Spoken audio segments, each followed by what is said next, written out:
And welcome to EquinEdge Live. I'm Scotty McKeever from Fort Lauderdale, Florida. And it is a humid day. I'm outside in the patio right now. And so if you see me sweating, just understand. But it's beautiful out here. I got my friendly croc right here I'm looking at. It's about a 6-footer little guy, made his home here in the last week or so. So having fun watching him. That keeps me busy on most days. And I hope you guys are doing well. It's good to be with you. We've got races from across the North America, of course. Woodbine, Kentucky Downs, obviously having a big day. Race number 1's coming up in 9 minutes. We cannot show video live streaming of Kentucky Downs, but we have to cover it. I know there's some big races there today. I'm not sure what the weather is like over there, but hopefully it's good. I know it's a big day for many people with Kentucky Downs, so hopefully the racing goes smooth there.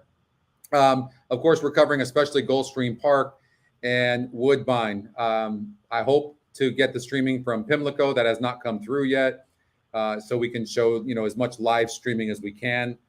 But I heard it's hot in California, Northern California. Yeah. Hey, Oldie, how are you? Tony, hello to you. Kevin, good morning, everybody.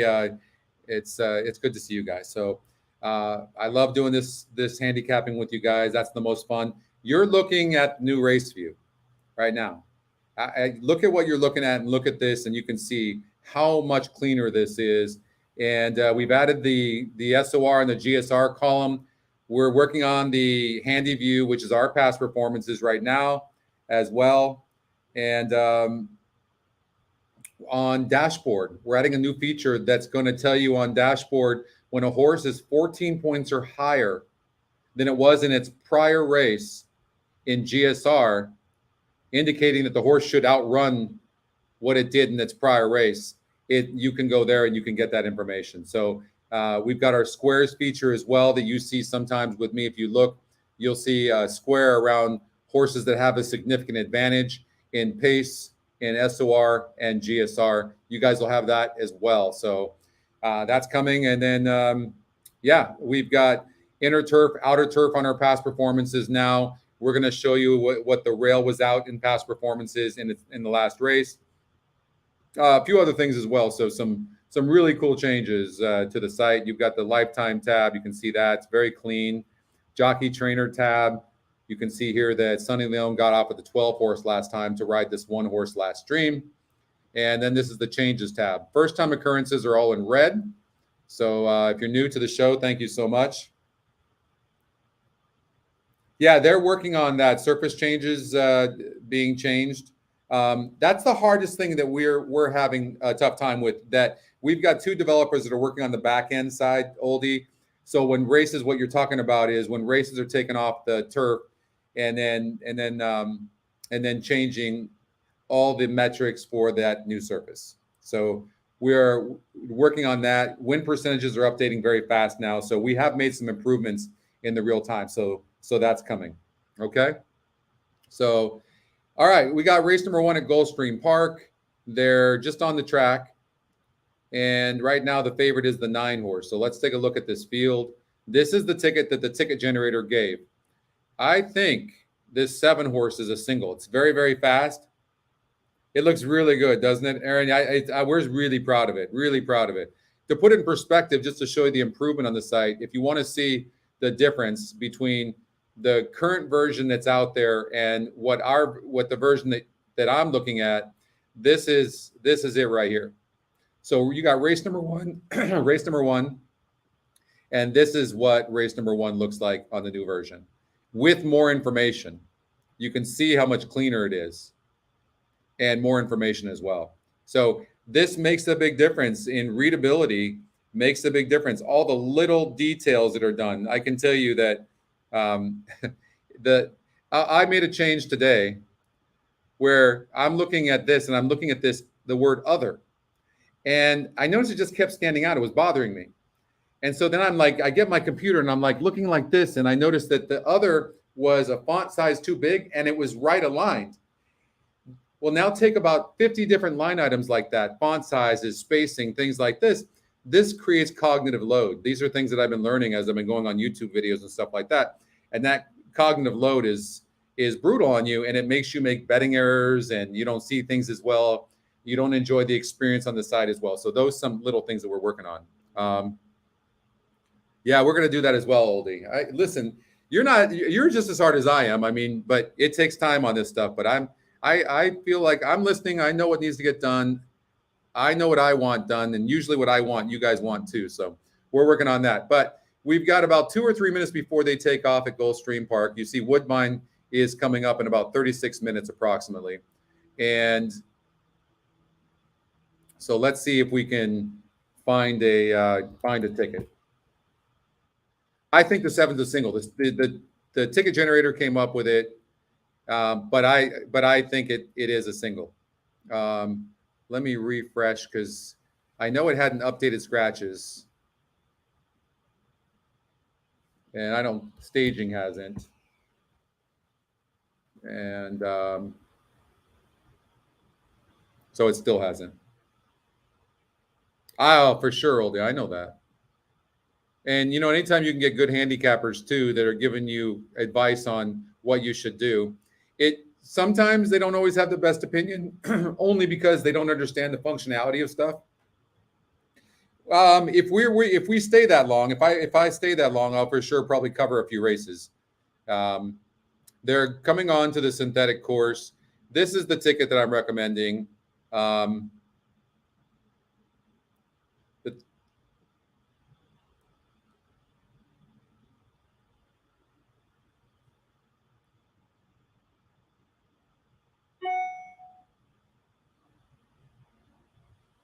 Hey, Gary. I really do like the 7 horse. I actually like an exacta, cold exacta in race number 3. I'm not going to have time to really handicap this one in depth. I didn't. This is with me forcing the system. Where did I force it? I think I forced it in the first leg. I did. So with me forcing the system in the first leg, this is what it came up with.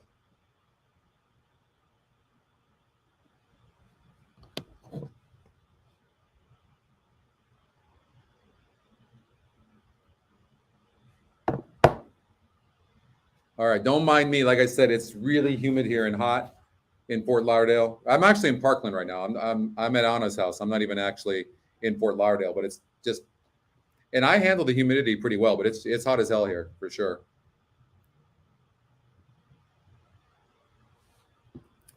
All right, let's see what happens here. Here's King D in the yellow colors of Dennis Smith. Early pick 5 pool getting ready to blast past $150,000. We certainly appreciate your support and wish you good luck here. What's up, brother? I miss you. Where have you been? QTR is 9-5 in the blue silks. Danger Ranger. Last 2 up are Tapping the Gold and it looks like we just got Pimlico. All right. Shipwreck, who draws in. Justin's the one that created the booms on the show. Hopefully we're hot today. We can get these booms going. $300,000 in the Rainbow Six jackpot. It starts with race number 6.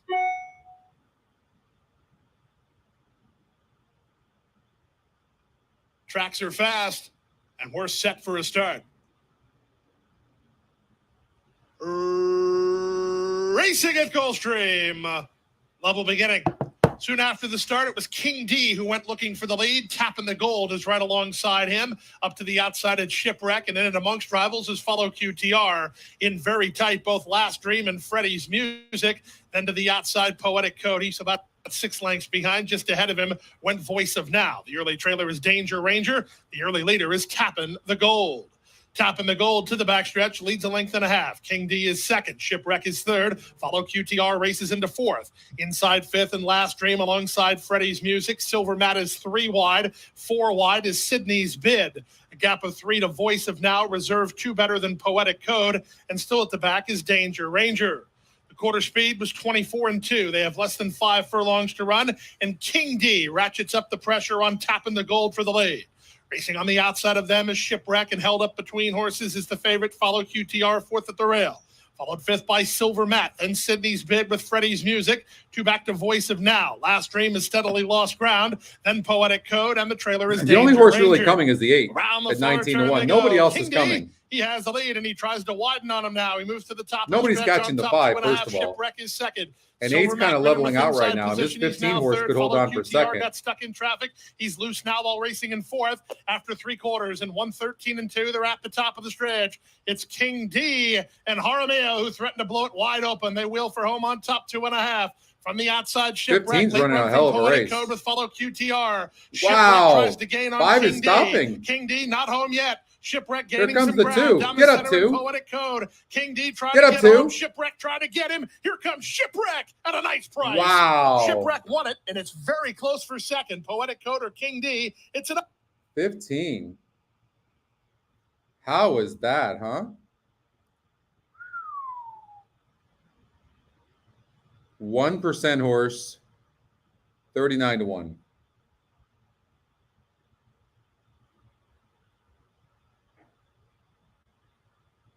I don't know how you could have that horse. I really don't. I really don't. I mean, that is going to create such huge payouts. It's crazy. Okay. So I'm going to tell you at Pimlico, I went there for the Preakness last year. And let's refresh this and see if it pops up.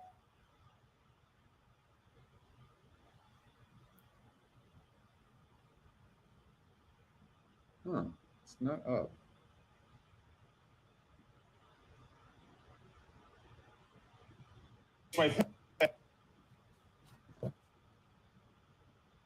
Yeah, I don't know. I mean, that's just going to happen in horse racing sometimes, but I don't know how you could have that horse.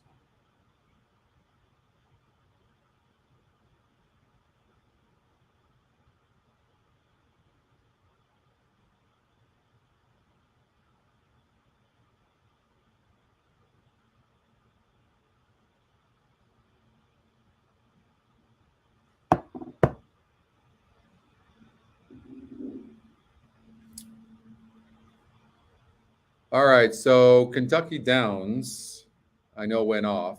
Let's see here.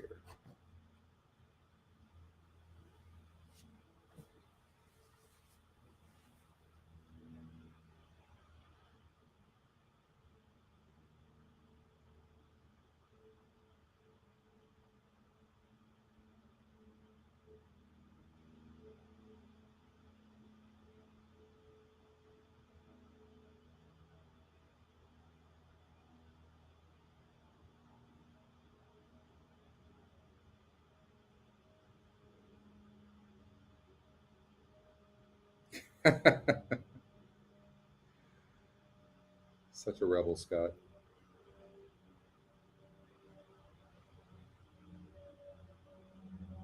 Nothing outside, bearing down in second, still 3/16 of a mile to go. And then it's Route Runner in third. Amazing Mark has made progress from the back of the pack, but Good Heart has kicked off. And Good Heart and Vince Cheminot have plenty left. First time starter going to win the race. Got bet too, 9 to 2.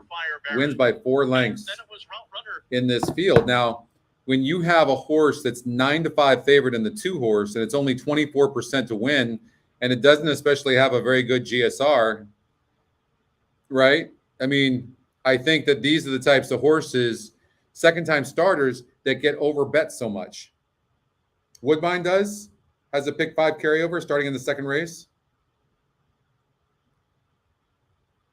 So I think that, you know, when you look at that and you go, okay, if I take this horse out, not that it can't win, but if I do that, then you can look at this race a lot differently.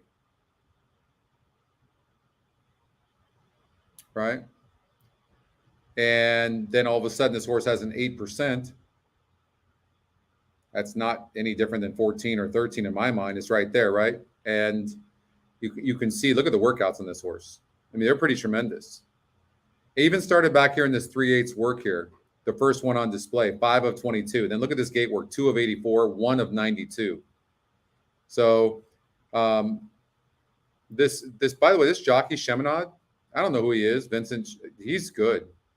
I watched him. He can ride. Yeah, the works are tremendous. So just something to look at.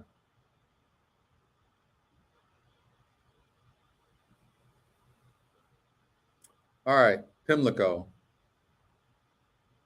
So I'm always leery of horses. I don't care if they're EquinEdge's top pick. I don't care if they're even money on the morning EquinEdge morning line. I'm leery of a horse that has lost 6 races at the surface and distance against the same. Well, it's an easier group today, but and only 25%. I'm just leery. I mean, look at this. I mean, every race where it's yellow, it means the horse was the big favorite and lost.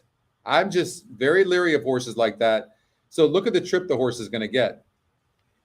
It has speed to its outside in the 8, so the 8's faster. By the way, the 8 is 7-5 on the EquinEdge morning line, and they're going to be sitting right off of the 3 horse.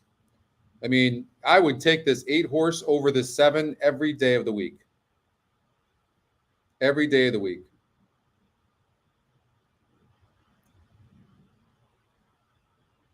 You're getting 9-5 right now. In fact, I actually think I'm not planning on really betting that much, but I think I would have to bet a horse like this.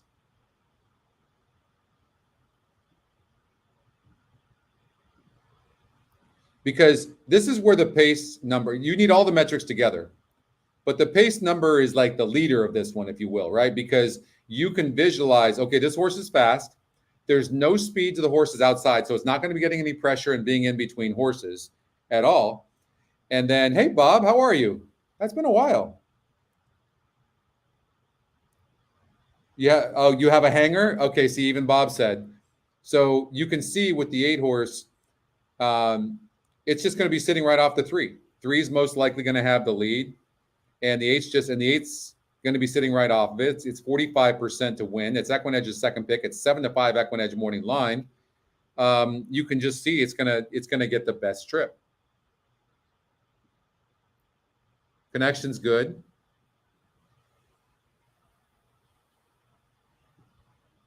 They told me we had approval for Pimlico, but it hasn't showed up here in the admin, so I'm waiting to hear from them right now. And then the fact that Bob has this horse as a hanger as well, and the 7 doesn't really pass horses. I mean, the 8 is a beautiful bet. Now, here's the thing: the 7 maybe doesn't even need to even get in the money, although it's done very well, 2 seconds and 3/3. But do you see a price here that maybe could get in the money because you could get a nice exacta? So the 8 gets your money back, and then the other bets you make are to make bigger money. That's the way I look at it. So maybe a horse like the 6 that people are going to have a hard time judging because it's coming in from it's been racing at other tracks, but it's never raced at Pimlico before. It's certainly EquinEdge's long shot. It maybe is a horse that's got 2 seconds going the surface and distance. Maybe you have to do an exacta 8-6. So you do something like that. Now, here's a couple of ways you can do this. You have 2 key horses. You have the 8 horse on the win. Then you do an exacta 8-6. Then you do a trifecta. So if you really believe in the 8 to win, and it's a free square, and then you're like, okay, the 6 horse is going to be my other key to be second or third. So then you would do a trifecta, 8, the 6 in the third spot, and then choose the horses that you want to be second. And if you get a price in here, it's going to pay. So you could do something like trying to beat the 7, who looks a literally, it looks very vulnerable. And you could do something like this. You imagine getting the 8 to win and a huge long shot for second, and then that long shot, EquinEdge long shot to get third. Now you're getting paid.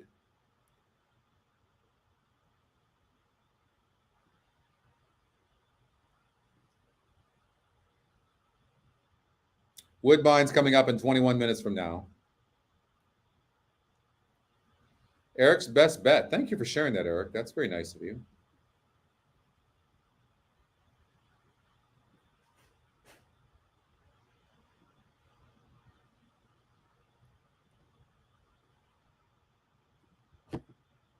So the 12 horse, Eric likes the 12 at Kentucky Downs.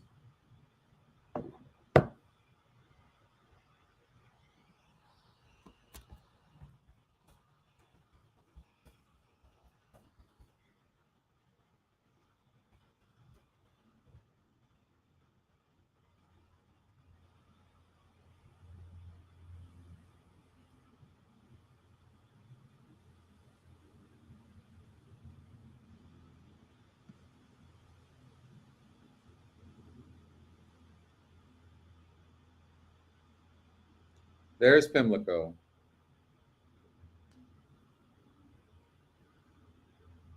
Keffy moving in. Sam Lords.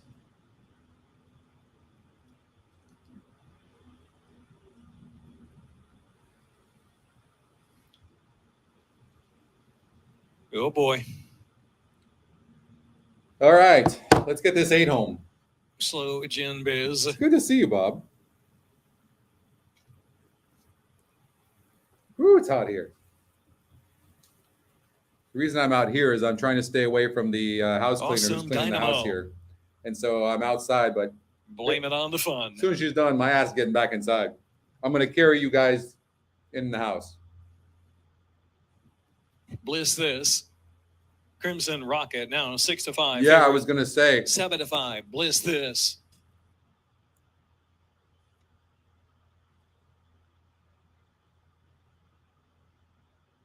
You like Sonny Leone? You meant Sonny Leone won the Kentucky Derby. Uh-oh.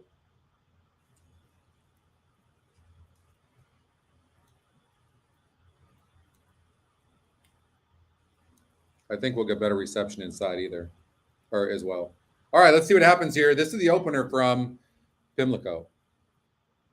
In the gate. And they're off.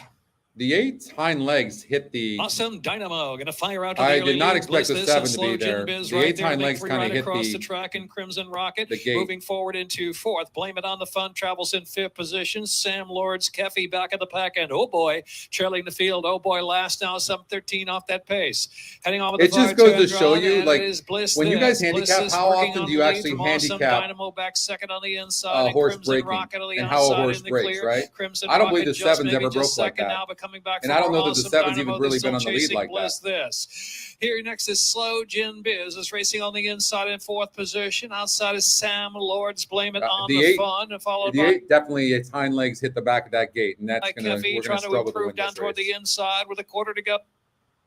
Pimlico. Bliss this center track. Awesome Dynamo battling along for more for a long left to go. Keffy's in front from Bliss this and Awesome Dynamo. Keffy in front. The one thing we close do to know home here at Pimlico. is that horse is Keffy and horrible, Yana right? Viles. As far Keffy to as, do it. Keffy to win over Bliss this by a couple can't of trust the lengths. 7. Third Awesome Dynamo. Then it was Sam Lords and Slow Gin Biz.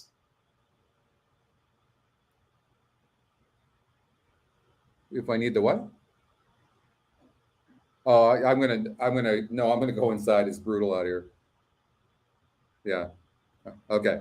Bye. All right, you guys. I'm gonna try to pull this off and go inside. It's too hot out here.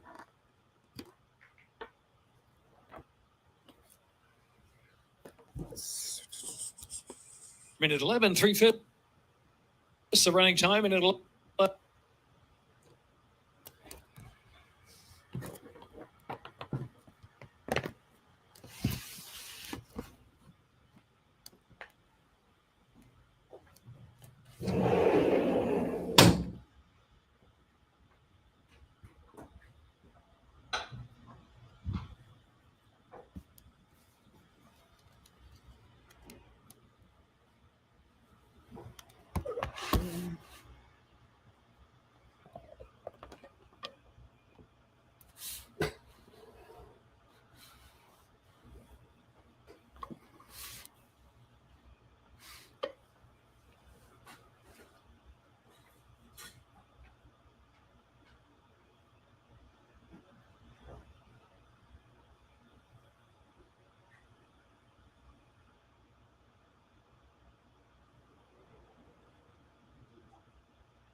All right.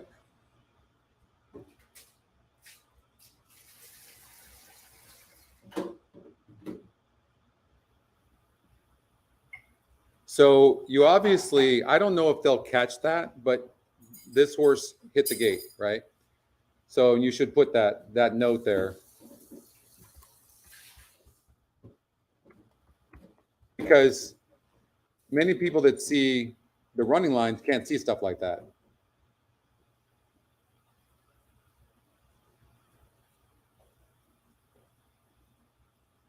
Okay. It looks like the internet's better inside as well. Yeah, it's responding much quicker. So, so everything, it's much better inside for all reasons. All right. Goldstream Park race number 2 is coming up. And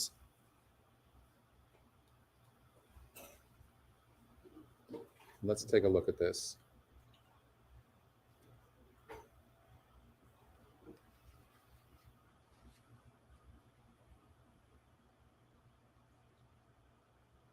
Okay, so the pace of the race, and 9-2 on the EquinEdge morning line is the 8 horse. I'll finish. So what I like to do is I just like to sort the metrics and see what it comes up with. You can see it has the second top SOR. The GSR is very low on the 8. So this always makes it tough, right? Because, and you can see here, this horse has no in the money finishes. By the way, the view I'm looking at, you guys will have, we're hoping Wednesday. We think it's going to happen. So it's likely, but it could stretch into the following week, but it is very, very close. And so you have mixed feelings because you have a horse that has a dominating pace number. It's competitive on the class, which is our SOR number, stands for strength of race. This is the strength of race for 6 furlongs on the dirt in its lifetime. Now, a horse like this 4 horse 61, it's got 11 tries going 6 furlongs on the dirt. The system that's coming up with the 46 number, it's only averaging the last 5 races because we want current form. Same with this SOR. So both class numbers, one just is specific for the current conditions, the other one just the last 5 races, but they both do the last 5 races because we want current form. What a horse did, 8 races ago almost means nothing. Okay. So, and now I'm going to show you kind of how I would use the ticket generator. So I've changed up on how I use the ticket generator now. So I'll give you an example. We'll put in $60 budget. So I'm going to have to unlock some stuff, I think. No, I didn't lock anything. Okay. So this is what the ticket generator gives me. All right. Now it's going to lean towards win percentages. I can tell you that most of the time, not always. Now we can eliminate this 30-1 EquinEdge morning line in 2%. We'll eliminate that horse has almost no chance of winning. So it's saying that the 7 horse is a single. I happen to handicap this race. I think that the 7 horse is a single. I think the 7 horse is going to get the lead. Now, one of the reasons why I believe that is I know Goldstream Park pretty well, being it's only about 25 minutes from my house. And when I moved to Fort Lauderdale, I just made it a point to know the turf, all that. Where I struggle maybe a little bit is on the synthetic because I don't have that completely down yet. I don't know that anybody does. But you can see, I can tell you that horses at Goldstream Park on the dirt with 1 turn, 9 post and above win 3.8% of the time. They just don't win. So look at this horse. There was 12 horses in the race and it had the 11 post and it was like dueling. And they were going fast. And during at the stretch, the horse was only 1 1/4 lengths back. And then the jockey let off the horse. Unless one of these first-time starters really steps up, plus this horse has the outside post, this horse is most likely gone. So I think this horse is a fair single. I think you're going to get your money's worth here, and hopefully we can get this horse to win.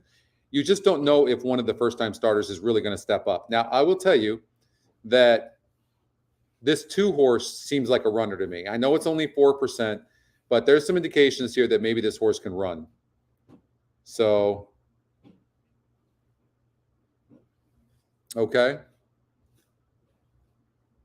So Rich Strike can run on a track. Rich Strike just needs pace.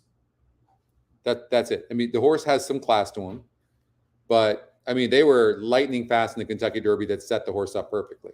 And so that's what you're looking for with Rich Strike. He can run on any track, but he's just not going to win many races at that high level because of his running style. You always want to be careful, and I've been saying this of late. You really want to be careful. Just be aware of singling horses that have no speed, because most of the time, unless they're very classy, they are going to be at the mercy of pace. So I'm not saying don't use them. Just be careful about singling horses like that. You're really looking for horses that are lone speed or tactical, and look at the post position. Like in this race, even if one of these first-time starters shows some speed, the 7 can sit right off of them. So part of my decision-making in singling a horse like this, now the 5 has been scratched, but my testing site has not updated it. I don't know why.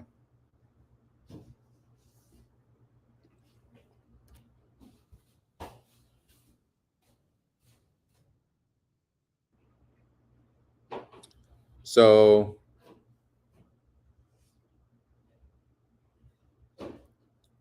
if you want to play this ticket, so what I can do is I either force the system to single a horse, or what I try to do is eliminate horses that I want to try to beat and then regenerate based on my budget, because then what's going to happen is the system will use other horses. So that's how I do it. And you'll be surprised but any positive changes you make to the ticket generator only enhances your chances of winning exponentially. That's it.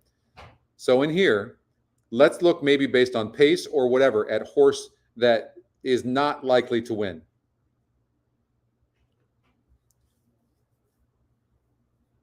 Now see, here's a contradiction.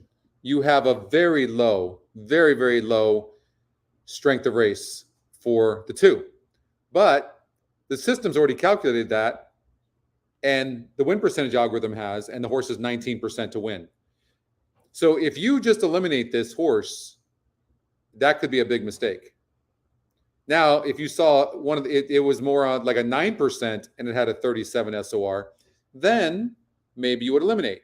Now, just the opposite, you have the 7 horse that it got a 2nd place finish against a 58 SOR group, which is the highest by far. Good GSR, but it only has 9%. You see, so there's positives and negatives to every one of these horses, which makes this race very, very, very tough. Now, what I'm going to do, I just want to eliminate one horse out of these horses if I can, right? And so what I want to do is look to see how the pace may play out in like the 1 horse. Okay, it's on the rail. Let's see if we think we can beat this horse. What's been going on with this horse? So it's not the best breaker in the world, and it draws the rail, but it is EquinEdge's long shot. You see, now they added blinkers last time out. Are the blinkers still on? They are. So hit the gate here, was 31% lost. 23% here, not bad, ran good, going 6 furlongs. Then bumped at the start here, broke last, and of course lost the race. So Krieger jumps aboard. There's just no way of knowing. Sonny Leon jumps off the 1 to go on the 3 horse, who, by the way, look at this 3. This 3 is EquinEdge's top pick, 7-2 on the EquinEdge morning line. Look at the odds maker, has this horse at 15-1. Sonny Leon jumps aboard. Like, if you were to single this horse and you were right about this race, you've just given yourself a chance, a huge chance to win, because you're going to be spreading in the other races. I mean, that is unbelievable. Look at that morning line and EquinEdge's top pick. And look at this too. Debona and Sonny Leon are 1 for 1. This is a really, really interesting horse. I also look at the EquinEdge's 2nd pick. The odds maker has the horse at 9-5, but we have this horse at 5-2, which it's not that that's bad, but to me, you know, it's not a positive either. So maybe what we do, because this might not pay that much, so maybe what we do is something like this.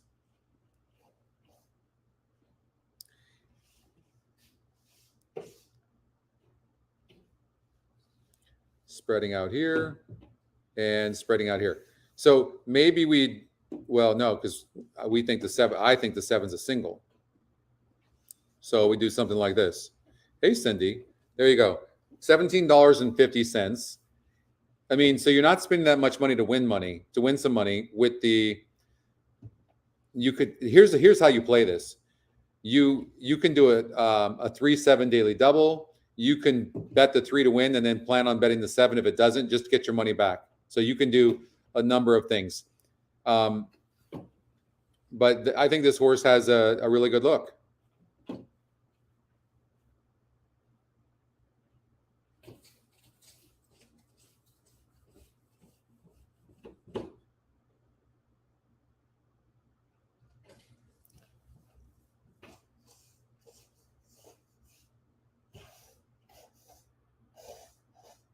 What'd you say, Ron? I missed. Did you ask me a question earlier? Because I'm not sure what you're asking me here.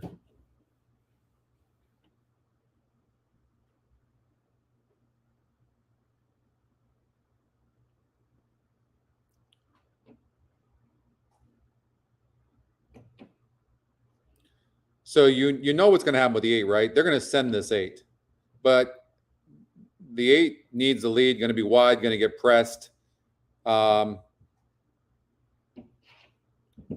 And you could be right about that. I mean, you could, but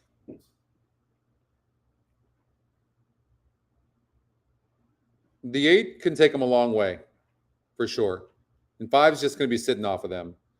And it's a possibility. This horse could be pace challenged for sure. It's a possibility. This horse has burned enough money for my liking, the 4.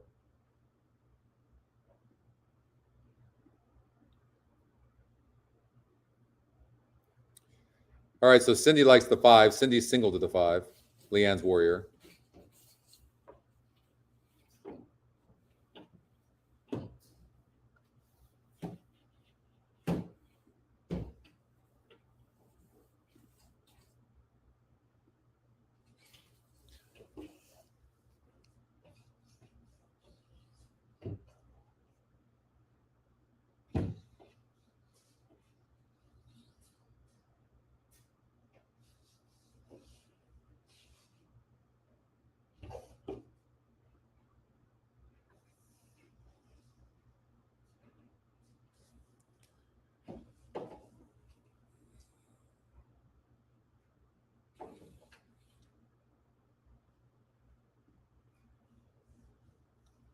So 2 minutes to race number 1. We will play a pick 5 over at Woodbine. There is a carryover. I'm not sure how big the carryover is, but there is a carryover.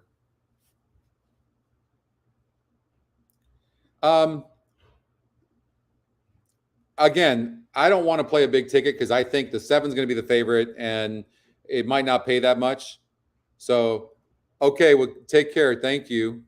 Thank you for hanging with us for a while. For me, I would take a chance on the 3-horse Bobby's Gift, especially at 9-1. EquinEdge's top pick, 7-2 EquinEdge morning line. I would probably take the risk.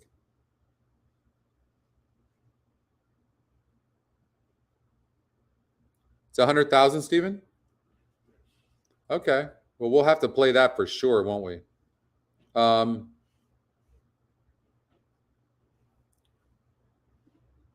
Here's the thing. This 7-horse seems to need the lead for its best. So I think it's going to be pressing, and it's going to press outside the 5, right?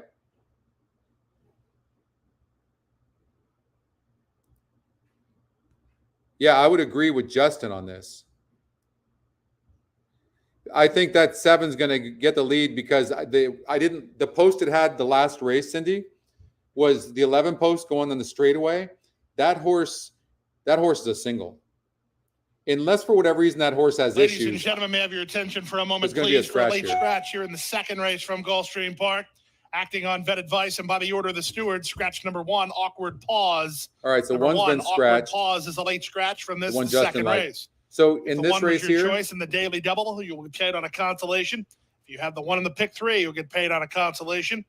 If you're alive in the pick 5 to the 1, the first your race, ticket this horse broke transfers to 11, number 5, then Leanne's rushed Warrior, up and showed some will be speed. the starting favorite. In the next leg, it had the Played 11 anything hole else, going including 5.5 an early furlongs pick with 4, 12 horses in the please race. return to the windows and exchange your 1 horse for a horse who will be racing. The 1 will not. Super high 5 weight. So we're not going to cover Woodbine because, of course, Woodbine always goes off at the same time as Goldstream Park. We didn't handicap it. Kentucky Downs is going off, so all three of those are going off at the same time.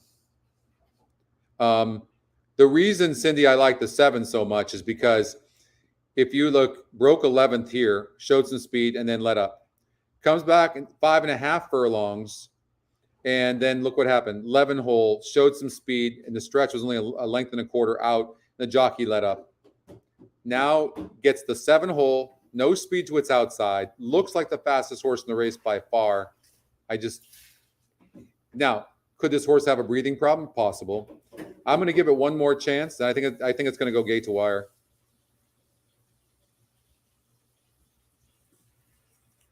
But to be fair, you just don't know how these horses are going to respond.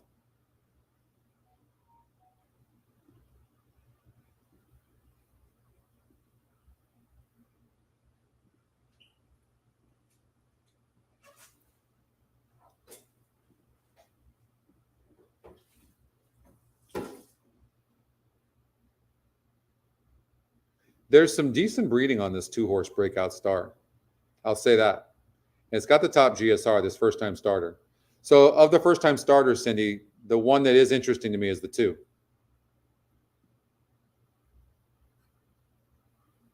By 6 lengths. Stop the Humbug gaining nicely on the inside. Trinity Gold niggled it a little bit. 2.5 to Muramek is last.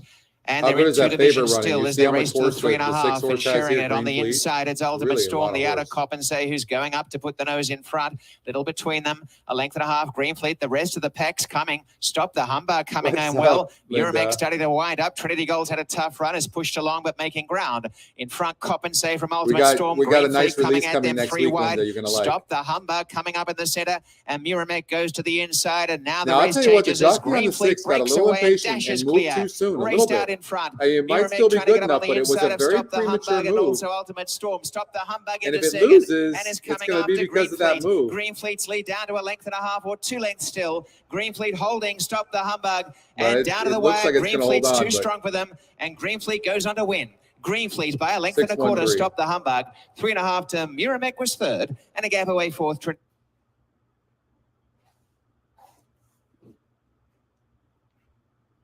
All right, let's see how this 3, for me anyways, let's see how this 3 can run. And they're off. From the inside, Stone Age comes away quickly, challenged by the favorite Leanne's Warrior, who's on the go. Wild Run comes away in third, outside fourth, and I'll finish. A gap of 2.5 to Bobby's Gift ahead of 61, and Pacific Legend is last. They go to the half-mile point. Stone Age has the lead, taken on by Leanne's Warrior second. Wild Run is off the flank of the leaders while racing in third, fourth, and inside. That's Bobby's Gift. Back to fifth goes I'll Finish. 61 is ahead of only 1 while fighting the kickback, and that's the trailer Pacific Legend as the quarter time was 22-2. Around the far turn, inside 3 furlongs from the finish. Leanne's Warrior and Stone Age. They've gone aggressively. They continue to spar 2 better than Wild Run.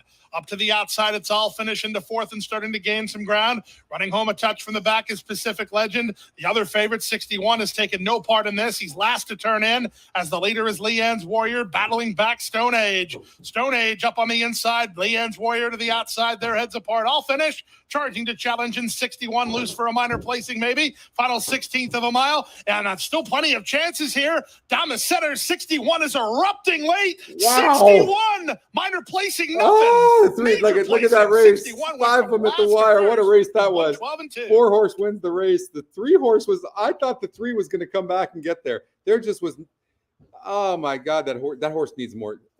The 3 needs more distance, I think. I just think that distance is too short for that horse. But I mean, he was really trying on the rail at 9-1, but the 4-horse, your second choice, looked dead. You see, that might look good on paper, but we know that they were stopping up front. It wasn't that the 4-horse was finishing. They were stopping. They were stopping. I mean, that was, look at this race. You got 3 in front here. You got the 3 on the rail, and here comes the 4 on the outside. Any one of a 5 can win at this point right now. What's up, Van?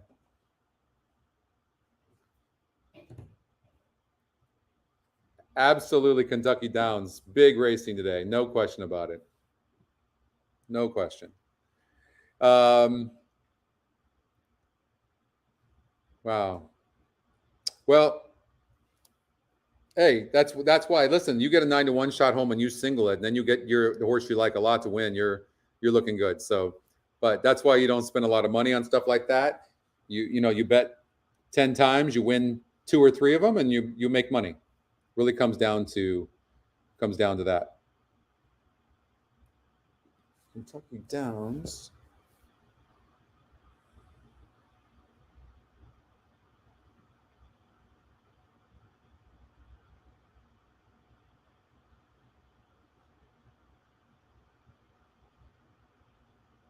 Let's see here.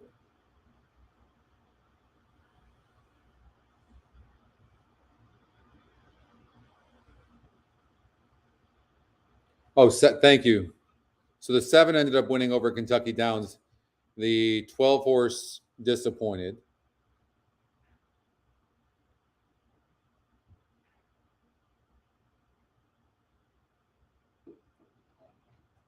It says the 4 horse won at Kentucky Downs.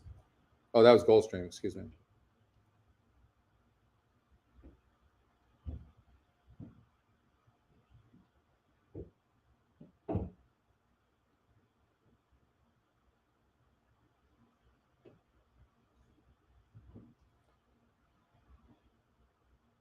All right, yeah, there's a 7 horse, 7-2.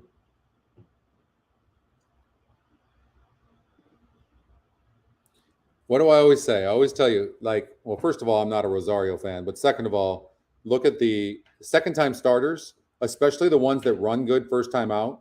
They're so unpredictable. Especially, you might run good like this, but then you go to a different track, especially when the undulations are so different as well.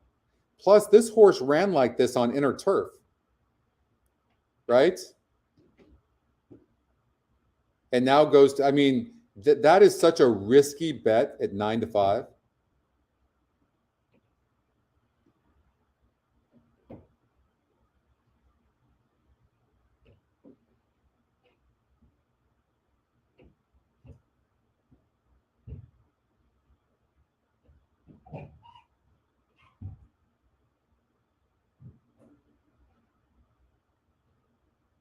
Yeah, we have upgrades coming. I think next Wednesday, Van.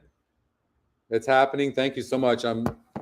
It's nice to see people enjoying this stuff, and I think that once we keep on adding these new tools that are coming up, we've got we have a lot more developers now, and we're getting stuff done a lot faster. And we plan on doing releases like every 2 weeks. So hopefully we can achieve that, but it looks like we will.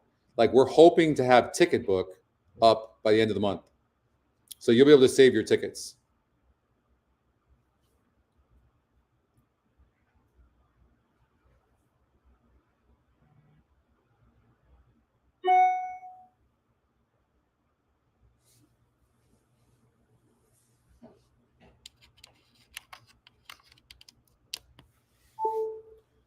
One second.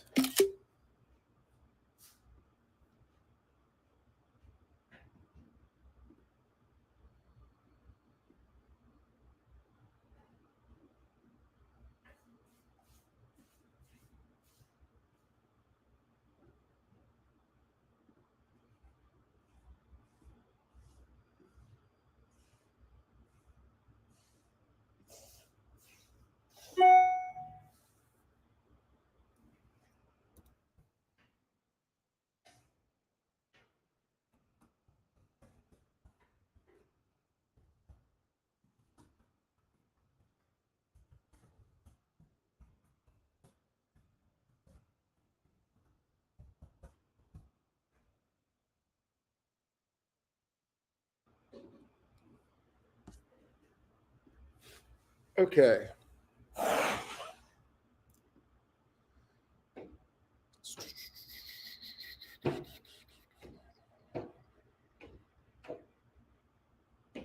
do we got coming up? We've got Pimlico coming up in 2 minutes from now. Unfortunately, I'd love to cover more tracks, but you have so many of them coming up on top of each other, right? And you can see it came in 7-10, so the 12 didn't run good. But you can see we're changing. We're going to make it look good, but you're going to see there's going to be in this box here where it says distance surface. This is staging. It's going to say 8.5 F and a T, and it'll have an oval around it indicating inner turf. So then you'll know, and then you'll see that and you go inner turf. And now this is just regular. This is no inner outer. And it's different than inner turf. Inner turf is like favoring speed, things like that, smaller ovals. It's a complete different race. Yes, it's on the same surface, but these are little things that we're adding to EquinEdge to help the handicappers. So maybe that'd be a horse that you would try to beat. At least you wouldn't single a horse like that. Yes. Yes. Yep. But the internet's way better inside here. Thank God. It was really difficult because it was so slow, and it's much cooler in here. I'm gonna turn it down. Give me 1 second.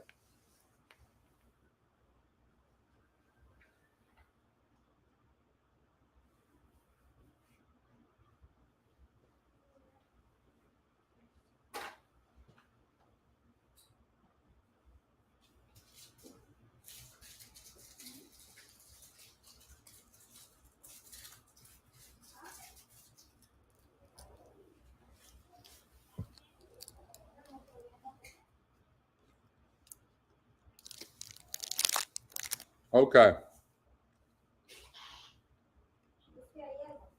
Let's go to Pimlico.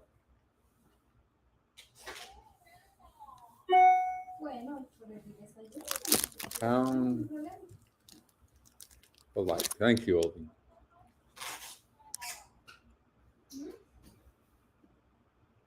So look at the GSR on the 3. So good. Right?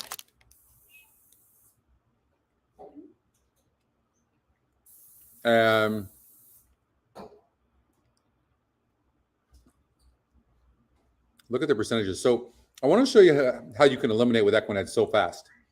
You see, I want you to see these win percentages, and then look at the EquinEdge morning lines as well. You see that?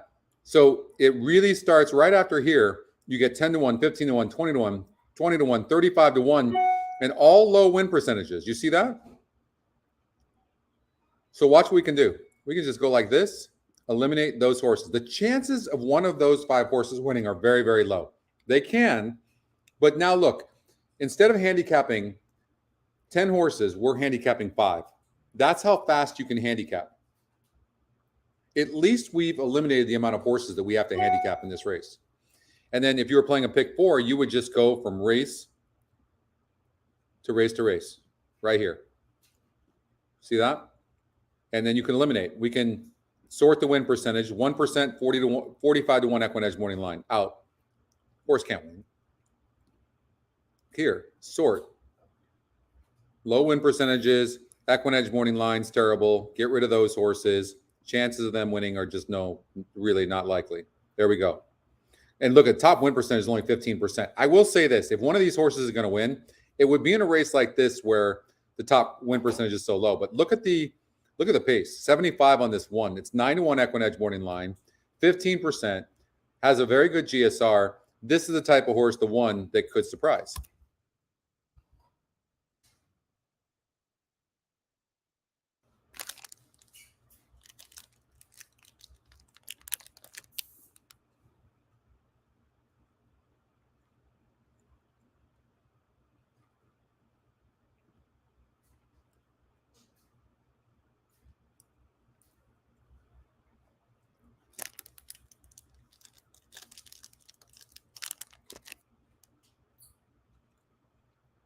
You're the only one that's ever said that, Ali.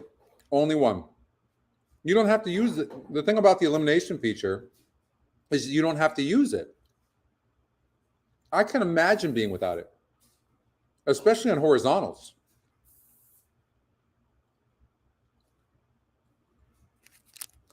No, because I'm not eliminating horses that you're not going to eliminate horses that I'm just eliminating these horses on the win side. That's it. If I'm doing a horizontal or a vertical, unless if I think the horse can be first, second, or third, then I'm not going to eliminate the horse. And then what I'll do, if the system uses it, then I'll eliminate it in that position I don't think it can win. The elimination feature is amazing. Who the heck wants to look at 12 horses? That's too many. It's too much load. That's cognitive load. you should learn to like the elimination feature in spots. You know?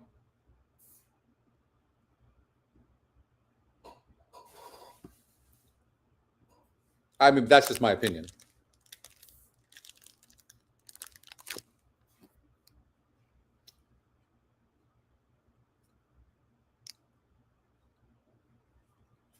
Yeah, no, I was eliminating pretty fast there, but yeah, you have to look at the pace, you have to look at the SOR, look at the GSR, you have to look at it all for sure, no doubt. Isn't it amazing how different we all are? But for me, I don't want to look at 12 horses. I'd rather look at 5 that are the strong contenders. Like, even if you added up the win percentages here, look, 23, 33, 34, 47, 70, 82% chance of winning right here. 82%. I'll take that all day long. You could just sort the win percentages. I know many people that do. No, that's not true, Jesse. No, that's not true. I promise you. Listen, I've been cold as can be. But betting plays a huge role in this as well. For sure. Money management plays a huge role. There's 3 major things to handicapping. Handicapping, betting, right? And money management. For sure. I'm just trying to make the point of the usage of the elimination feature. That's all. You have to remember cognitive load. Cognitive load is a really big factor. It's a problem. And it happens to us handicappers, especially because we're looking at so much data. That's the reason why the metrics are so very important compared to statistics. You just get overloaded. My brain was so tired. I would be exhausted at the end of a day. I'd handicap the pick 6, 8 hours. On the turf course. I was exhausted. Second race. So on this race here at Pimlico, this Ballyhoo Prince is interesting from the perspective that it's got the second top SOR. The GSR is not bad. And it won last time out against what appears to be a harder group. Now, here's the thing, though. It was on inner turf. It was on inner turf. So that is definitely something to be cognizant of.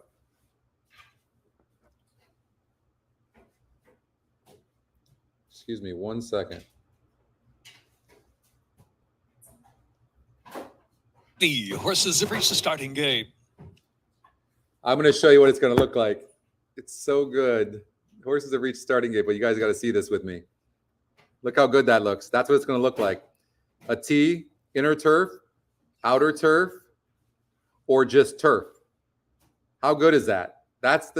This is just the beginning. We're going to show claims. You're going to see which trainers, all that you're going to see on these past performances. So good. So good. Looks good. I do this about 15 hours a day. That's what I'm doing. It's my life right now. It's all I do. All right, let's get out to Pimlico. So the one ran good on inner turf. Who's run good on regular? Watching the girls go by. 8's interesting at a price. We'll get in the rhythm of things. 3's 9 to 5 EquinEdge morning line. Transit. Top EquinEdge pick. Coming in from Saratoga. Broke its maiden in a 40,000 maiden claimer. Seems realistically spotted. I would have to think Callaway Peak, the favorite, is the horse to beat. And I'm going to try to beat the one because it ran good on a inner track over at Colonial Downs. So we'll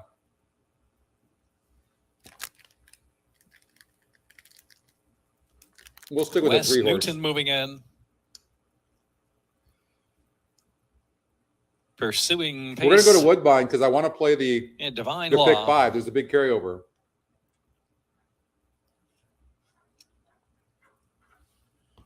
One mile and 1/8 on the turf. And they're off. Watching the girls go by. Out first from Ballyhoo Prince settling on the inside, and St. Marco moving up with early speed too. T-Rex is right there, close fourth in that opening furlong. Then to the outside is West Newton in fifth, and Callaway peaked out of the inside. Transit in between horses taken back in no hurry, and then pursuing pace and Divine Law, and Rowdy Jess is way back. Heading into the first turn run, St. Marco now leads the way. St. Marco getting away from Ballyhoo Prince, and watching the girls go by to third on the inside. And they are followed on the outside by T-Rex. T-Rex is fourth out of the clear, just three from the front. Callaway Peak, West Newton, and the inside is Transit. They're followed by Pursuing a Pace and Divine Law, and it's still well back to Rowdy Jess. Now with 5 furlongs left to go, and it's St. Marco settled into a nice lead out there, 3/4 of a length and just a moderate clip. And it's Ballyhoo Prince in second, T-Rex on the outside. Watching the girls go by, Callaway Peak is racing in fifth position now, and between horses heading over the far what turn. you can't see West right now that Newton won't be on the Transit's only form 6 on the speed of St. Marco. because of this So 8 St. horse, Marco, it's really killing the Ballyhoo 3. Prince, they get away now by some 3 lengths. So watching the girls And go it by. discourages the And horse. T-Rex on the outside. West Newton pushing along to fifth position, 6 to come. And Callaway And so Peak fully ridden down that's to the something that inside, you would pursuing want to- pace back to to Transit document and on your Divine notes. Law. They And make the next time turn it comes for home back, now. Ballyhoo because it's all Prince, about the trip a Ballyhoo horse Prince gets. opens up. Ballyhoo Prince furlong and a half left to go. And here's T-Rex out the I mean, center the of the 3 track has with a had an solid absolute bid. horrible T-Rex trip. on the outside, watching the girls go by. West Newton trying to pick up. Pursuing Pace is coming with the run too. Here comes Pursuing Pace on the extreme outside. Pursuing Pace now far look at- he outside. gets West out and Newton, look at him West move. You Newton see that? pursuing Look at Pace that. at Ballyhoo Prince. That, Here's and then West jockey's Newton got him in hand pursuing because he Pace, knew he wasn't Ballyhoo going to get Prince, anywhere. and they're Did you followed see by that? T-Rex, That's a Callaway prime Peak. example. That is a prime example of a good note if you put that note in there.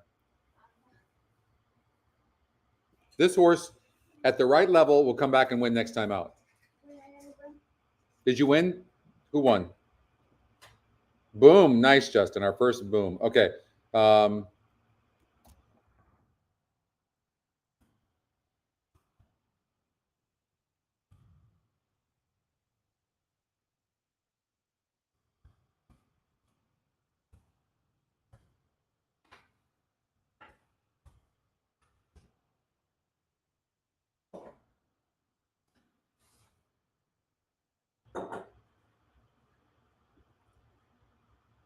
Oh, you guys got that 10 horse. I didn't even have it up. Wow, 7-1 it goes off at. Nice call. Let's see. Wow, how did you come up with that horse, Oldie? I don't know that I mean, ran 20 furlongs last time out.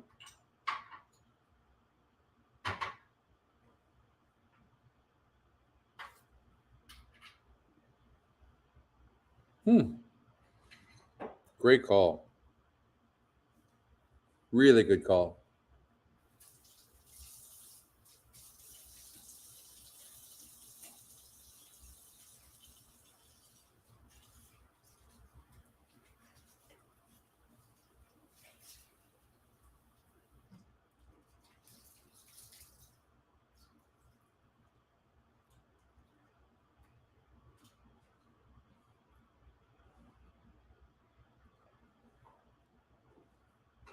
Oh. Top GSR. Or one of the, okay, so top 2 GSR, top SOR. Pace is not bad. Okay. All right, let's get to Woodbine for the pick 5.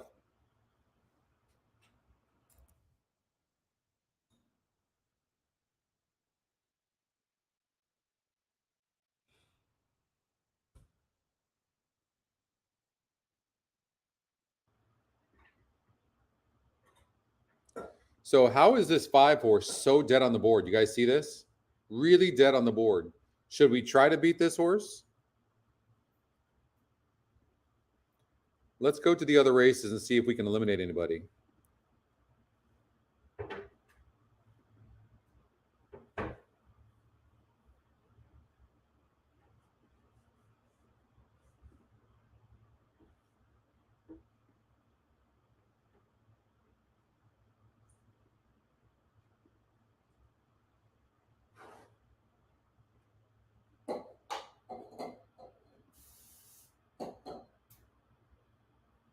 This is a very interesting horse right here.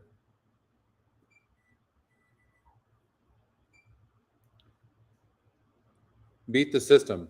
Because look in the stretch, there's only 3 lengths back from the 11 hole, broke 9, and that was now it's second off a layoff. Interesting horse. And it can sit if it needs to.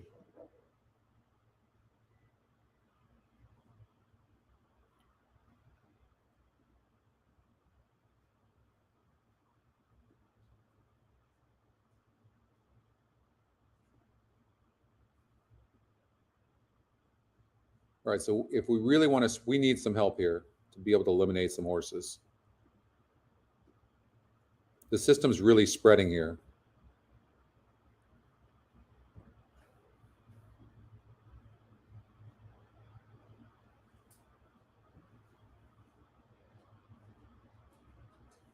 There's 2 horses here, and they're the top EquinEdge picks that dominate on the GSR.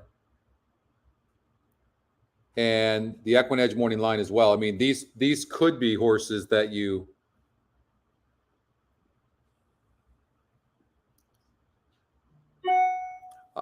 So this 5 horse is not for sale, though. 10 horse is.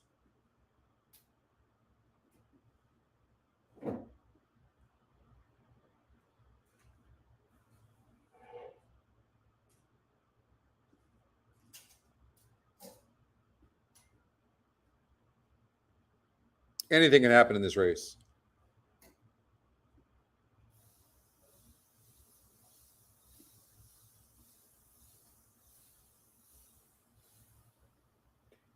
Look at the morning line on the 8. I mean, maybe you have to take a chance in this race, because if you use all these horses, you can't win.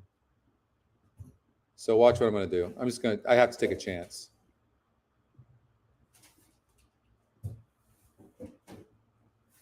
Now, the EquinEdge, you know what? I'm going to add the EquinEdge long shot first time starter. Now what it did was it spread around. Dominating pace number here.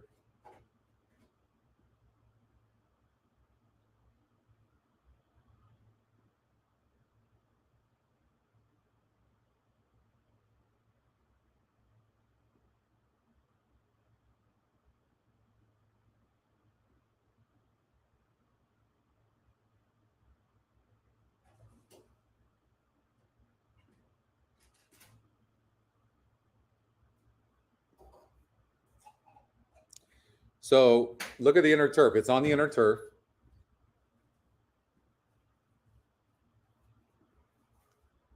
Looks really good, right?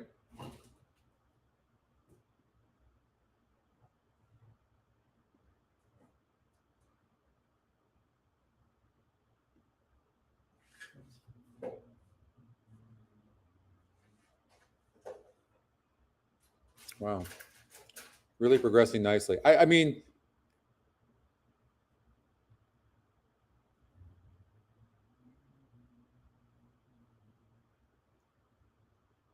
now they're being called to the starting gate for the second race, where equal favorite Sacred Dancer, Indian Music, and Justin Stein. So look at this 5 horse. It's dropping Dancer to a 47 GSR. I would have to single the 6. Come up for a start. The first along so is it is what I would newcomer, do.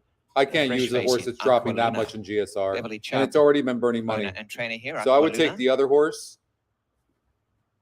that's got this pace, good post, good GSR. I would single the 6. That would be my ticket. I can't get it in, or else I actually like this ticket. Being handed across now, especially if we get by this first leg, but I can't get it in. But I think it's a decent ticket. Well, maybe I could. Let me try.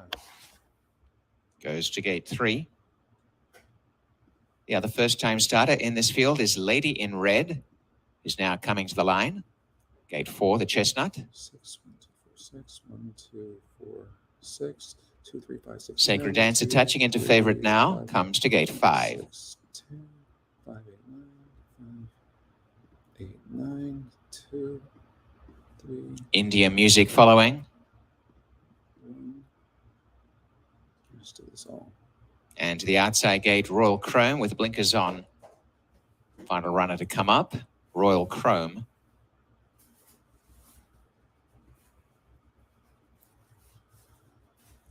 Okay, And she so goes in, so I they're played all this in. ticket. Locked. And they're off. And back last, Aqualuna. Lady in Red was second last. Best into stride from the outside, Royal Chrome. Indian Music's gone through on the rail to go to the front.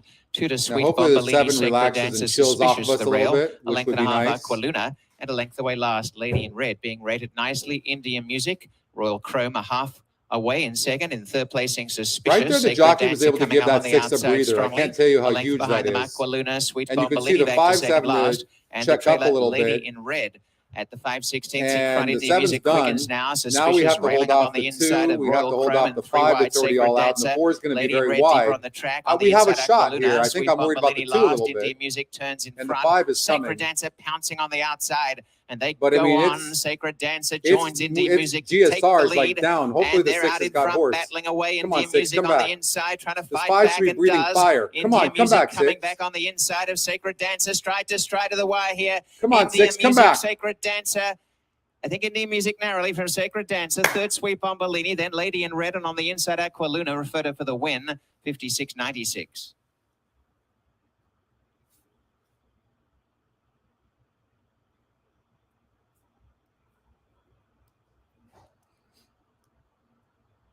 I mean, that's not a strong field. And the reason I can tell you that is because this horse, the 5 horse, I mean, it's 56% for sure. Right? Thanks, Oldie. It's 56%. It's tough to go against a 56% horse. But that GSR being a 47, I mean, look, it dropped 22 points. On the second. It dropped 22 points. I'm going to say this. I don't think Justin Stein gave this 5 a good ride. Thank God. I mean, he was strangling the horse the entire time, and he didn't need to with that post. But thank God he did. But 56% is a little scary to go against. But we had pace going on our side. We had class on our side. You know, those 2 horses were pretty much dead even.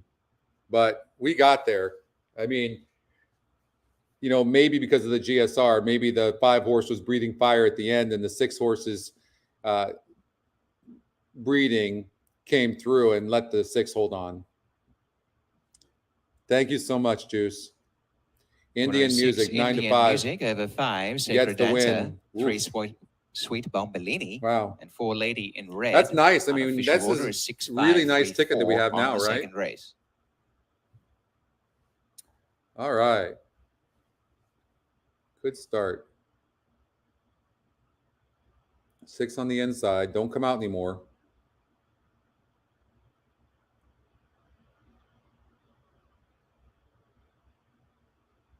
All right, they didn't touch each other. I don't see an inquiry there at all. I don't see anything there, so I think we're safe. All right, nice going. All right, they're about 8-9 minutes before Goldstream Park, race number 3, and we're moving on. We're moving on up. Okay, Kentucky Downs, race number 3. Let's see.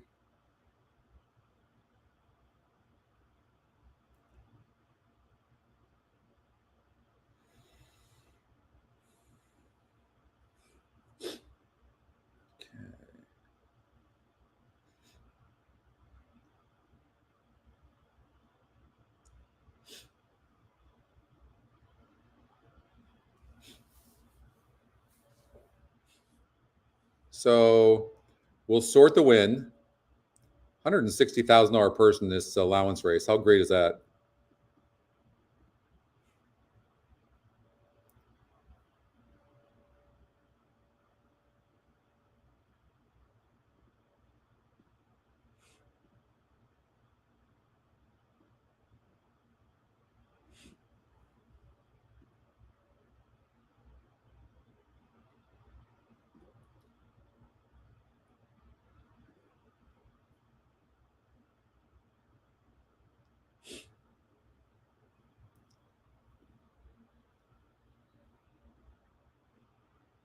So this horse is coming off a layoff, Sister Snell. Indian Music Now, is the and winner, I will she say comes this: back in a third lifetime start, I don't showing see nice progress each time. And today, for the you have to be fit. You really do have to be fit. I would probably bet against the 10 horse. So I think that the EquinEdge picks have it. You might want to do an exacta box, maybe 2, 4, 11, but it looks like those horses there. The 2 horses burn some money. I'm not sure I could fully trust it. The EquinEdge long shot looks very good to me. It looks like it has a good style coming in from Southern California. And maybe and Jose Ortiz jumps aboard. So let's see what happens here. But I like the EquinEdge picks in this race. 2's burnt some money, though, so maybe I'd try to go against the 2 on the win.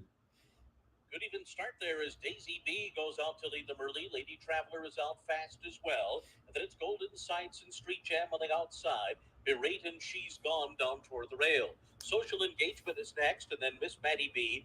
Final Bell is right in behind them. Sister Nell is next to the outside. Then it's Yarborough, and the early trailer is Honey Run as they make their way to the 6 furlong marker. So down the dip they go in pursuit of Daisy B, who leads them here by a half a length. Golden Sights on the outside running in second. Lady Traveler just in behind the leaders in third. Street Jam follows in fourth. Then Berate on the outside of Social Engagement. They're being followed by She's Gone, who's on the rail with 5 lengths to make up. Then it's Sister Nell moving around Yarborough. A little bit of traffic there for Honey Run down toward the inside. And then it's Miss Maddie B, and Final Bell is at the back of the field, 47.4 for a half mile. Daisy B is the leader here. Golden Sights right up alongside in second. The 2 of them turn for home with Street Jam in third. Lady Traveler is down on the inside. Berate is coming up to them with a wide rally as they make their way to the top of the stretch. Still a quarter of a mile to run as they run uphill here. And the leader is now Golden Sights. Golden Sights on the outside is taken over. On the inside is running in second, Daisy B. And now here's Miss Maddie B putting in a run on the outside, but Golden Sights to catch. Florent Giroux and Golden Sights in front. She's Gone. Now makes a late bid on the outside. Here comes She's Gone. Wow. And She's Gonna win it. 111-2. Oh, what a drag that one horse getting up there, huh? And Daisy B fourth. Wow. I mean, has a good style, no question. Has a good style. Rafael Bejarano. Ah, so close.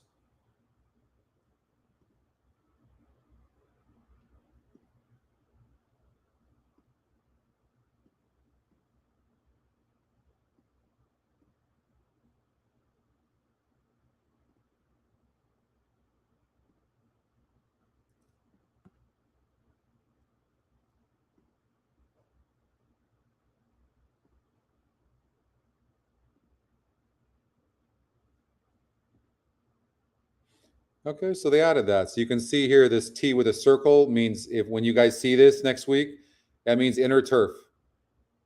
And inner turf, you have to have some speed. And this horse stays on inner turf and ran a good race and comes back and wins. Okay? Very clean. Looks very good.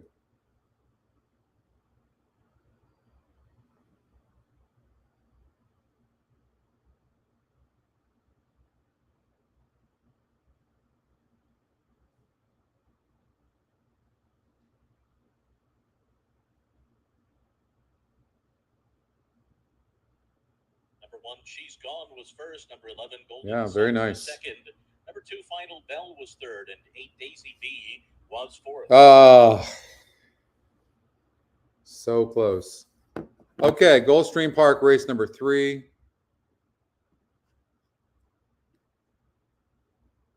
Let's get out there.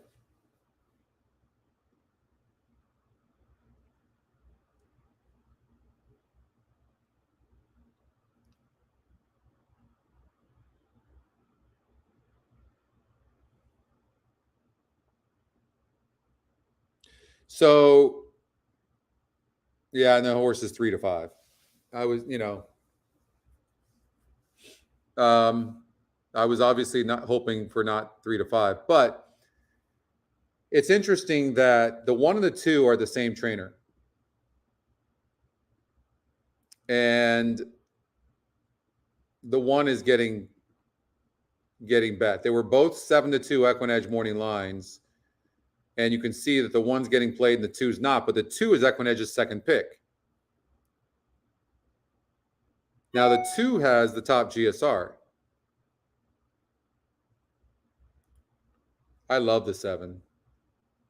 I really do. Because I'm throwing out the last 2 races, especially the last one. That horse ran further than everybody in that last race. So I think the horse goes gate to wire. But the only negative is the horses are you're right, approaching the is that starting you just gate. don't know 1 minute. who's going to step up and run as a first-time starter. If like I was to look at Hidden Works, the 3, some really nice workouts. I mean, and let's see who's got the top 2 GSRs. 2 horse 67, Sir Daniel. There's some indicators that this horse might be able to run as well and pick up some pieces late. Gets 108 pounds. I mean, I don't necessarily think you're going to box 2 and 3.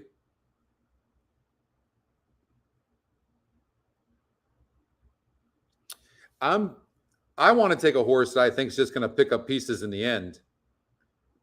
And for me, it could be a horse like this that that has a slow gate work, but the works aren't bad and it has a decent win percentage and it's 14-1.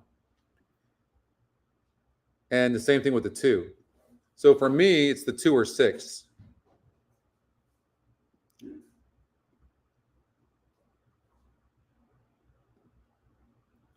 So I'm going to do 7 with 2 6. The horses are at the gate. And I'll do a trifecta. It's now post time. 7 Lining up and moving in for race number with 3, 2 where 6 the in the horse third with race spot. experience is heavily favored. That's 7. Rolling on. With all. Went very quick last time out. On a major improve from his first career outing. Bettors think he'll go 1 better today. He is the 4-5 favorite. Trio of newcomers taking some support. The 1, My Red, White, and Blue. The It's 2, tough to break from that Breakout Star. rail They're as a first-time stablemates. starter, Oldie. The Antonio Sano debut runner. That's the 3. I mean, this Il 7's going to Miracolo. get. Think about this 7. It had the Gun 11 runner. post before, Pegasus World Cup going the winner. same distance on the Second dirt. choice Think about currently that. at 7-2. Impossible. And Rolling showed the on, lead. and Jaramillo take the And they were outside flying. gate. 5.5 furlongs. I mean, this 7's going to have a a breeze trip, you would think. and they're off. Excellent beginning for Rolling On, and he'll do just that, striding clear to a 3-length lead in a hurry. Rolling on to the top. My Red, White, and Blue is away in second. Rushing forward is Il Miracolo. He's now into third while hard ridden. Fourth is Thunder Echo ahead of Sir Daniel, and Breakout Star last a long way, half a mile from the finish. Rolling On is even money, and he lays the gauntlet to the rest of the field as he's opened a 7-length lead now. The opening quarter was robust, 22-1. Ridden into second is Il Miracolo alongside My Red, White, and Blue. Trying to run home from the back, Breakout Star, Thunder Echo just ahead of him. Sir Daniel is the trailer, and Rolling On is the leader. Rolling On hasn't seen a rival from the start. He's a 1/4 mile from the home, and he's on top by 7. Second is Il Miracolo with an inside lane. My Red, White, and Blue is next as they straighten for the drive. Now there's just an 1/8 of a mile to go, and Rolling On is still well clear. A bit green while second is Il Miracolo with My Red, White, and Blue and Thunder Echo next. But at even money, it's Rolling On indeed. Rolling On made short work of it here. He'll win by 5 in the end. Il Miracolo second, My Red, White, and Blue third, and Thunder Echo finish fourth. See, no, I mean, I was right that time, but I'm just, the way I handicapped that was just by this. I happen to know that this post position is impossible at 5.5 furlongs, and this horse was showing speed and they were flying. And then I look at the pace number today and it's an 81. And that's how I came up with that. That was it. That's it. So now, of course, you got a bunch of first-time starters, and one of them could really be good and step up, but that's the risk. But it happened just like kind of, and then in the first race, look, it broke 11th last, and it showed some. Then it rushed up and showed some speed in the first race, and then the jockey let off. The jockey let up here. This horse could have won. The horse could have lost by 5 lengths if it wanted to, but why? And then comes back here, gets Jaramillo, flyer out of the gate, bam, done. But the post position huge, 7 post as well. Doesn't have to worry about any horses on the outside. Those are the types of horses you want for singles that not everybody necessarily is singling. And yeah, even money, absolutely, Alan, was a gift.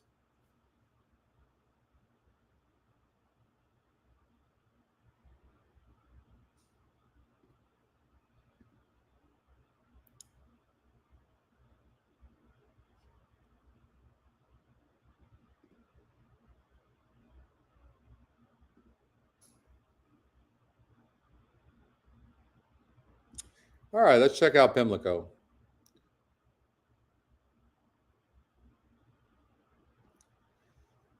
So 47% on the one, draws the rail, unbelievable SOR, unbelievable GSR, 47% to win, 4 to 5 EquinEdge morning line. I mean, Super Chow looks like long gone, but then you have a horse like the 7 horse who can press. I mean, they are going to be flying from the beginning. Good morning, Lido. I'm actually really looking forward to seeing this race. And what I mean by that is, if these two horses they're going to be dueling. I mean, they're clearly the front runners. You're getting 6 to 5 right now on the one, and I probably would take it. I don't think any horses are coming from behind on. I don't see it. I think the one horse at 6 to 5 is a gift. And yeah, you've got 2 fast horses, Justin, right? But you're getting 7 to 5 on the one.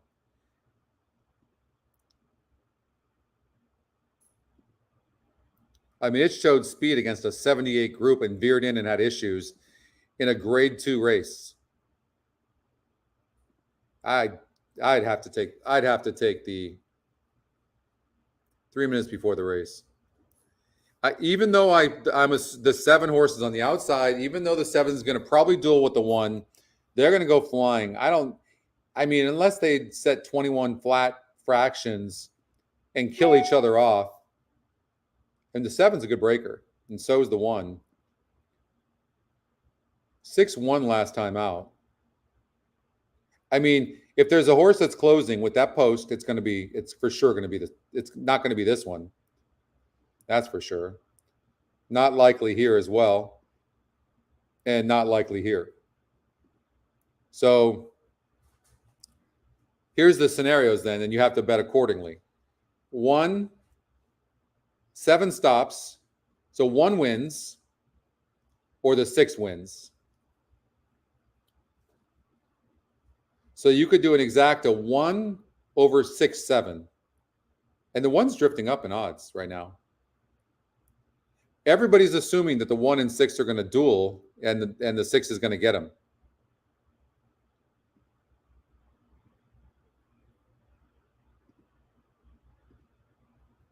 And that's a possibility. But this horse only beat 5 other horses.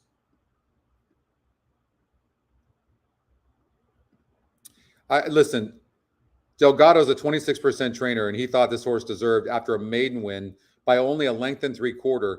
This horse was 2.5 lengths back in the stretch against a really nice group of horses in the Saratoga Special Grade 2. Now this horse cuts back in distance and has this kind of speed.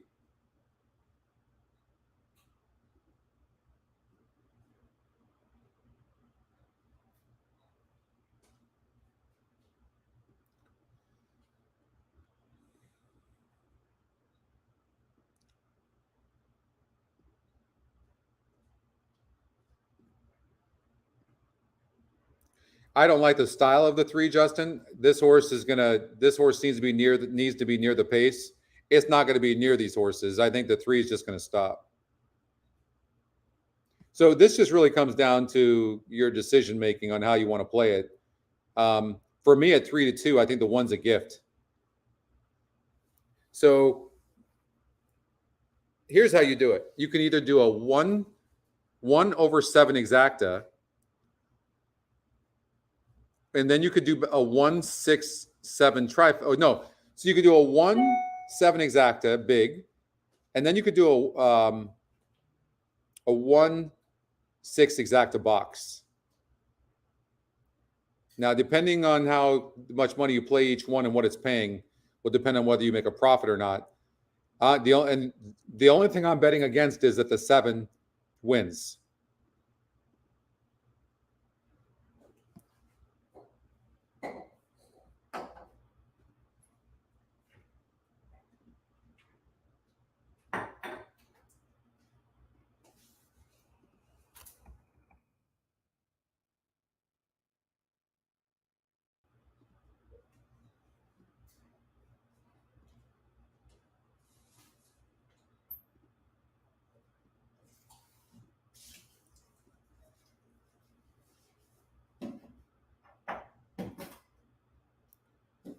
I'm gonna do this. I'm going with the 1. And then I'm going to do a 1-7 exacta and then a 1-6-7 trifecta box.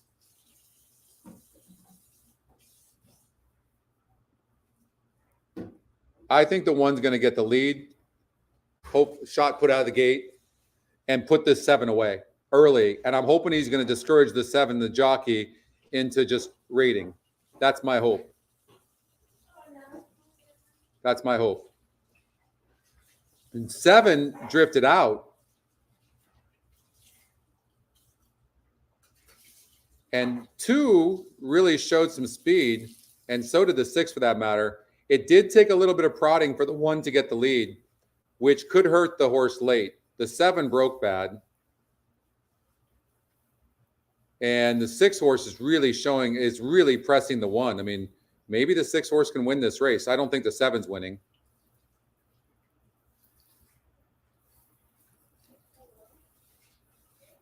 Is the 6 this good?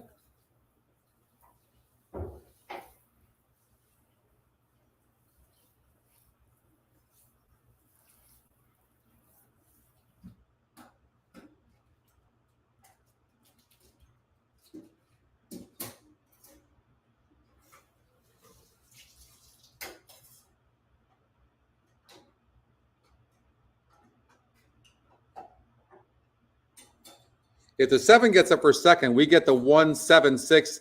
We get the 1-7 exacta as well. Man, both bets. Wow, 6 showed a lot of speed.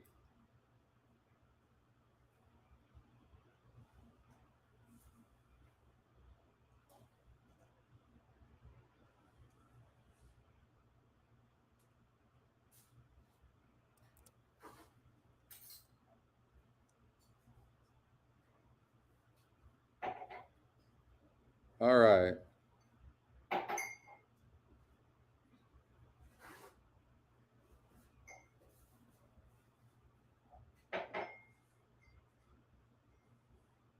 We got the exacta and we got the trifecta. But I was more impressed with the 1 oldie, right? I mean, look how good that 1 was in that race.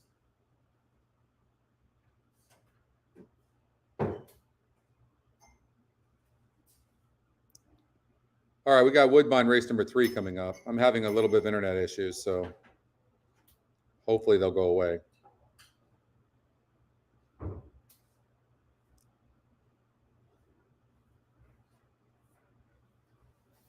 All right.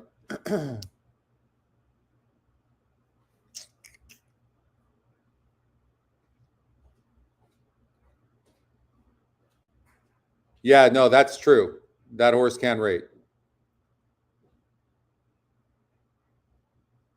All right. So the pace of the race is the 6 by far. But it's really important you know this. It's 16% to win, so it's not terrible.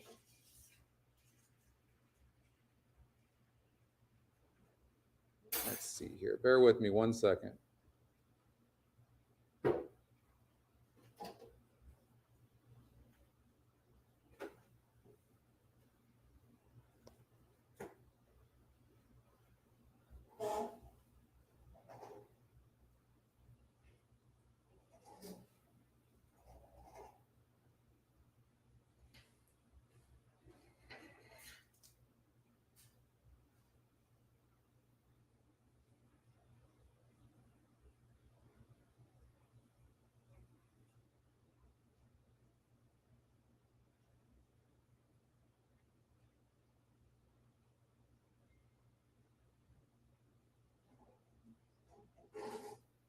Sorry, guys.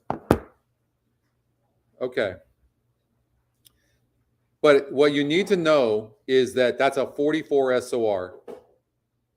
Okay, so maybe the horse just broke its maiden. Yeah, but it did it easy. So remember, when you see the SOR, It has nothing to do with how a horse did in the race. It just has everything to do with the competition. So we know that most likely, based on this horse's first 2 races, that it needs the lead, 1. And 2, it got the lead against easier horses. And even at the second call, it was only 1 length in front. Okay. Now, what most of us know that use EquinEdge for a while now is that class can really move a horse up. And you've got a horse like the 4 horse that's got a 60 pace and a 64 SOR. And this horse needs the lead, it looks like. I mean, it can rate a little bit, you can see right here, but we know that it needs to be near the pace. So no matter how hard that 6 goes, the 4 is going to be on its ass because its best chance is being on the lead, especially being on the inside. And the one time that it did rate, look at the post position it had. And look how good it breaks most of the time. It was on the 8, it had the 8 hole and was able to rate barely. You see? So for me, I don't like the 6 or the 8.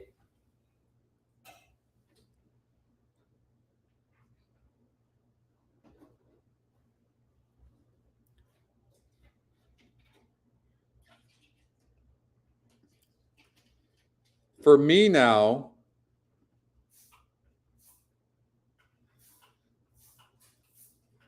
so let's see if we can make an excuse for this horse. So it ran on the inner turf here at Woodbine, the turf here.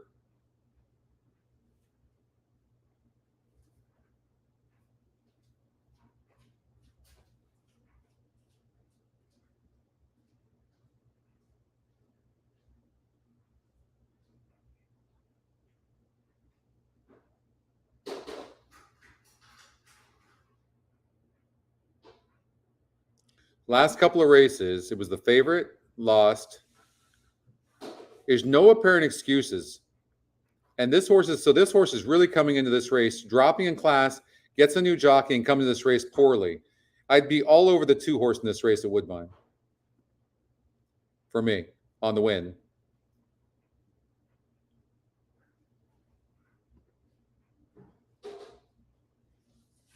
So, Michael, the way the system works right now, people think the closing, anybody that gives you a closing metric, really, it doesn't work. Hey, Bill. Cobra Kai, I already watched it. It's fantastic. Oh, is it a new season already? Oh, thank you for telling me. I love the 2 horse. But you can see, look at, the 2 is going to close because it's got a 33 pace, but yet it's got a 21% win. It's EquinEdge morning line 2-1. It's an EquinEdge long shot. It's got a good GSR, right? So you just have to assume now that this horse is going to close. You more want to see how the pace scenario is going to be up front, and you can assume who's going to close based on the pace and all the other metrics as well. If it doesn't work giving a close, it doesn't work. This horse closes the best. It really doesn't work that way. You have to look at all the metrics together.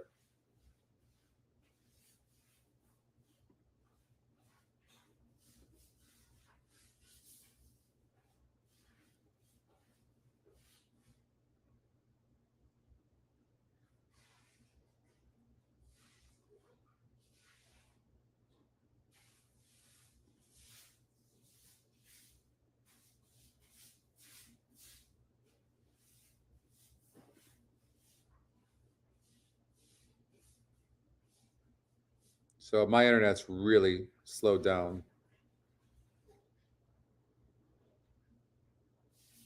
He deserves it, Bill.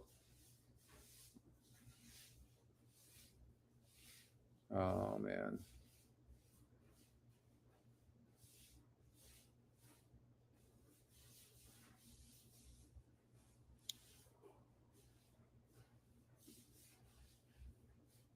It went well on the outside of Lion of the Sea, and 6 away last is Blue Max. Stylish Gent in front. They race down to the corner. So pressed such here, a drag. confident in the I lead, could 3 not wide, get that Aquabuzz bet the in. center. Mr. I'll take the Narcissistic 2 right finishing now. Gosh darn it. Round the outside, Blue Max from Lars gaining behind Lion of the Sea. Mr. Narcissistic goes 4 wide. Start.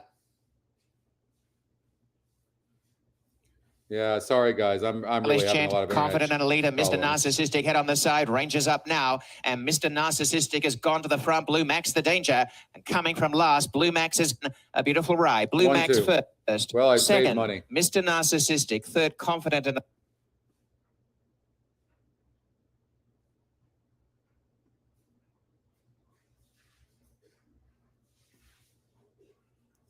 So we talked about the 4 and 6 being the speed, right? And the 1 had burned some money, but it was those 2 horses. It was the closers. So that's how we utilize the numbers. So when you look at closers, I mean, I was wrong about the 1, but we knew that those 2 horses were the closers, right? We knew that. I didn't like the form that this horse, but here's the thing. I mishandicapped this too, because the system is already calculating for the bad form with the 25% win. So that's my fault. Bad handicapping. Partly bad handicapping. I didn't put it all together right, but this race was between the 1 and the 2 when you look at the pace of both the 6 and the 4, right? So something to be learned from there.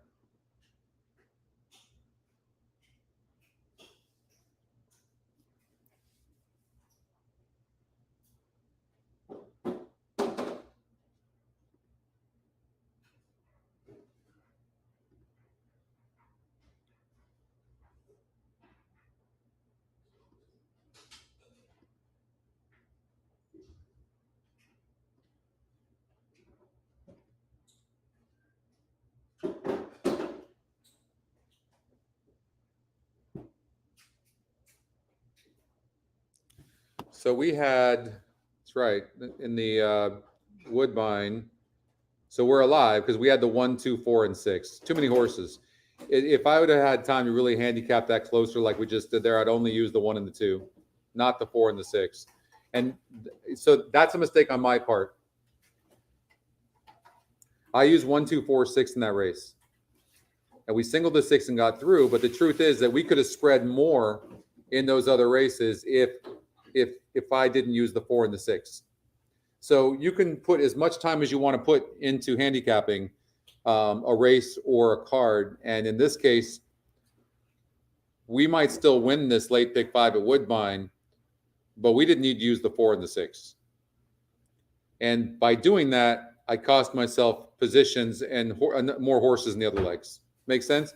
So we need a little bit of luck, but we could have really increased. That's what I mean by making the proper eliminations. If you make the proper eliminations, the system's going to add horses in other areas, other legs based on your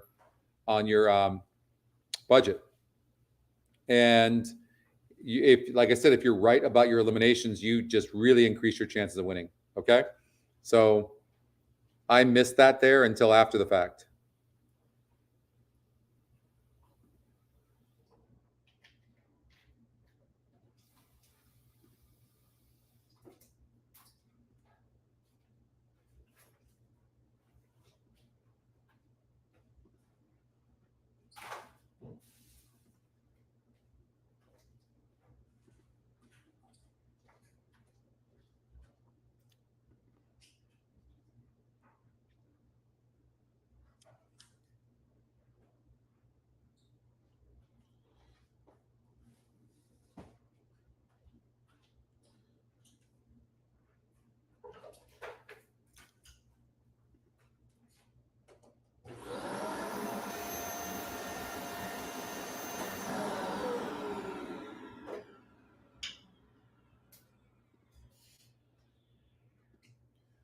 So it looks like this 2 is very interesting. The EquinEdge long shot. It's very interesting. I think this horse is going to be near the lead and run a very good race and could be in the money.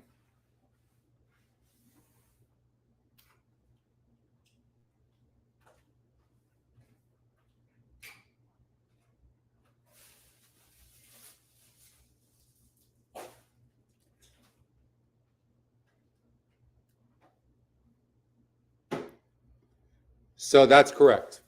That's right. And now you can kind of visualize based on the post position, Michael, how the 9's going to be run. So you know that most likely the front runners in this race are going to be the 1, 2, 3, and 4. That's very, very likely. our pace metric is one of our most accurate metrics. Now that's not predicting if they're going to win or not. Now you have to look at the other metrics, but likely, and then you can look at the handy view to look at the horse's style as well. So when you look at this, how many times does this horse close? It loses ground every race. So, and it's on the inside. So you know one thing, jockey has nothing to lose. He's sending the 2 for sure. So you look at this horse, it's lightly raced. We don't know if this horse can rate, but it's lost ground in its first 2 races. So there's a high likelihood that maybe this horse needs the lead, but goes to Brad Cox, new trainer.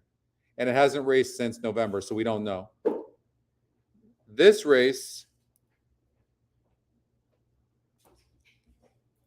this horse's style is definitely to be near the lead. In its very first lifetime race, it maybe showed the ability to rate some, but it's most likely going to be near the lead. The ones on the rail, I mean, it doesn't have to go, but there's a high likelihood that maybe this horse tries to go. Irad's Ortiz aboard. So,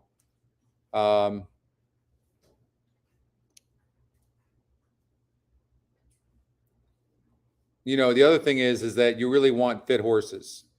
So I would just tell you that I think that the 7, 9, or 8, I think it's going to be a closer. It's going to win the race. I do. Now, the 1 can definitely run better here. Irad jumps aboard. The horse broke 7th from the rail, and the horse was 13-1 to start. Remember, we always talk about these second-time starters, man. And look at this. The GSR goes from 51 to 64. So there's a high likelihood that this one's gonna run a better race, whether it's on the lead or rates. I mean, his 5 horses only had 2 races, and it faced better last time out. I don't love the 5, but it's not. If it won, it wouldn't surprise me. So now look for horses that haven't burned money. This horse is not the best breaker in the world. It raced on the outer turf over at Saratoga last time out. Now is on the regular turf, and it breaks bad but runs every time. Rosario jumps aboard, but you've had some top jockeys on this horse who couldn't win. Then you have the 7 horse who's been right there, but racing in some tough races. This would be the horse I like the most. Been racing in some really tough races, and I mean look at that SOR, 58 in a maiden special weight. I mean that is about as tough as it gets. I don't know that I've ever seen a maiden race with a 58 SOR. And here's your price horse. Ortiz jumps aboard. And by the way, the 7 and the 8 are the EquinEdge top picks. I like the 7 and the 8. This horse broke 10th and still ran like that from the 9 post at 4%, wide, improved late. So I like the 7 to beat the 8 over at Kentucky Downs.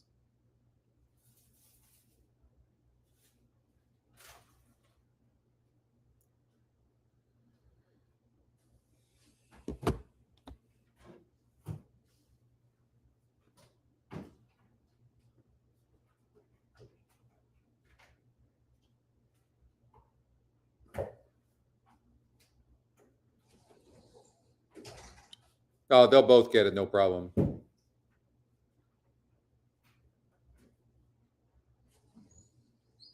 Oh.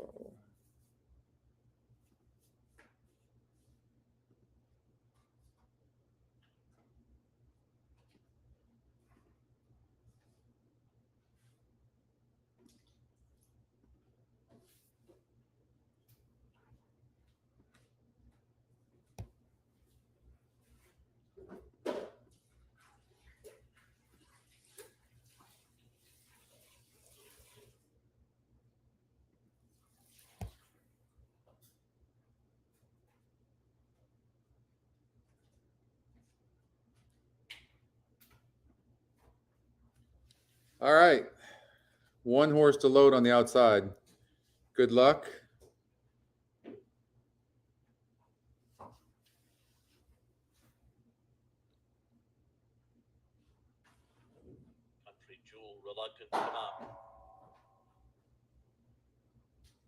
What's up, Christy? Happy Saturday to you.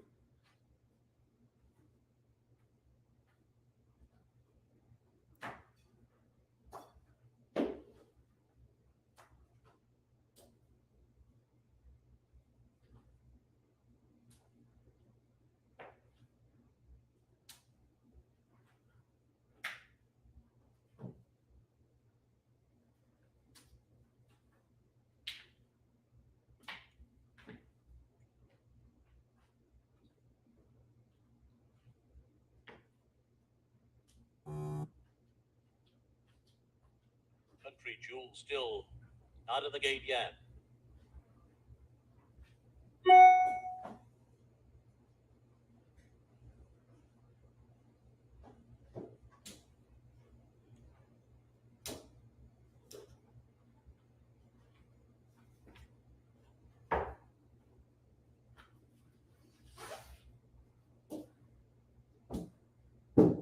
You've got her in now. They're all in line.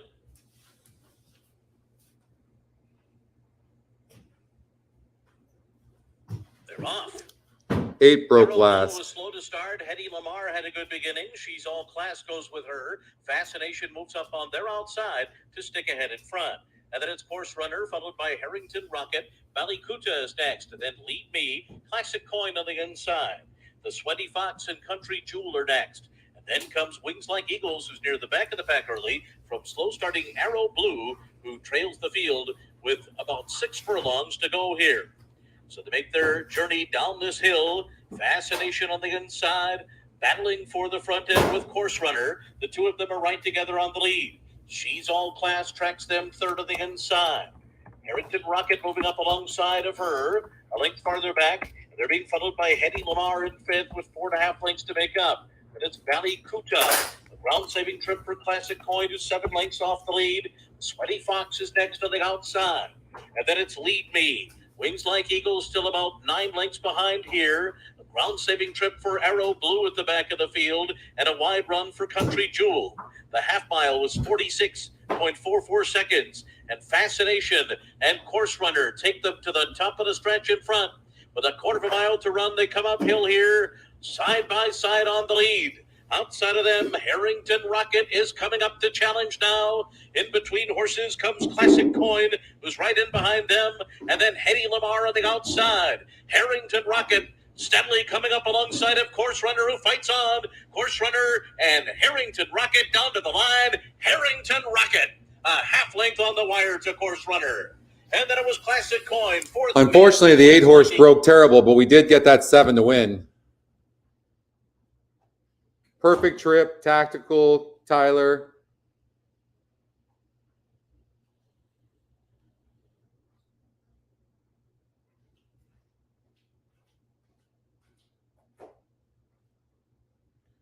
All right. Nice. Exacta would have been nice, but that's okay. We got the win. 3 to 1.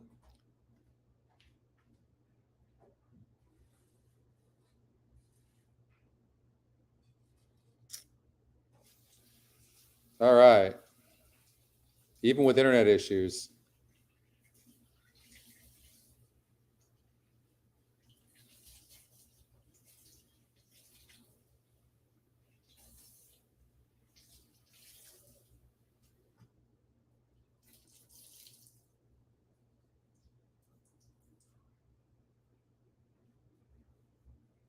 You have that try, Vito?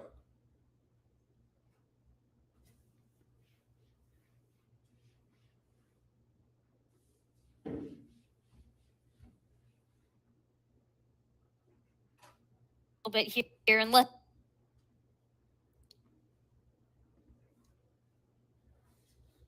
All right, so here at Goldstream Park, race number 4 is coming up, and nice going. You got it, Christy. Oh, nice going.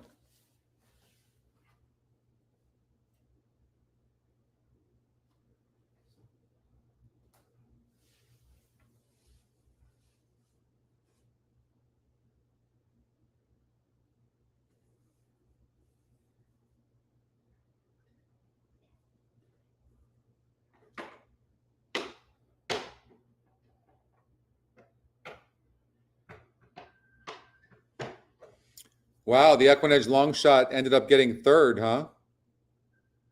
Incredible betting. Way to go. Incredible betting.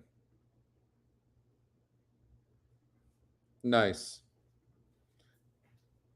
42-1. That's pretty badass. Nice going, you guys. That's going to pay really big. Let me know what that pays. Let me know what that pays. That's huge, though. This is what I thought. That's a big if, by the way. Okay, so it's a risk, so don't go crazy. 2's the best horse in the race, in my opinion, but it needs to break well. And its biggest issue is it doesn't break well. I did look at this race earlier with Alfredo when we were doing the Hippica show this morning. And that's my biggest concern. You can see it's just not a good breaker, but I think it's the best horse in the race. But it is a wide open race. But you know what you could do? You could key the 2 like we always talk about. Approaching the gate. You could do like a win bet on the 2.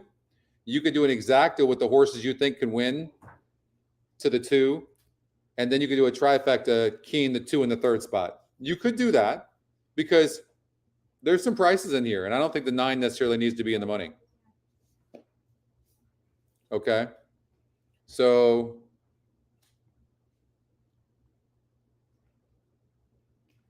let's see here. Pace wise, there's no pace in the race. So, but the 9's going to have to send to get the lead.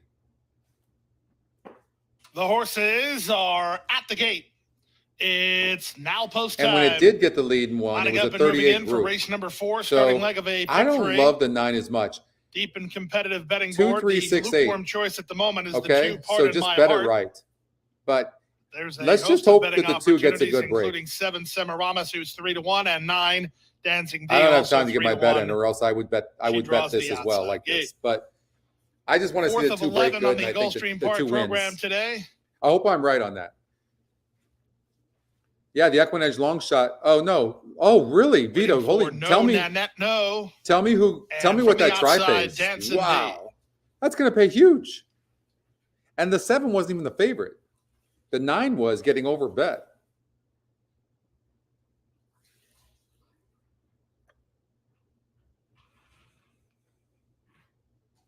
Whoa! 858 trifecta. Woo! No, Nanette, no. Way to go. That is Dancing awesome. D and Kevin Krieger to take the outside gate. Nice going. You've got that too, Christy. That is amazing. They're at the I'm so post. happy for you guys. 50-cent trifecta, 860 And, bucks. They're off. Oh, Semiramis 2 was broke off great. slow, and so was Be the One. First Yes. off the blocks was First Gold to take the lead. Okay, just be right Meister one and Mo time. Clips are going to run with her. One From time. between horses, that's Pardon My Heart with No Nanette, No Next. Very wide around the first turn will be Dance and D. I just want to see the fourth jockey last, be patient. Third last, Semiramis. Twin Cause is second You know, last. this The horse trailer is really Be the loses One. 5 grounds at the start Around every the first time. turn they go. And here's Mo I just don't Clips want to see it taking get a narrow bad trip in advantage from between First horses Gold, now. who's at the rail. Working over a bit now in the third is Come Dance on, and 9, D. go. Candy Meister stays parked at So the the rail. 2 can get a good Pardon My trip. Heart I is don't like it between being in horses. between It's a horses at 3-wide all. trip for No Nanette, No. 2 back to Semiramis, then Twin Cause, and Be the One at the rail. You The see, no opening matter quarter was what the 24 jockey and 4 down does, the he backstretch they go. continues to be Clips, behind leads horses a length and a quarter. with nowhere to go Second and a is horse Dance to his and D. First outside. Gold won You the break, have but to is put a now note on third. stuff like this. Up I to the can't outside, stress enough on Semiramis videos. is on a mid-race move for Win or Wilfred lose, Vasquez. Here's Semiramis to turn this up horse the does heat not on have a the good leaders trip. and change the complexion. From 5th now, Pardon My Heart, then No Nanette, No. Candy Meister shuffled back. Twin Cause second last, and the trailer is Be the One. They leave the backstretch and move on to the 4th turn. Mo Clips has the lead. Here's the move from Semiramis up on the outside to take over. Dancing D is back to 3rd. No Nanette, No, plotting a wide course with First Gold toward the rail. Then it's back to Be the One ahead of Candy Meister and Twin Cause. Semiramis made a sustained move mid-race and has the lead a quarter of a mile from home on top 2.5. Dancing D is second. Toward the outside, No Nanette, No is next, then First Gold and Mo Clips. They straighten for the drive. Up front, Semiramis now just 1/8 of a mile from Now pay look dirt, what it's a length doing and a half when in it breaks front. through. No You Nanette, see No this? tries to surge at the leader. At the rail and Dancing D, they come inside the 16th And it's ball. going to have to settle No for Nanette, 4th. No starts to gain. Semiramis still in front. No Nanette, No is surging forward to win it. No Nanette, No beats Semiramis on the money with Dancing Now, I have mixed feelings D about that third. effort. Pardon my 3 minutes before Pimlico, we'll get out there. But I do have mixed feelings about this, and I'll tell you what I mean. Once this horse got free, it should have really made up ground, and it didn't.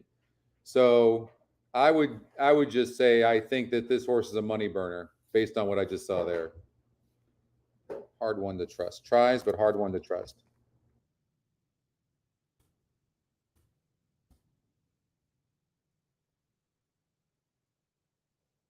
At this level, you always have to put at this level. So, all right, that's just, now I could completely have that wrong. I mean, it was in between horses the whole time, the entire time for sure. But once it broke through, it had to get third, and the fact that it didn't get third, it kind of turned me off.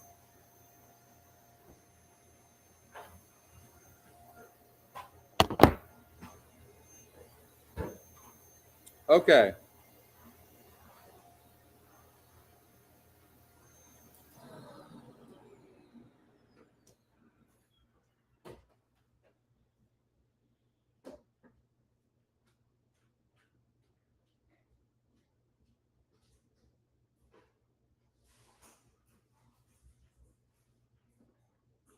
They're on the track at Woodbine.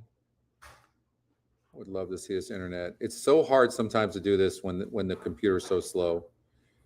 I'm at Anna's house right now, and I'm trying the internet. It's just probably not used to this kind of power with all the video and stuff like that.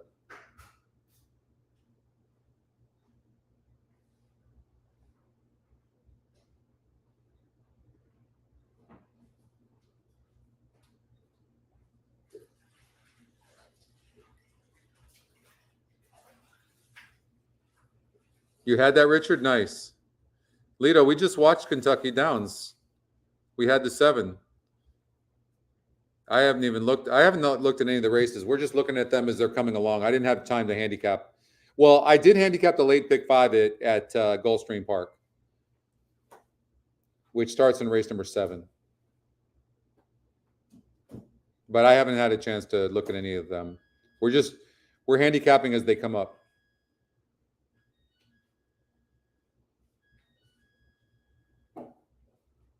I think it's been like that the entire time, Vito. I think to win, you have to be at least close to the pace. That's what I'm seeing. They've got really lucky with the weather today.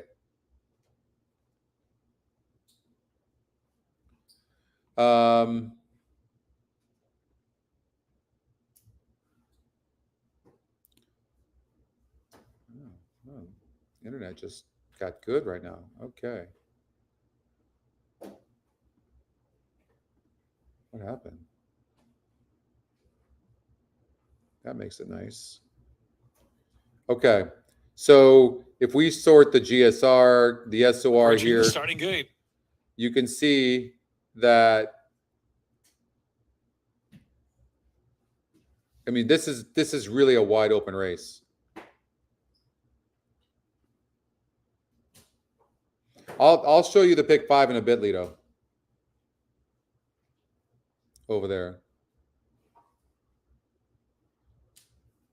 runners at the gate set to load for the 4th.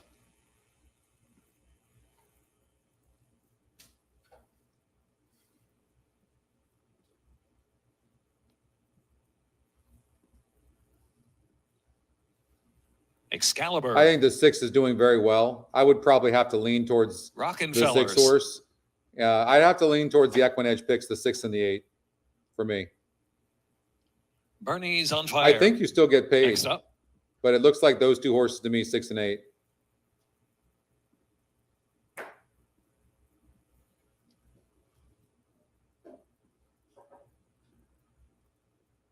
He's incredible.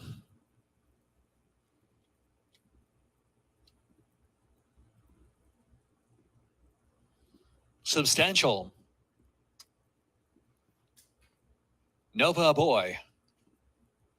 I like the 6. The Wolfman. Sonny's at Gulfstream. He's running all the time. I mean, I don't know what we'll look and see if he's in the next race at Goldstream Park.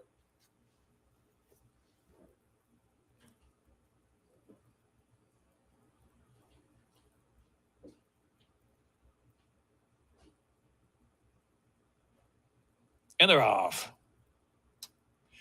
He's incredible, and Bernie's on fire, and Substantial all in the early firing line. The Wolfman and Rockenfeller's on the inside is on the chase there for fifth. And back to Nova Boy, back of the pack with Excalibur trailing the field. Charging down the backstretch now. Scrambles on for the lead. Up the inside, Bernie's on fire. Now gets the head in front from He's Incredible and Substantial. And the Wolfman caught widest of them all as they roll past the half-mile pole. Rockenfeller's under a hard ride there. Fifth spot. Another two back to Nova Boy. Trying to pick it up for the back of the pack, and Excalibur outkicked. 3 furlongs left to go. Bernie's on fire. He's Incredible there on the outside. The Wolfman's on the hard chase there from third. Substantial fourth, and Rockenfeller's Nova Boy and Excalibur. Quarter to go at Pimlico. He's Incredible on the outside now, getting the upper hand from Bernie's on fire. The Wolfman out of the center of the track, driven in third. Coming to the final furlong, He's Incredible. He's Incredible with a 2-length lead from the Wolfman, and Bernie's on fire. Then Substantial swinging to the far outside, but just at an even clip now. A 16th left to go. He's Incredible, and the Wolfman is the Wolfman on the outside. Photo finish. Photo. The 8 won the Wolfman race. close with The He's sixth horse Incredible. just could Photo not get his Substantial legs. picking It up took a late, while and Bernie's on fire. for and that horse Rockenfeller's to get there, unfortunately. I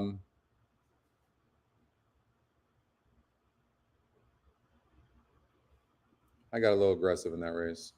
And what I mean by that is this horse was still 19% to win. The top win percentage won the race at 3-1. 5 horse had a 17%. 8 horse won. No, the 8 horse won. If you bet the 8 won. 8 over 5. That's a nice exacta for sure. All right, let's go to Woodbine race number 4.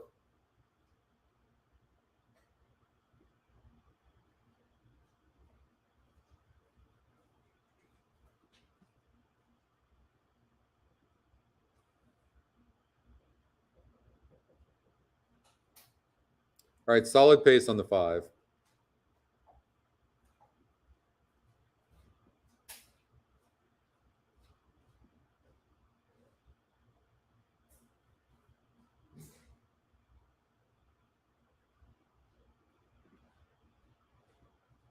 There's really a lot pointing towards this 6 horse.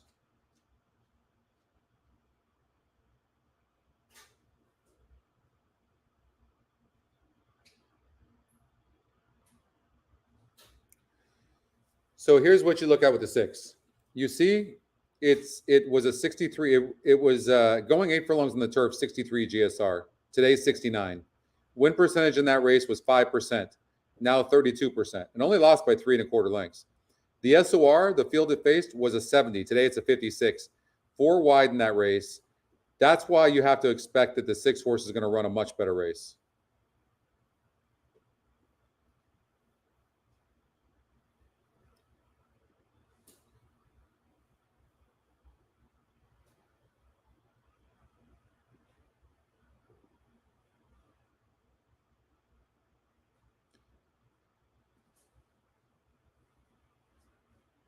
Now the pace of the race is the 5 and it has 19%.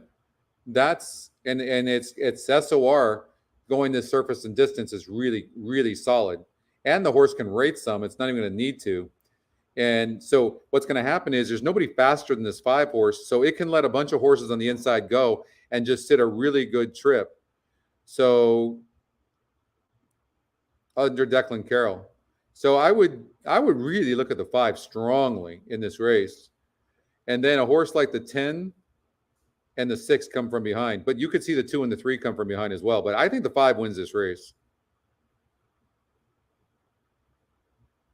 I think the 5 wins this race.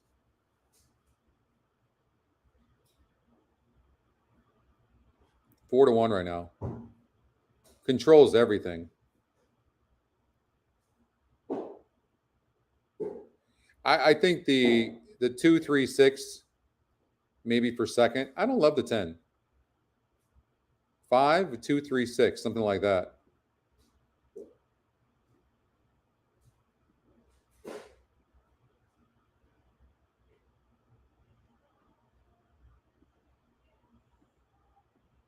Five, 2, 3, 6.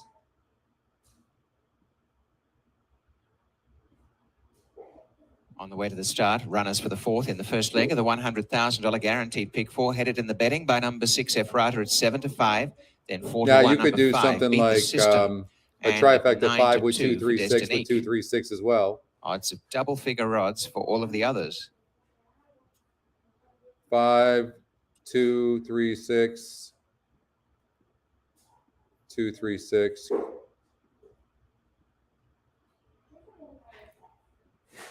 Now, I went pretty aggressive here in the sense, not an amount, but I didn't put anything for the 5 to place, to come in second. Yet. So if you can, you want to do that. Thank you, Gary. But genuinely, if the 5's good enough, the 5's going to get the best trip. And because of the post, and you really want to look, there's no speed on the outside of the 5, which means the 5 controls everything. Right? Controls everything. Controls the race.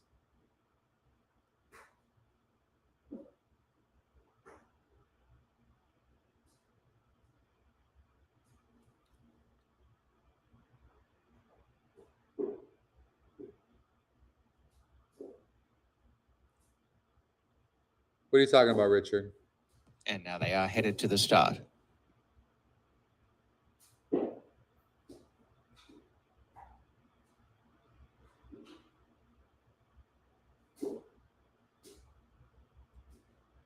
You know, the EquinEdge long shot is the 9, and I didn't put that in here. And so I don't want to miss that.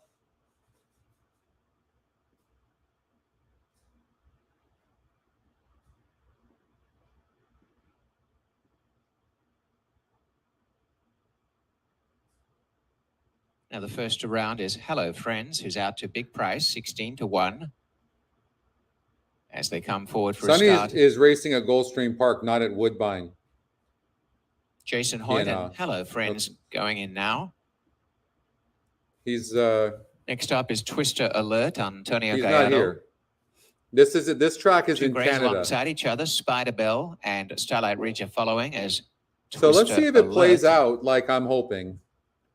You know, initially is in. I'm like Spider really Bell, got on the 6 gate horse, but 3. then I started seeing how the Starlight pace is going to Ridge, play out and seeing Leo that Sellers to gate the 5 4. horse has some Beat the System. pluses Getting to it. A lot of action in betting is now 7-2 we'll see. and continues to shorten in looks the betting. fantastic on the track.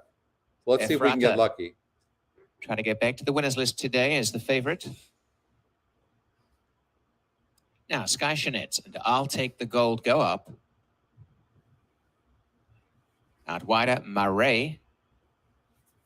Always at a good price. And the last will be Destinique, who's the outside gate. The field is all in. Locked up. And they're off. And best away, Destinique from the outside, shooting for the lead. Beat the System, the center, and Beat the System's run to the front soon after the break, with also Efrata pushing the pace, and I'll Take the Gold. Coming up the rails to share third spot, Hello Friends. A length away, Twister Alert, Spider Bell. They're well bunched up. On the outside early on towards the back is now Starlight Ridge, and 2 lengths away last, Marais. Beat the System relaxes in front. A length Efrata. On the outside, I'll Take the Gold, and wider Destinique. Hello Friends tracks on the rail. A length and a half, Twister Alert, Spider Bell and Starlight Ridge across the track together as a trio. 2 lengths away last, Marais. Beat the System, head on the chest, a length to Efrata. A length and a half away, came off the track, Destinique, I'll Take the Gold, hunting up the rail. Hello Friends tries to stay with them as they quicken. A couple away is Twister Alert on the inside. This leader's done it pretty well. Beat the System, a length and a quarter, Efrata. On the outside, Destinique. Efrata's giving ground, and Beat the System's running clear of Efrata quite easily. Destinique on the outside. Hello Friends, the rail. Spider Bell finishing in the center. Turning with the lead, Beat the System, cut the corner beautifully. 3 in front of Destinique. Hello Friends on the inside, finishing a bit as they come down the stretch. Beat the System's lead, 2.5. On the inside, Hello Friends is kicking on, and down the outside. Come on, 9, get up for second. Get up, 9. From the back. Get Beat up. The System clear. Marais flying. Get up. The wire comes up. The Beat Boom. the System, and Beat the System wins 3/4. Marais, Oh. Spider Bell, Woo! Destinique, You kidding Efrata, me? and Hello Friends. 123.85. Wow. You cannot do that without these metrics. The pace number, seeing the pace and how the pace was going to play out. Stop it already. You guys can do this too. No problem. Wow. By the way, you should join the coaching classes on Thursdays. The Thursday coaching class. That's 18-1. 3-1 over 18-1. The coaching classes are every Thursday at 1 o'clock. You can get it free. You can go on EquinEdge.com, by the way, and sign up for those coaching classes. I highly, highly recommend them. Really, really easy. It's like we're handicapping live races, but it's really you can ask questions and stuff like that. It's really great. That was huge, huge. 5 is first beat to the system. Huge. 9 Murray. I know I got the Spider exacta, Bell but I third, can't. 10 I don't think I Destiny got the fourth. trifecta. Numbers I are don't think I 5, did. 9, 3, 10. First quarter. 23 Oh, and 3. I had the Half 3, mile, but 46 I and luckily 2. I saved 3/4, myself 110 and with 2 the to 10, 9 on the 123, second. 85. Oh my God! But I didn't get the try. Damn! I should have added that damn 9 to that. I missed it late. I missed that 9 late. God. Oh, that's such a nice trifecta too. You kidding me? That trifecta, 18-1 over 9-1, and a jockey's claim of foul involving number 6 Efrata, who was unplaced, and 10 Destiny, who finished 4th. The claim of foul alleging interference at the 16th pole, and the inquiry as well. So please hold all tickets. Unofficial 5-9. You got the 3-10. try and the super, James? I added the 9 late, Lito. I added the 9 afterwards and said, okay, the EquinEdge long shot we got to put in there for the second spot. I didn't add it to the trifecta because they were going into the gate. Oh, God, that try is going to be so good. Damn it. Oh. I'll be right back, you guys.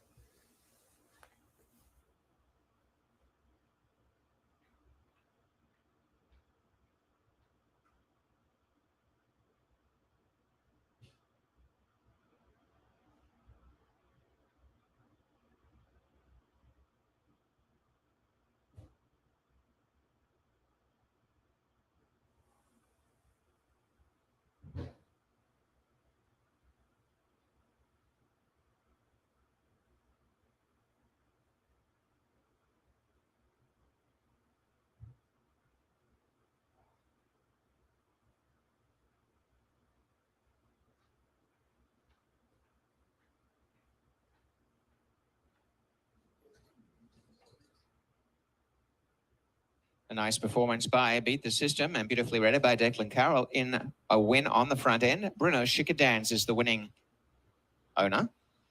And Marty Drexler, the winning trainer. The Bay filly is 4 by Broken Vow from System Time. Philip Steinberg, Brett, the winner in Kentucky. Again, Declan Carroll with the win. That is win number 3 for Beat the System in just 10 starts.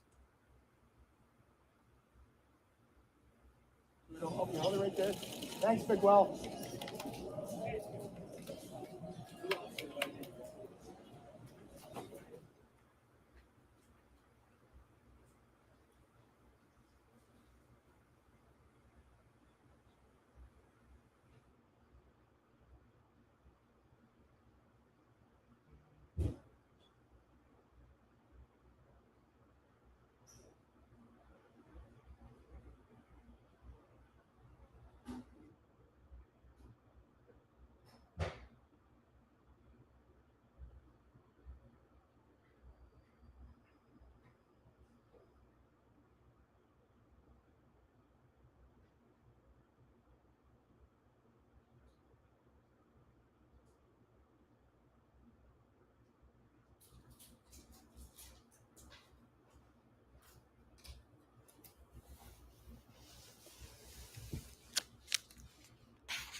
Hey, Martin, how are you?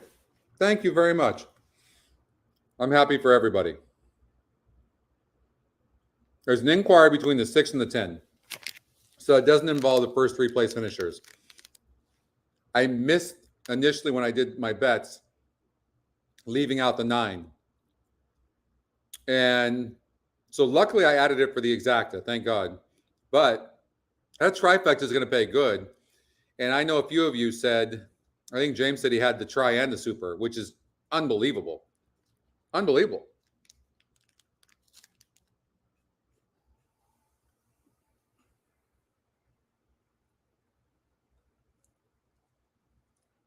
Who got fifth? Was it the 6 or the 10 that got fifth? Not the 10. Did the 6 get fifth?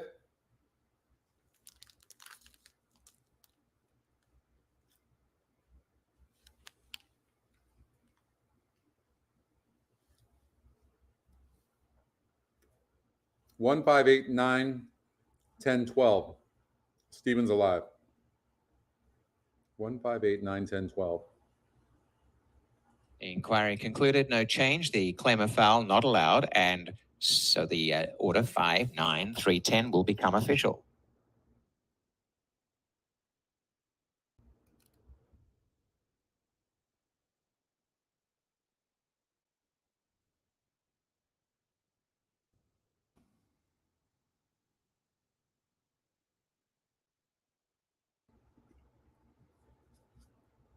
We've got Goldstream Park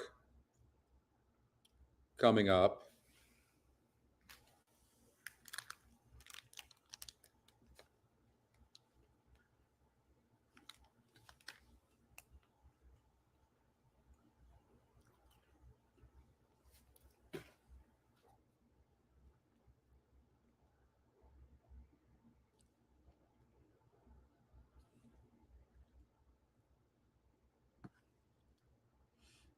Do you notice how when you have a bet and you win and you can't wait for the results to pop up and they take forever like this, but when you get beat a nose,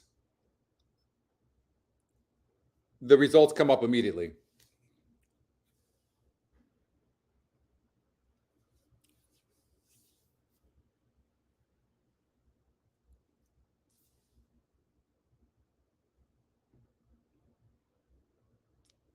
To show the exacta $100.60. Whoa! The trifecta $377.85.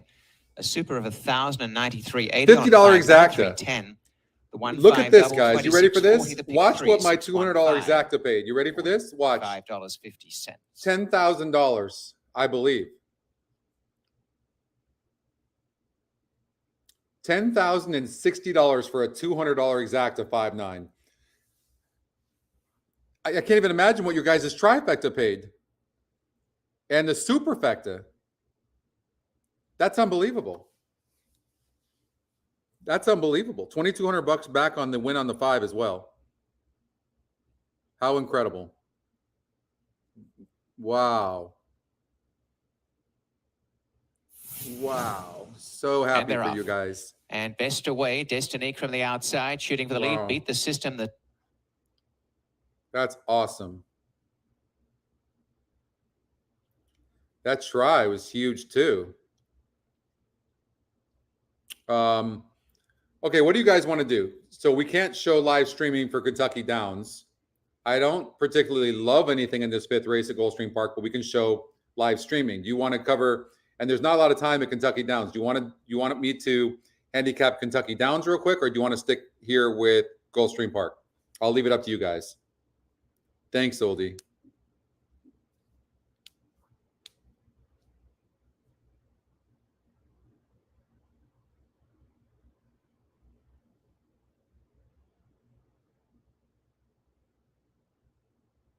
Christie's vote is Kentucky Downs.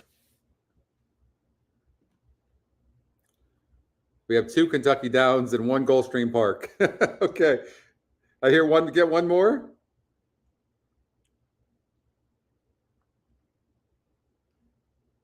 All right. Kentucky Downs it is. Waiting for Oh, there's no way, guys. They're going into the gate.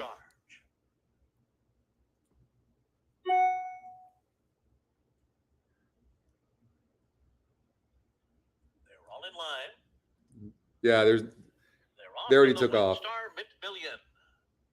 Some Like It Hot Brown goes out to the early lead with Mr. Dumas. A Tone came away running in 3rd. Right behind them is Kentucky Ghost and Pixelate. And then it's Cavalry Charge on the outside. Race Table near the back of the field with Field Pass on the inside. So it will be Some Like It Hot Brown sent to the lead by Jose Ortiz. And on top, as they race That's very funny. down that hill. With a Tone on the outside running in 2nd. Field Pass has made progress, come through an opening on the inside, and then Mr. Dumas in 4th. Cavalry Charge is fifth. Pixelate sixth. Look at that pace 6 number. lengths off the 77 lead, on the then pace. Kentucky That horse Gold has an easy and three lead. stable. Look at that. Less than 5 furlongs remain here. Pretty neat. Some like it hot brown, the leader, a tone on the outside, second. It's also EquinEdge's top pick. It's got the second top pace or win He's percentage. got 3 lengths to make up. It's got a very good GSR, SOR too. I mean, this is the type of horse. Speed's not been holding there that much, but this is the type of horse you can use. But the 25% horse top win percentage is putting pressure right now. Charge coming 3 wide for the stretch drive. Field pass in behind them. Then Mr. Duma. Pixelate splitting horses. Kentucky Ghost on the far outside. They're into the stretch. A quarter of a mile to go. Some like it hot brown on the inside. A tone right up alongside. The two of them are stride for stride. 2-horse race. A tone and some like it hot brown. Field pass is third. Up the rail, Mr. Duma trying to make a late run. It is still some like it hot brown. A tone and Mr. Duma. Some like it hot brown. Right? All the way. And the 4-7. That's just so huge. So money. You're getting 7-2. By the way, look at the EquinEdge morning line, 5-2. You see? So amazing. Sick.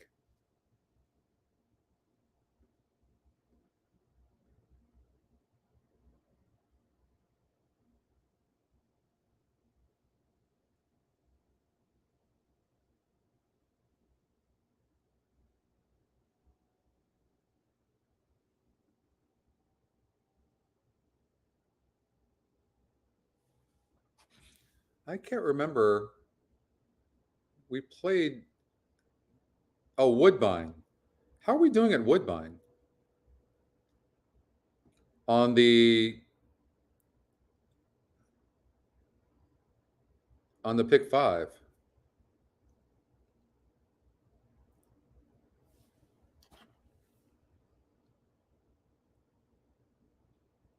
So we're alive still.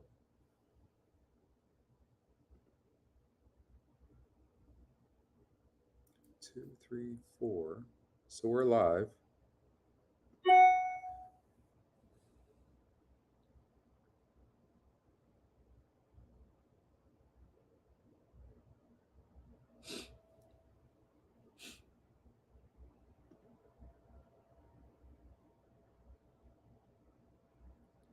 Yeah, we're live.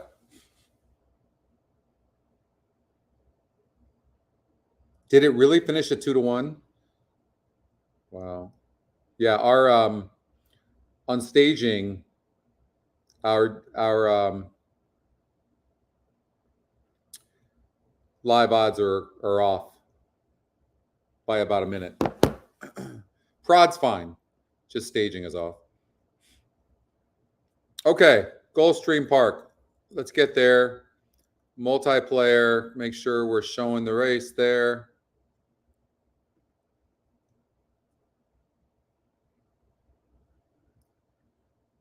There's no speed in the race.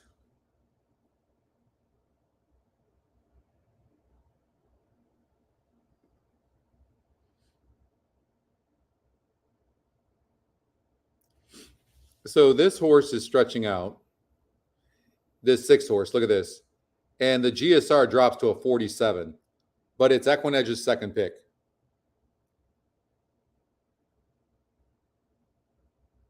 Are those 5 races in a row in the all stakes?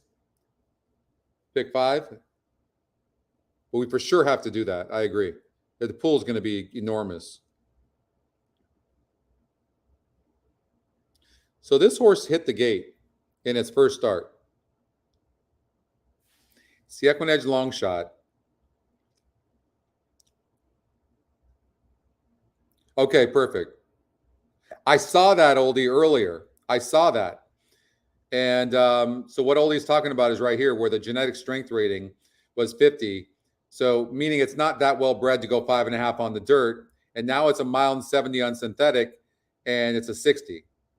So there's a high likelihood that this horse is going to run much better than what it did last time. Whether that's going to be good enough to win or not, I don't know, but it's going to improve.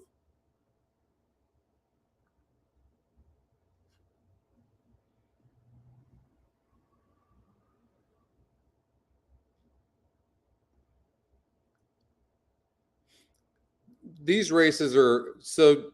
Speaking of Sonny Leon's on this one horse here, and this horse did not have a great trip last time out.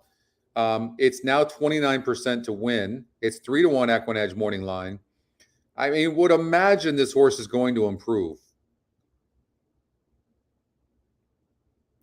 I'm telling you what, you should try to beat the 6 just for the fact that this horse is 47 on the GSR. It's dropping from 66 down to 47.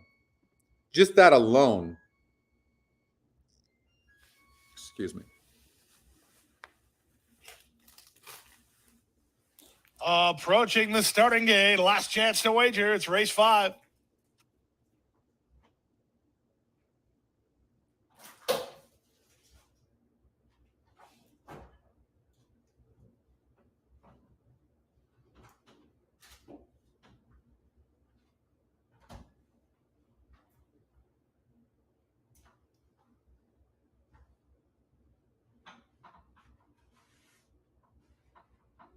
The horses, they're at the gate. It's now post time. Lining up and moving in for race number 5. The bettors have this as a 3-horse contest. Mark Cassie has 2 in here. They're 2 of the 3 key contenders. The 1, Universal Hero, son of Florida Derby winner, Empire Maker. And Lights of Broadway, who's the son of Pegasus World Cup winner, City of Light. The other favorite is number 6, My Billy Boy. Terry Pompey has Samuel Camacho Jr. in the irons. He's looking for back-to-back scores on the day. In the line goes Hollywood Hero. Yeah, Cameron, I kind of like this one as well. I agree with you. Waiting for Lights of Broadway and My Billy Boy. Good catch here, by the way.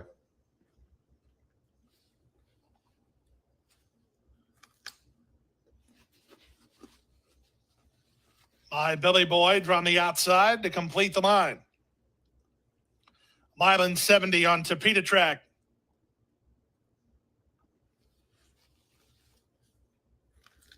They're at the post. And they're off. One broke slower horrible than the others.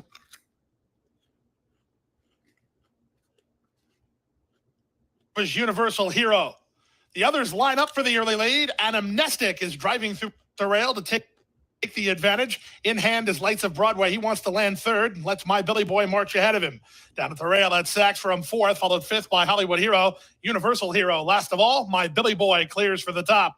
My Billy Boy settles in up front under Camacho Jr. You should watch that one carefully for next time out. Strong and Amnestic as the leaders are really slowing things down on the front end. That's allowed Universal up. Hero to march from last up into a joint third. The quarter time was 24-4. Down the backstretch they go. My Billy Boy leads. Lights of Broadway latched onto him. And now Amnestic. Perez has a decision to make. He wants to try to squeeze through with the rail or stay parked in third. And it looks like the latter is the move for him. Up on the inside, that's Sachs, then Hollywood Hero and Universal Hero. Really a tightly knit group as the favorites are now first and second with less than half a mile to go. My Billy Boy nursing a neck advantage as the pace starts based to on lift. The GSR, the 6 of Broadway on the I'll take outside, the 5 second here all and day. Amnestic. He still has a big chance toast. from there. He's now third, ridden 4th, Universal Hero. And now they really put on some speed. The top 2 sprint. My Billy Boy on the inside, Lights of Broadway on the outside. They've gone 3 ahead of Amnestic, who's now third, quickly outpaced Universal Hero. Lights of Broadway, he has the lead, but he's got work to do as Amnestic stayed with the top duo when they quickened, and he's up on the outside with an upset possibility. Top of the lane, it's Lights of Broadway, an 1/8 of a mile from home and 2 on top. Amnestic is you can utilize the GSR to your favor. Back to 4th, Universal Hero, but Lights of Broadway has enough in reserve. He'll win it. Lights of Broadway, the son of Pegasus World Cup winners. All right, so what we're going to do is we're going to watch this Pimlico race, and then we're going to go to the pick 5, all-stakes turf pick 5 at Kentucky Downs, okay?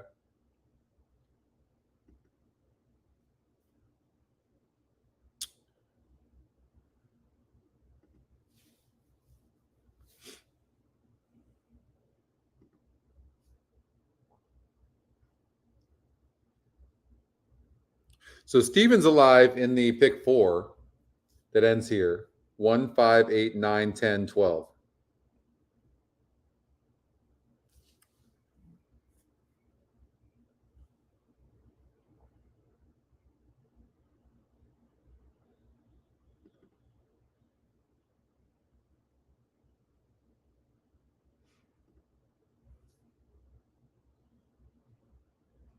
And, you know, when you have the top win percentage being 15%, look at that, 3 horses with 15%.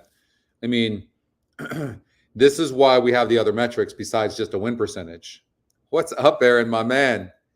I'm doing fantastic. It's good to see you too. It's good to have you joining the fun. We all just hit pretty good. We've been hitting pretty much the entire time.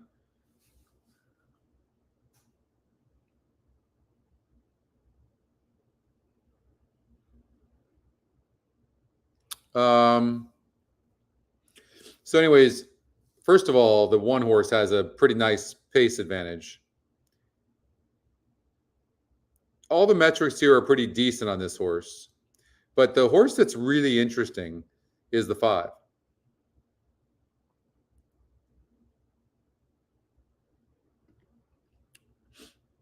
Well, I actually take that back. 16 races. Horse loses ground. Form is not very good. And I was initially looking at the SOR here on the 5, but that must have been a while ago. It's not the same horse anymore. It's only got 1 start this year as well. Now it did get third. By the way, Karamanos won 4 races yesterday. He was timing things so perfect. It's a tough race. The 5s, this is just a really rough race. The 1 could win at 18-1.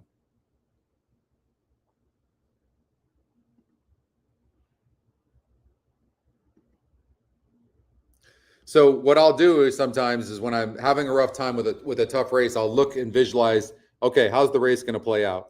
1's going to have the lead. The 4 has some class. 7-2 EquinEdge morning line. Top EquinEdge pick, 15%. And it's the second top pace number. Good GSR. So it sits most likely to sit in second, but it doesn't have that much. I would love to see it like have a 59 pace or something like that, where I knew it was clearly going to be second, which isn't necessarily the case. Like the jockey on the 8 could completely send. 1's going to have the lead. So then I'm looking at a horse to maybe come from behind like this, like the 9, who's EquinEdge's second pick. I would take the 9. I would take the 9 in a tough race. Because the 1 has a clear advantage in the pace. Then the rest of them, the 9's going to be right there as well. So it would, you know, hopefully can get in position, but I think I would probably lean towards the 9. It's got a good SOR of 47. The GSR is good. There's no real advantage on the GSR. It's got a 3-1 EquinEdge morning line. EquinEdge's second pick. Look, there's nothing lining up towards 1 or 2 horses here. You can clearly see that. So this is a race that's a pass race or a spread race if you're playing a horizontal.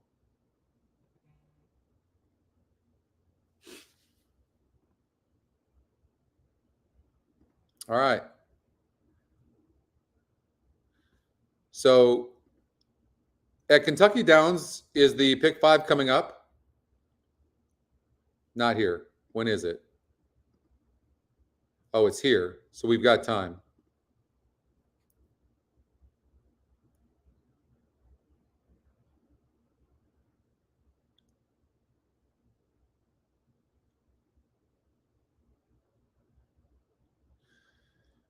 So look, you got a $750,000 Kentucky Downs Ladies Turf. You have a $1 million FanDuel Turf sprint race here.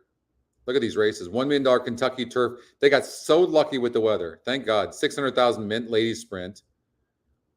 And then the last race finishes off the $600,000 Franklin Simpson Stakes. So that's the all stakes late pick 5. It's going to be a massive pool. Well, 100% we will do that. Canterbury has a great card, Bob.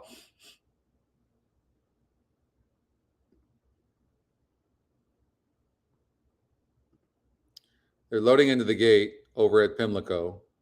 Again, I'd give the 9 a bit of a look in a really tough race. Canterbury Park has a lot of races. 12 races. $100,000 stakes there.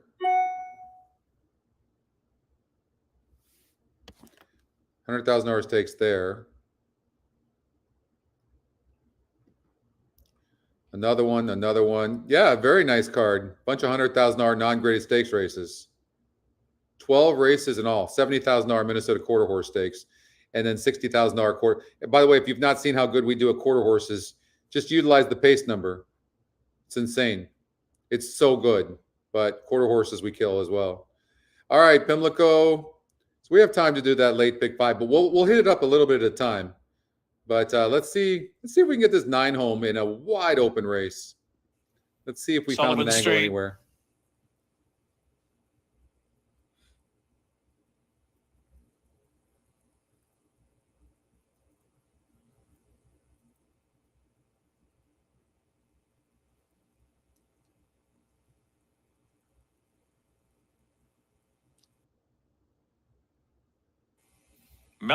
Panini B.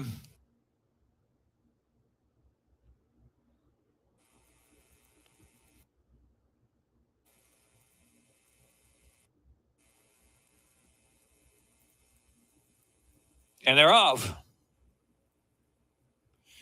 Oh, good check beginning back there to for last. Sullivan Street has asked for early speed. Nibbles. Sullivan Street and Nibbles out to the front together. Silver Sea into third position. Princess Palmer is next as they push onto that first turn run. More Than a Storm is parked in between horses out the 2-path. And 3 wide is Fashionista into the turn run. Little Nutter is settled about 7 lengths from a speed up ahead. Mela Panini B is next. Then Lunar Ice, the outside, Call Me Vivian. And Nancy My Love is the last runner. Down the backstretch they run, and it is Nibbles out there. Nibbles sets the tempo, 3/4 of a length from Sullivan Street in second. Eager Silver Sea is on the inside, tugging third position, and then Block Party in fourth. Inside is Palmer traveling fifth. More Than a Storm is in sixth. The Fashionista, Little Nutter down to the inside. Here's Lunar Ice, who's got 8 to make up at this point, heading for the turn. Mela Panini B and Call Me Vivian. And trailing the field is Nancy My Love Still. Nibbles gets away into the turn. Nibbles from Sullivan Street by 2.5, almost 3. Silver Sea is next. As they round that turn, Block Party's coming under pressure. On the inside, Princess Palmer is next. As they reach the top of the lane, about 1/4 of a mile left to go. The outside, Little Nutter's now in the clear.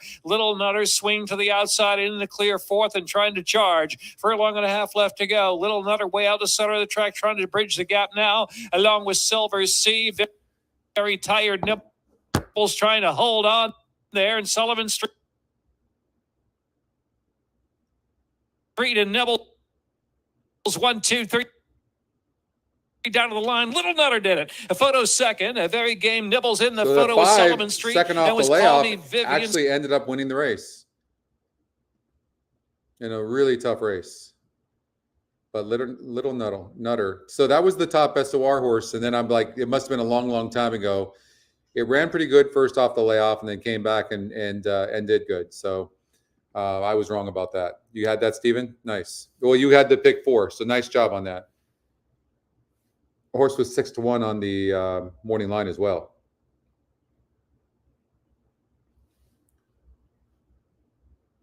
Let's see here. Woodbine Race 5. Of course, we're live there. I got to get a charger for my phone. Bear with me real quickly.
Okay.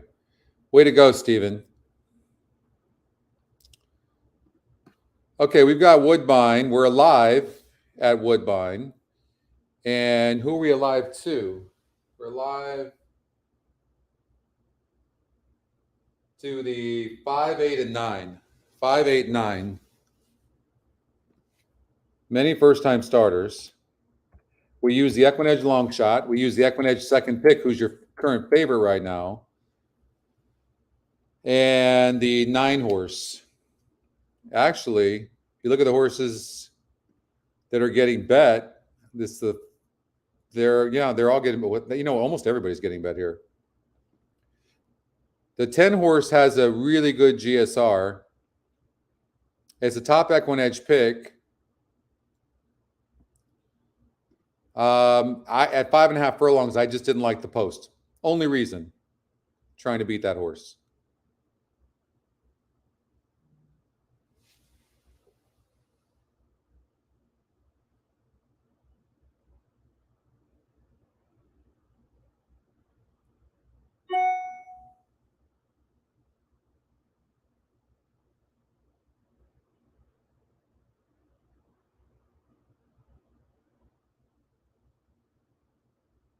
A touch of red behind the line. We'll have a blanket put on here before the start, as this field will come up shortly. The favourite runner is Fashionably Fab at 5-2, and at 9-2, a touch of red, Delilah's Revenge, and then 5-1 for Society's Cat, 8-1, Cara Cara. They're coming forward, and to the inside, Sunshine Girl, one of the Mark Cassie runners. There are 2 from his barn, and Sunshine Girl has drawn the rail.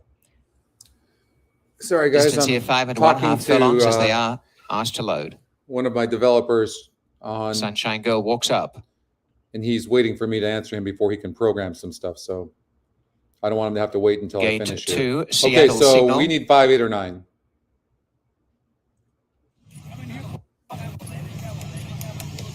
Bob, it just depends on the race. Every race is different. And remember, this is all subjective, right? Sport Incorporated is, but I'm Danish looking for Dynamite. horses like Oldie does it as well, where that, like, it's somewhere on most of the metrics, like Fashionably maybe Fab top about 3 to link up. in like 3 or 4 of the metrics. And when none of the Fab horses kind of meet that criteria, waiting. you kind of have an idea that Seattle Signals maybe rider the race out is the like saddle. wide That open. is Antonio Gallardo as Fashionably Fab. I goes don't in. like when And horses Ashley's are nervous Ring, like that gate going number into the 6. gate. I don't mind if they're a little nervous beforehand, but usually horses leaving souvenirs, as Dave As the Weaver rider likes to gets say, back on horse like the 2 six is in doing the as gate, well. and now it is the Normally, turn from what of I've seen, they don't usually Society's win. Cat. Now, 5's the favorite anyways. We would love Who is for the 8 or 9 to win. Shortener here has come right down to 3-1. Cara Cara. Now Seattle Signals rider is out the saddle again, horse 2. Antonio Gallardo to the side, getting back. Meantime, Cara Cara has gone forward. A touch of red. Waiting. Luca likes Her Nuevo. turn, as is Delilah's Revenge. They've backed horse 2 out of the gate. Seattle Signal. And a slight delay with this start due to horse 2, who's getting a quick check from the track vet. Stand by. 21-1 odds. It's been playing up a little in the gate. Waiting to hear word here. Stand by.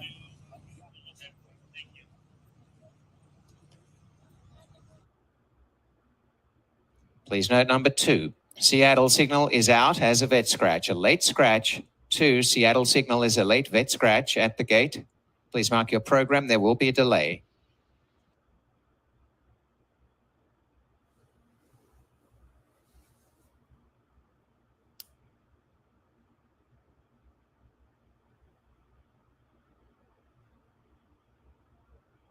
So they just scratched the 2 horse, 21-1. It didn't look like a contender in the race. Now, what they'll probably do is just move the 1 horse out so they don't have to move all the other saddles above, or those cards above that show the number, right? So they would only have to get rid of the 2 and move the 1 out. So they move the 1 so that it just benefits the 1 to have more room on the inside, which could help this one.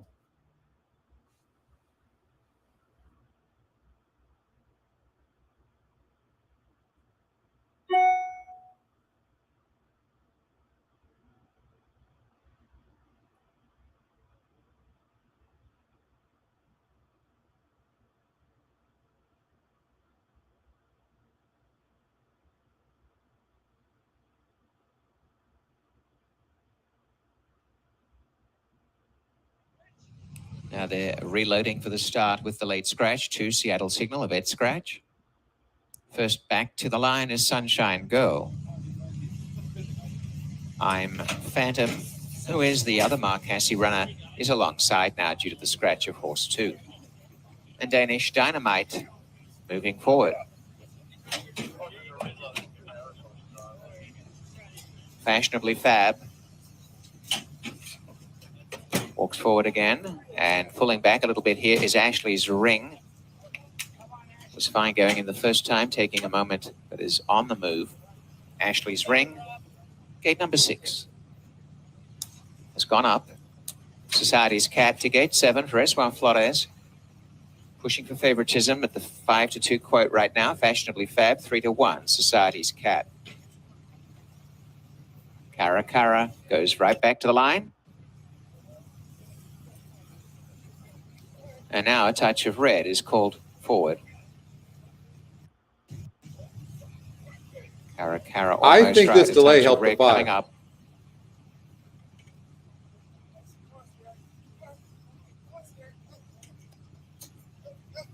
And to the outside, Delilah's Revenge will be the last. A touch of red. Beautifully turned out is at 9-2. And the last along, Kevin Nichols, Delilah's Revenge. One more left on the outside. Now, this is EquinEdge's top pick. Starter Ian Ross looks across as we await the outside runner. I'm trying to beat that Touch of horse red from that taking post, but it does a while, look but it's fast. settled. And now Delilah's Revenge going in. So these youngsters about to be sent away.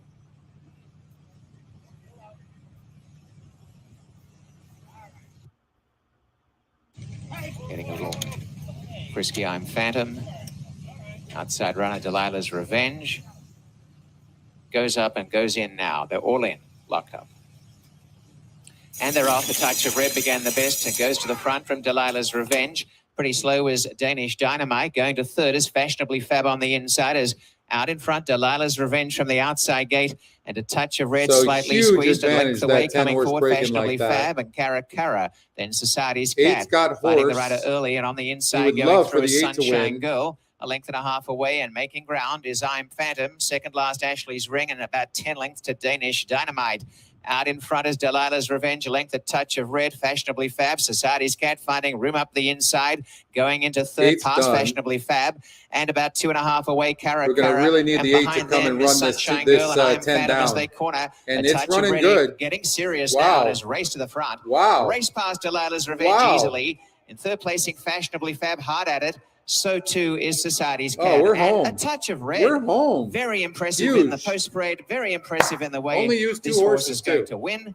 And no doubt, a Wow. touch of Or red 3 has a horses future. misleg. A touch of red Huge, blazes home huge, for huge. Slade Jones by 5 lengths. That was Society's impressive. Cat, Fashionably Fab, a long gap. Cara. That was really, really Danish impressive. Dynamite was a nice run, ran on from the last Wow, position. 4-1. 1-4-43. That was really nice. EquinEdge long shot first time starters. Do you remember that? So you cannot leave out an EquinEdge long shot first time starter. I'm telling you. I don't care what the odds are. I don't care if it's 30-1 morning line. You cannot leave the EquinEdge long shot first time starters out ever. It's crushed. Only reason, by the way, if that 9 horse is not the EquinEdge long shot, I don't use it. I don't use it. It's the only reason I used it. And the EquinEdge second pick, who ended up going off as your 3-1 favorite, got third because the 7 horse, Society's Cat, got second.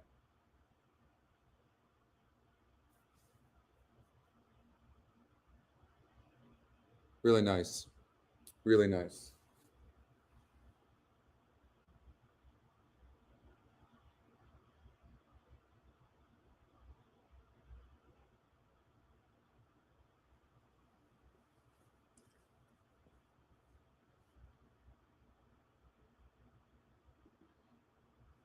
Yeah, Pratt has something to do with it. I don't know. I don't know what happened to Mike.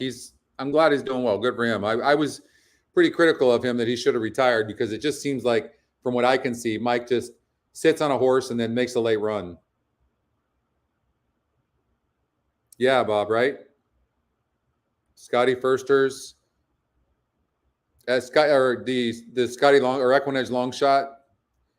It's just first time starter. EquinEdge long shots are just so money. I mean, that horse was way the best. You see the move around that 10, like the 10 was standing still. Ends up getting off at 4-1.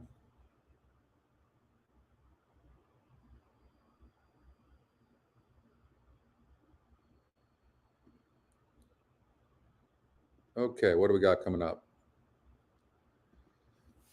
Kentucky Downs race number 6. Again, I'm going to stay with you guys. I don't know. Maybe we'll see. Maybe a half hour.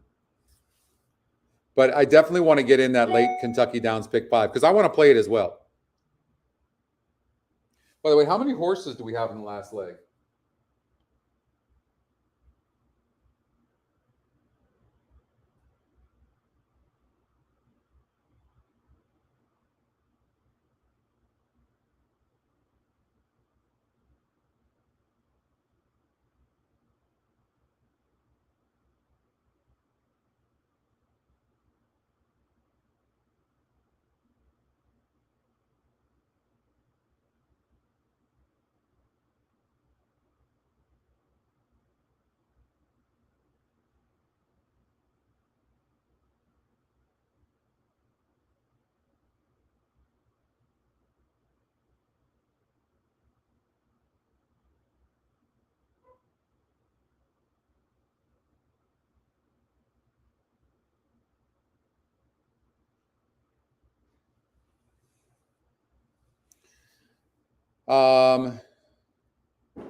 Okay.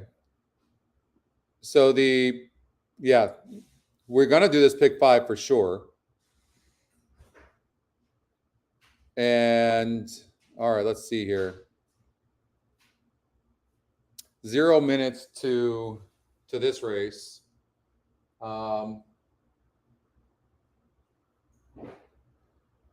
see here. Who do we have at Woodbine? So we have we've got 1, 3, 4, 5, 6, 7, 8, and 9 over at Woodbine pick 5. I mean, we have everybody. We're going to hit that thing.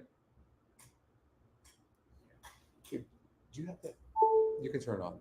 Do you have you don't have the aspirin, the red one? Can you get me 3 of those?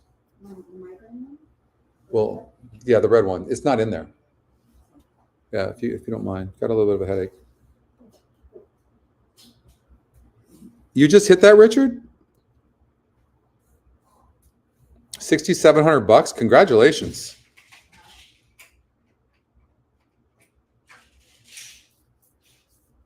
Wow, that's a nice hit. Wow, we've had a lot of nice hits today on this show.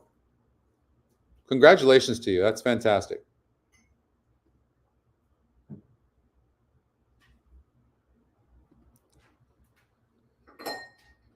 I have a note on this 14. Maybe it'll help. Maybe it won't. Talented, but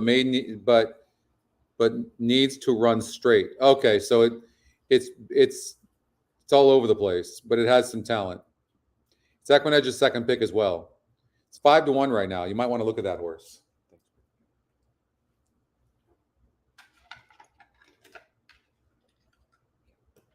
Thank you.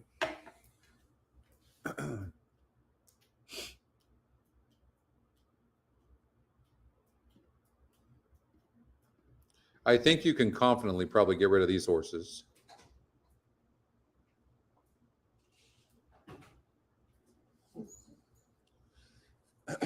Let's see here.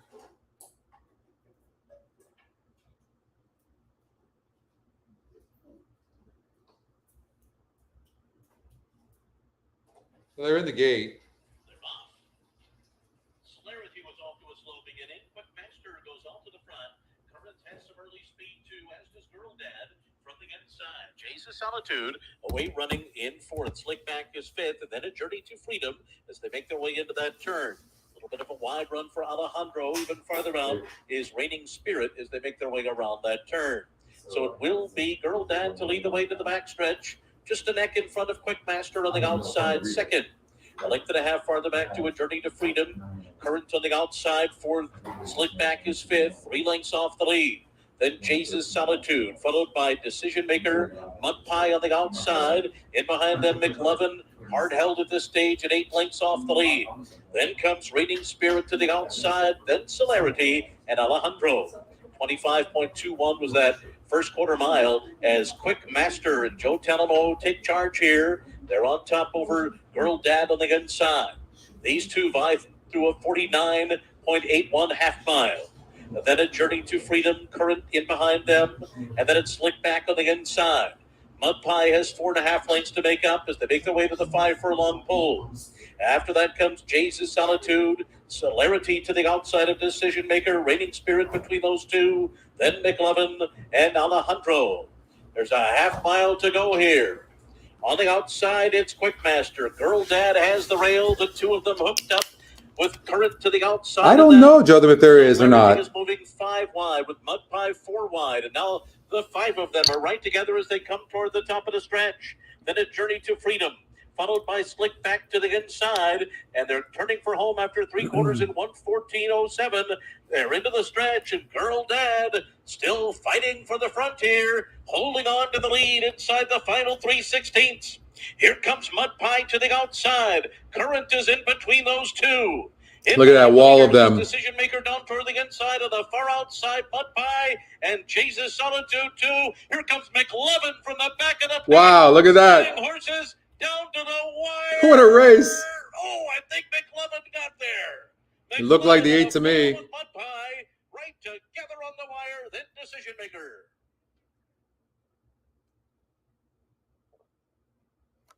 Look, in a race like this, what we see is, look, top win percentage 24%.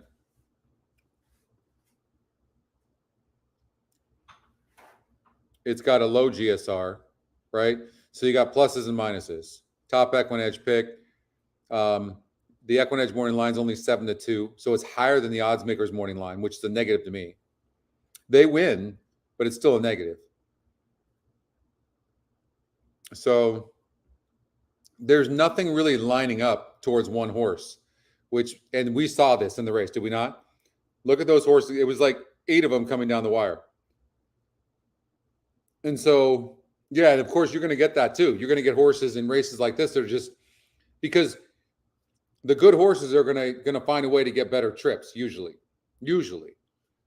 And we sometimes make too many excuses for horses that just weren't good enough. We really do. All right, Goldstream Park race number 6.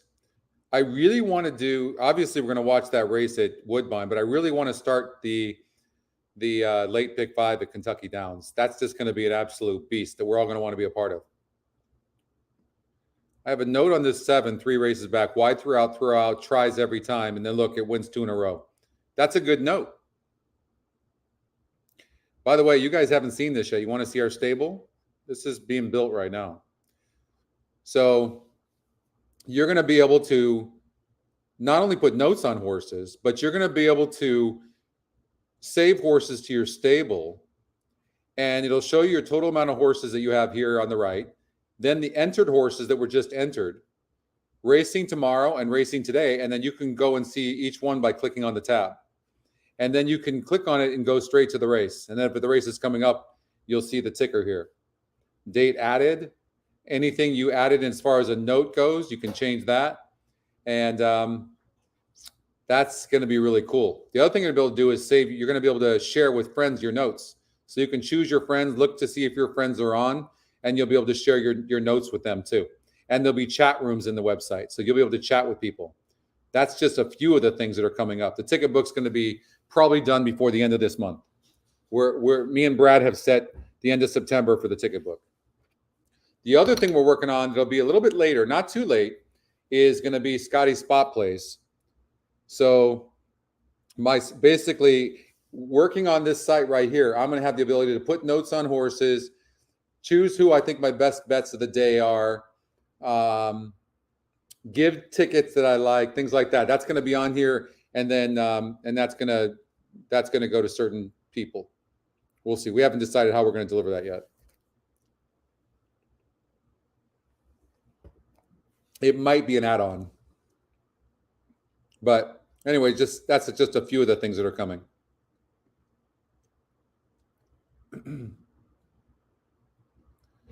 All right, the pick 5, late pick 5 starts next in race number 7. Clearly, I've handicapped that already because I did it that late pick 5 on the Hippica show. I like the fact that this horse is 9-5 EquinEdge morning line, 32%, top SOR. I love the post and this top EquinEdge pick as well.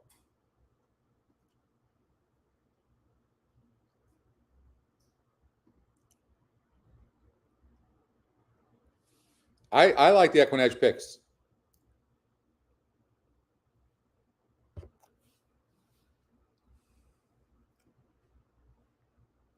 I like the 4 in this race too, though. I would say 4 with 6-8 in this race at Goldstream Park. Lots see what under happens. jockey Misael Jaramillo. Some money for some others. Maria's Revenge holding at 5-1. Flying Black is 5-1. They are the top 4 in the betting here. Jazzy T, she's been in good form lately. She's taking her spot in line. The gray daughter of Cupid, Love Her Lots, will take the outside gate.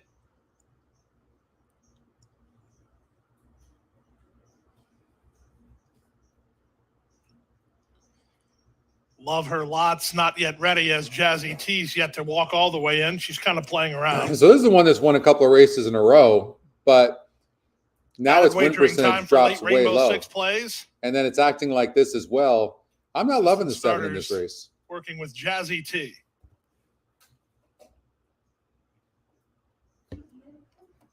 It's almost like the horse knows as well, right?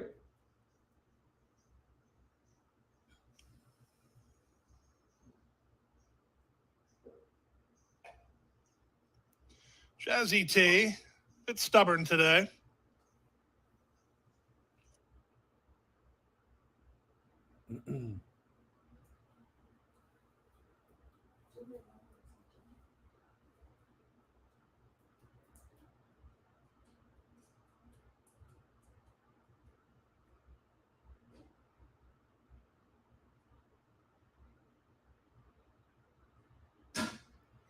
Seven really Now acting Jazzy up T today. is locked away. That You know, leaves I Love Her don't. Lots to Usually that's a complete the line. sign. It really is, 7 and 8, it stresses betting the leaders at the jockey out moment. as Starting well. leg of the Saturday Rainbow Six. I just don't think in any way that's a good thing. Love Her Lots going up and in. All set. They're off running. Terrible start Broke for last. Jazzy T. She blew the start 4 or 5 lengths last. It's a real logjam for the early lead. Emerging Look at what an between advantage the horses. 4 horse Smart has right Spending's now. gonna take the You see that, advantage. guys? Very wide on the Sitting course behind is all Love Her those- Lots. and the Jaramillo eighth- trying to get over. You On have to heels put notes badly on is horses Marvelous like that 8, Marlene, and also going in wide tight like that. Flying Black. Domineering Always stayed look at parked the starting rail, and position she's in in the a good first turn tracking on your spot ahead notes. of Maria's Revenge. Horse runs Yearly 4 trailer extra after lengths. the blown break is At Jazzy least T. that horse ran 2 extra Around the lengths first turn than they these go. horses. Smart Spending That horse has isn't rail good enough position to and the lead. give Love Her Lots. 2 lengths Now on the 3 first wide and turn. into second, domineering together with Marvelous Marlene. They're third and fourth. 3 wide out there in Flying Black, then Maria's Revenge and Jazzy T. The opening quarter was very slow, 25 and 4, less than 5 furlongs from the finish. It's Smart Spending, nursing a narrow lead. Camacho Jr. looking around for competition. He has Love Her Lots as the public pick, latched on to her second. Marvelous Marlene tries to secure racing room between horses, and Domineering is patiently handled toward the rail. Flying Black is 3 wide with Jazzy T toward the back of the group, and the trailer is Maria's Revenge. That's the 7 of them as they have 3.5 furlongs to run, and they went 51 seconds for a half-mile speed. It's Smart Spending still in front. Now moving to take second is Love Her Lot. She's on the go. Domineering finds an opening toward the rail, and then it just closed right onto her as Flying Black got started ahead of her. Jazzy T winding up. Jaramillo lifting the pace and sending Love Her Lots on with the task. 3/4, 15 flat. Love Her Lots comes away with the race to win or lose. Flying Black takes aim second. Jazzy T down the center. How with a big big was effort. Jazzy Maria's T? Revenge underway from the back. I mean, that's Less than an crazy eighth how to good go. this It's still 7 Love is Her running. Lots the target. She's kicking game Crazy. lane. It's Love Her Lots in front. Jazzy T with a giant effort for 8, second. 7, 6, Love Her 4. Lots wins. Jazzy T What a second, good Flying effort Black by the third, Maria's seven. Revenge fourth in 145 flat.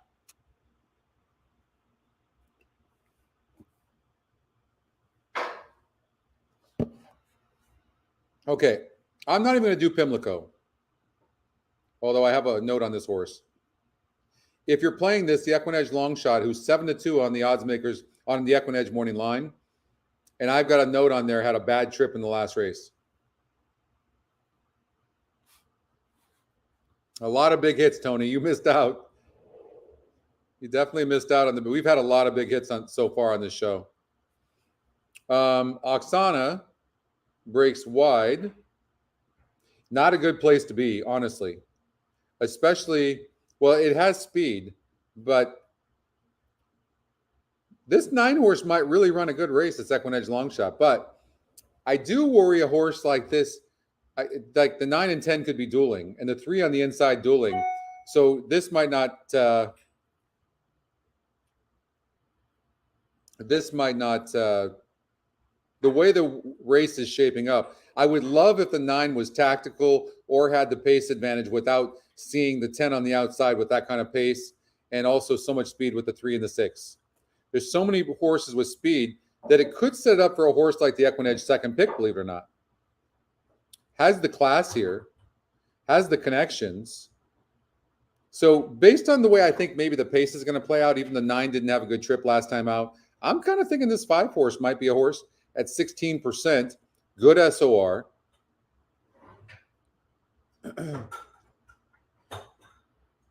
EquinEdge second pick, sits a nice trip.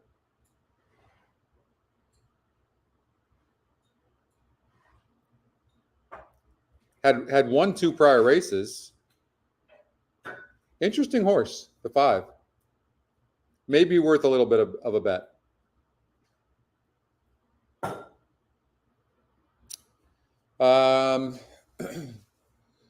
We're alive to a lot of horses over at Woodbine in the pick 5. I think we have like 8 horses, maybe 9. It's a second win for Jaramillo.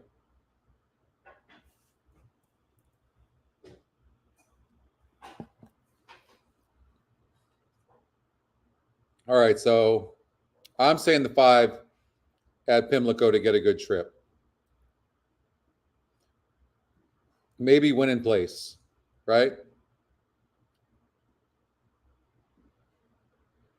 At 10-1.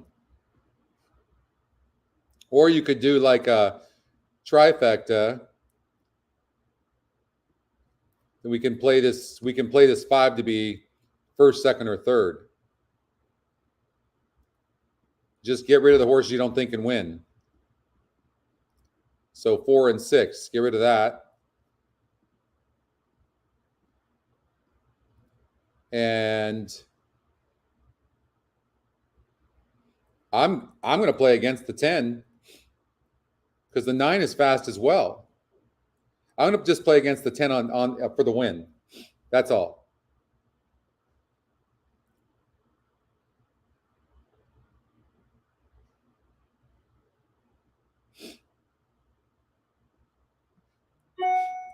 All right.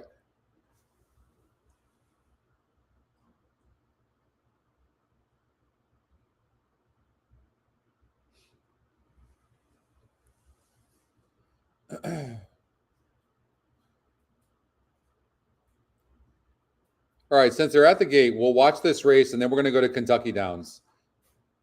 We'll try to handicap one race to Kentucky Downs in the late pick 5, and then we'll watch Woodbine and see how we do on our pick 5.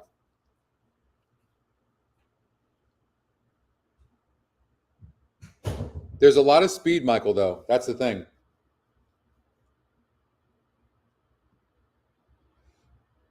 A lot of speed. Yeah, you're right. Look at the 3. The 3 is nice. Was 25-1 in its last race. It wasn't meant to do anything, but it's only 9% to win in this race. It's a tough one, but I agree with you. I would like the 3 for sure, and it should save ground. Yeah, we're going to cover the pick 5, late pick 5, because I've already done it. I already have a ticket, Tony, so I will show that in a second. We're just going to watch this race, and we're going to root for the 5 horse at 9-1. That's who we're rooting for. And they're on the track over at Woodbine. And I really do want to cover the late pick 5 at Kentucky Downs. We've been, for whatever reason, the spacing of these races has worked out okay for us. Early on, the first couple of races, it didn't, but now it has. All right, let's see what happens here at Pimlico. It's very difficult to be wide on this track and win. I'm telling you, it's so hard. I saw that when I was there at Pimlico for the Preakness, which was such an awesome experience. White Knuckle Flyer moving in. Now Oksana.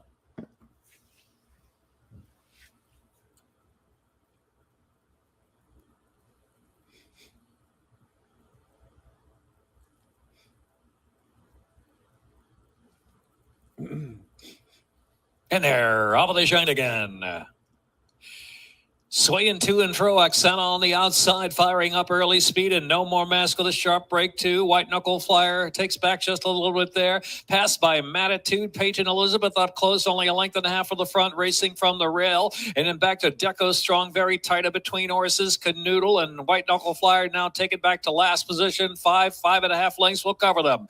Oksana gets the head in front from Swaying to and fro, and Matitude quick on the scene to join them as well. Matitude on the outside, Oksana's trying to Swaying to and fro down to the inside is roaring back for more. Midpoint on the turn. Canoodle up to fourth now. No More Mask is in fifth, and Deco Strong is next, followed by Peyton Elizabeth and White Knuckle Flyer wide at the back of the pack. They make the turn for home with a quarter to go. Five never has looked really that comfortable. On the outside, swaying to and fro. Ultra game down to the inside, ridden with a bit of confidence, swaying to and fro down to the inside, and a driving Oksana on the outside. Oksana swaying to and fro down to the inside, coming back for a little more, swaying to and fro, and Oksana nothing between them with a 16th to go, swaying to and fro just in front from Oksana, swaying to and fro at Pimlico of the Shining, swaying to and fro. Oksana was next, followed by Canoodle, and then it was a Matitude. All right, let's we got 3 minutes before Woodbine, and I want to get out to the Kentucky Downs. Let's get out there. For starting in race number 8 is it's going to be a big pick 5. So I'm gonna do this for $150. Let's see if we can. You got that, oldie? Nice. The try? Get rid of that. Get rid of that. So we're going to eliminate some horses first.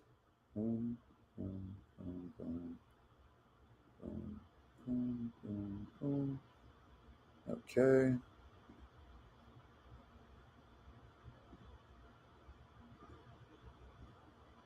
Only reason I'm not eliminating yet the 2 horses because it's 9-1 in the EquinEdge morning line. Only reason.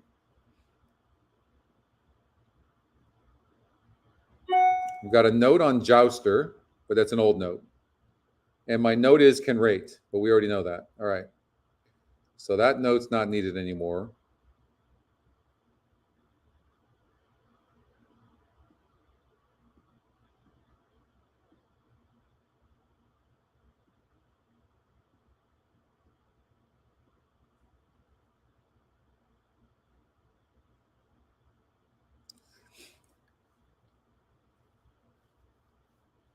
Well, you can cut it. You can cut it back though.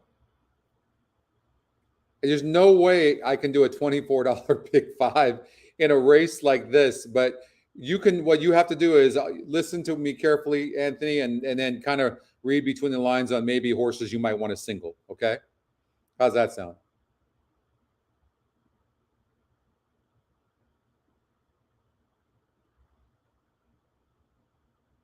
We're going to get out to Woodbine here in just a second.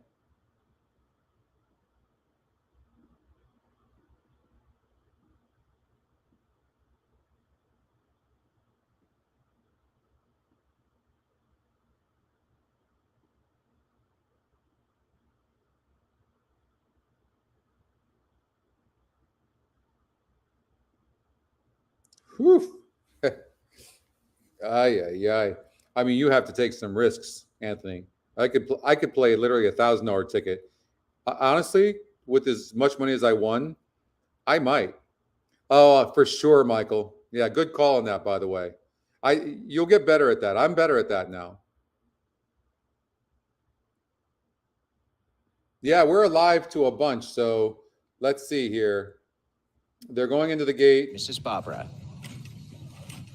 We are live. Goes to gate number 9. It's the 6th of the program presented by Greenwood Stakes. The field is settled, all in and locked up. So though, and they're off, and Mrs. Barbara got out. All these horses were alive too.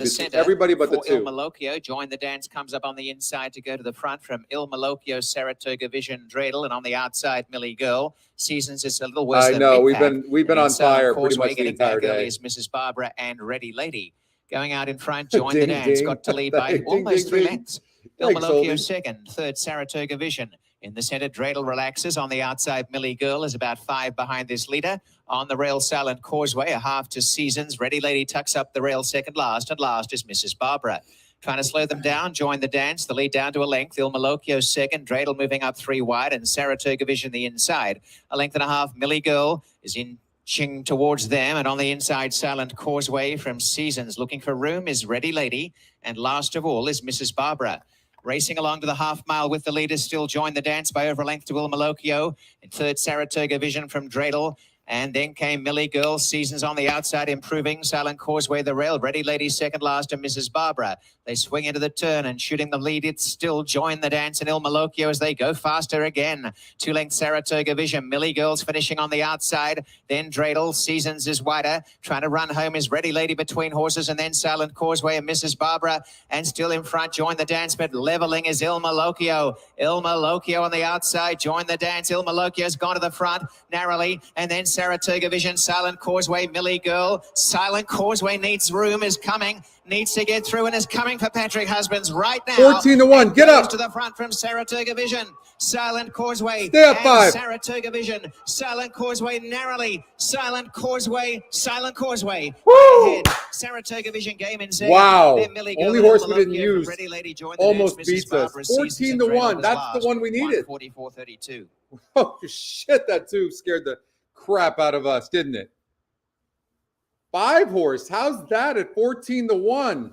The longest shot that we had just won. That's an $1,100 hit. Oh my God. How many of you had that? Thank you, Oldie. Wow. That's $1,100 for a 20-cent play, Oldie? 1181, 1153 for 20 cents. It is a win photo. I think I played that for $1. I think I played that for $1. I'm pretty sure. Congratulations. Nobody played it? Not one of you played the pick 5 with me? Thank you, Gary. That's the EquinEdge long shot, huh? Wow, thank God that horse got through. That 2 would have went out. I killed myself. Thank you, Anthony.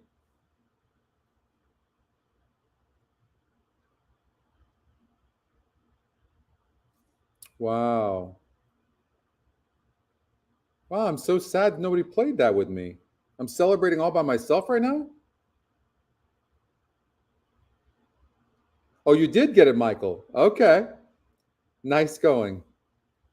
And the winner is 5, Silent Causeway. Second Okay. is 2, Saratoga Vision. God. Third, 6, Millie Girl. And fourth was number 4, Il Malocchio.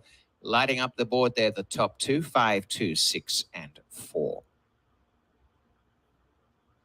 So the times 24 flat, 49 and 1, 113 and 3, a mile in 138, the time 144.32. Fishing is fun too, Tony. It's just not as fun as winning so much money. How much was the ticket that I gave you guys? Let's see here. Starting race number 2, because they had a carryover. So let's see how much it was.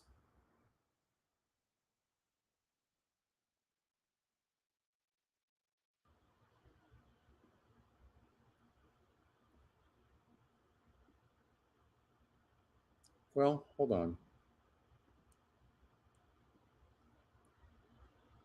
I played it for $1 and it was 540 divided by 5.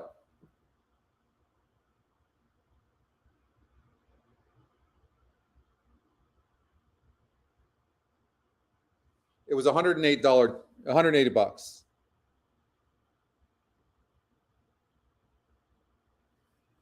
Was it 96, Scott? 96, 108, something like that. Really nice payout there. The only reason one of you had said, hey, we need to look at the pick 5. Thanks, Aaron. Thank you, Leslie. Yes, I didn't realize that there was a carryover in the pick 5, so that helped in this payout, but that was huge. Look at this. First leg, the 6-horse won. Well, here's and a we horse singled that, that horse. Rebounded to form. Top She pace, was top out of form SOR. for a while, We and now singled that horse. 2 in a row. So Won this by is a a very good nose. performance to get what is a Next trophy leg, presentation today. it was a as wide it open is between the we talked about the Greenwood 1 and the Stakes 2, and not even presenting. needing the 4 and 6. And on behalf of the Greenwood Because of Stakes, the Martha pace. Wakely is on hand. Then the with 5-horse winning beat the connections. system, top That will pace be the number, connections of Silent second Causeway. top win percentage.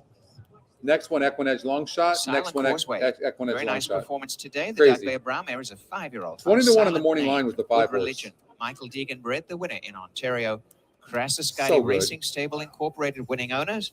Laura Yeah, Crassus Guidey and winning right. trainer. Thanks, Kevin, And so getting much. that Eli opening to win. Patrick Husbands on We Silent did that. Causeway, You see who's now that? won 5 That's a for 20 really wonderful lifetime. point, by the way. Thank you for making And that. it is That's what I try to Martha tell Wakely people on hand is from how Woodbine. fast we can handicap confidently. Yeah, we're going to play the late pick 5, Tony, for sure. Wow, that's pretty cool. I couldn't be happier for well, I know Michael hit that. Way to go, Michael. So let's see if we look at this. So I played it for $540 and it paid me $57.66.55. It's a nice payout. It's been a good day so far. All right. And you guys have done great. All right, 7 minutes to Kentucky Downs. Just seems like we can never get to the oh, by the way, the late pick 5 at Goldstream Park, we got to go there because this is what I did on the Hippica show.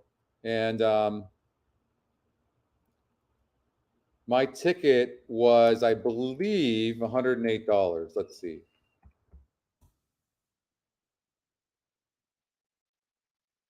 So this is my ticket. Now, my brother's name is Corey, and he spells it just like this, Corey.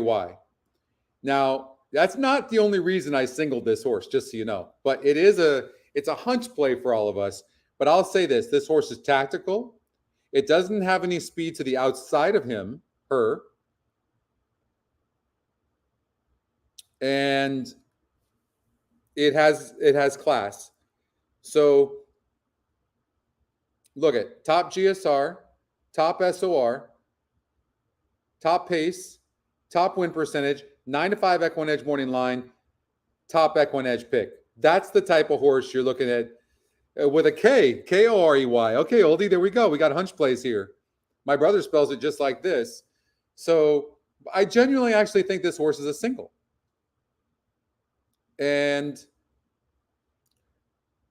so, and then I do think this last race, I really like first of all, the 9 and 8 are going to be on the lead. And the 9's better than the 8, for sure. And I feel like the best closer is the 3. Now, I know some people that think this 11 horse is a major player. For me, on the straightaway, 1 turn on the dirt at Goldstream Park, you have to be so much best to win from that 10 hole. And so I think it's worth playing away from the 11. It's not like the 11's 40% to win. And the 3's going to save ground on the inside, and the 9's most likely going to have the lead. And they're also EquinEdge's top 2 picks. So I decided to go with the 3 and the 9. If the 5 wins, I think we have a big shot at hitting this late big 5. Okay. So yeah, it's a $60 ticket.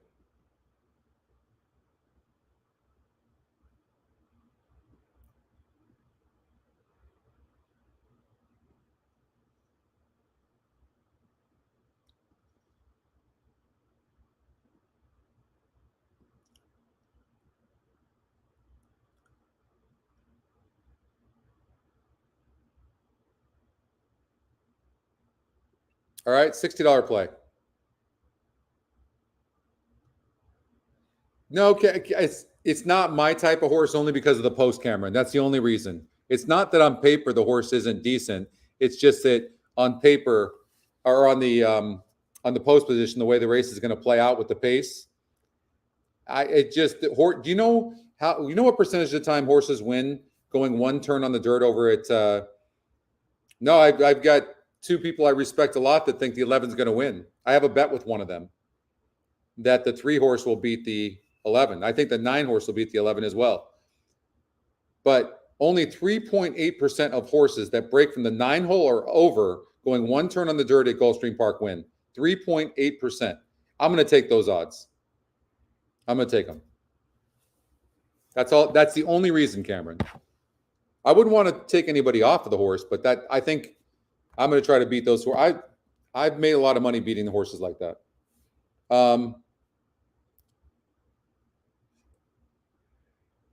Let's see here.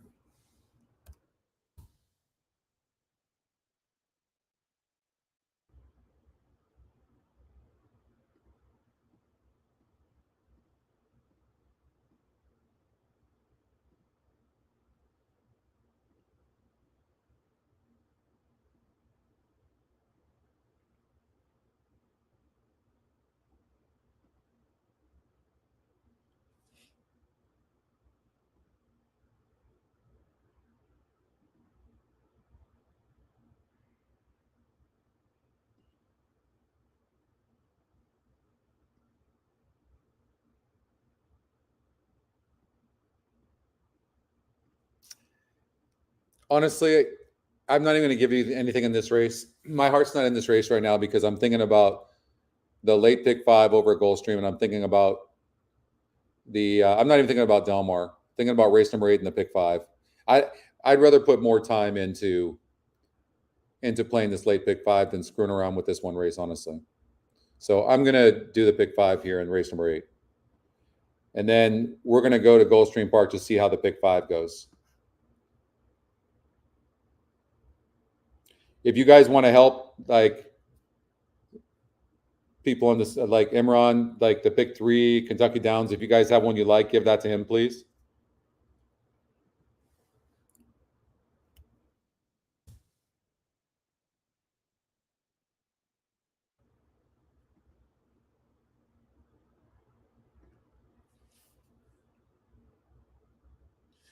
So I mean, this is a good race. Look at the record of the 12. Even money, EquinEdge top pick, 33%, and 3 wins and 1 second place finish. But I bet you none of them were from this post. I'm like, well, that's not entirely true. Had the 10 hole here and won the race. But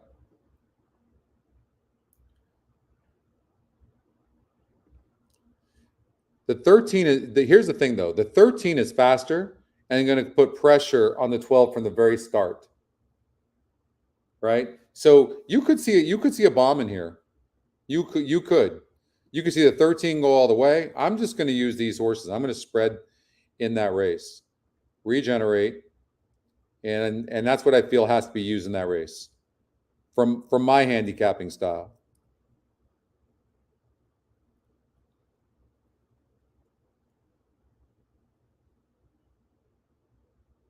I want to see current form and a good record. When I see that, what do I see? You see pretty much between the 4 and 8, the EquinEdge picks.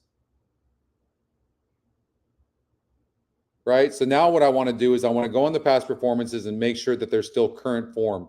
And there is.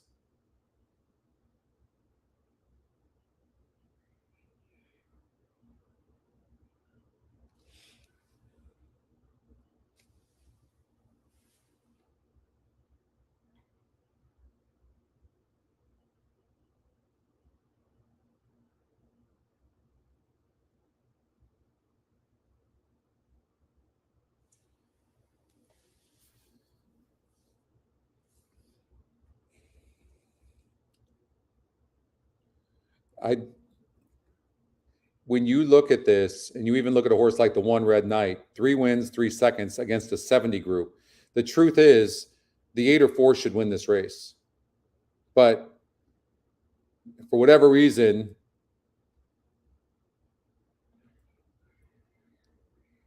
exactly, Oldie, right? It's just, for whatever reason, a hard one to trust. What about Temple? Hosier, EquinEdge long shot. The system's using it, so maybe throw out the 12. Only 4 other horses last time out. Pratt couldn't win on the horse with 4 other horses.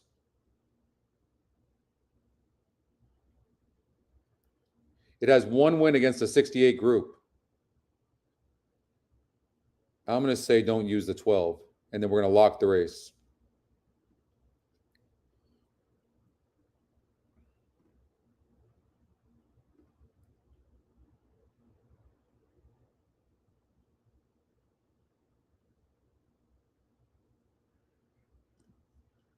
Well, hopefully we can get the EquinEdge long shot to win. All right, so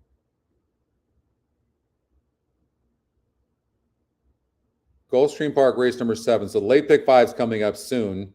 If you didn't see my late pick 5, we've got time over at we've handicapped some already on this late pick 5. What's up, Kevin? I think Gufo, just something about that horse, it just scares me. But Kevin likes Gufo. That's a vote for Gufo. I don't necessarily think it's a bad sign, David, but I think that's a fair question. Cameron, the next race we're going to show is the late pick 5. We're going to show this race number 7 at Goldstream. We're going to show that.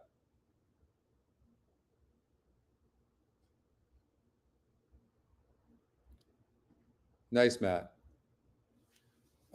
Here's my pick 5. I think I've made a pretty good case for Corey.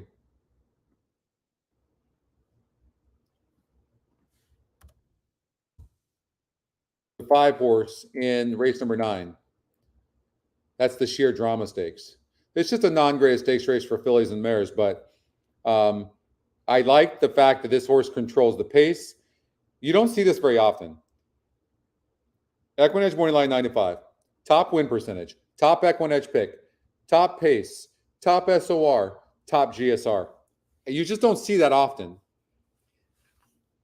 I just think that this horse will find a way to get the win. I do.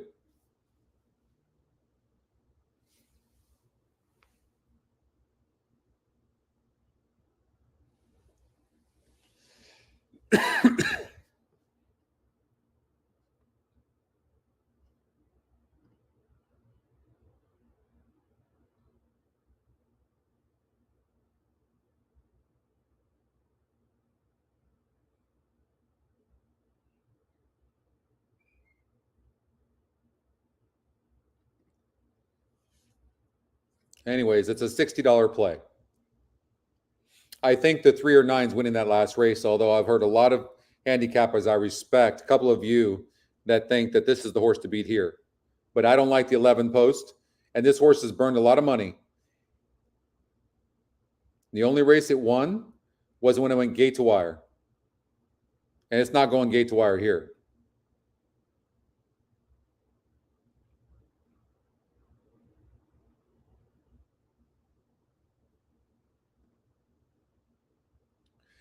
You know, I actually thought about leaving the 2 horse out here. You don't like Corey, the 4 and the 8? I mean, you're leaving, like, that horse is at the top of every single metric that we have. I mean, you might beat the 5, but it's going to scare the crap out of you. No, are you kidding me? What are you talking? First of all, I want you guys to know, many of you know this, don't forget, EquinEdge is a subjective tool, right? And the great part about this is that we all have an opinion. It's proud for me that people are using this in a way and making decisions on their own instead of just everybody playing the same horse. That's the point of it. That's the point of EquinEdge. I'm stoked to hear it.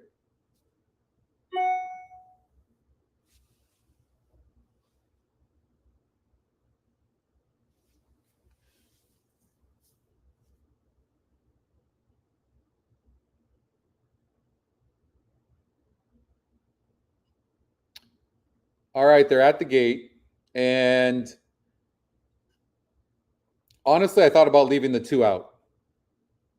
And I left the 6 out. Like, the one's a first-time starter with a 14% number and a good GSR. I couldn't leave it out. But if I had one horse in the race, it would either be, it would honestly be the probably the 7 horse. I think the 7's going to run a good race, but the 4 is the horse to beat. And this is such a wide open race. I hope maybe that we can get the first-time starter to win. I don't know. We'll see what happens, though. Here's the first leg of the late pick 5 from Goldstream Park. Good luck. Kilkenny Bella to take the outside gate. They're at the post.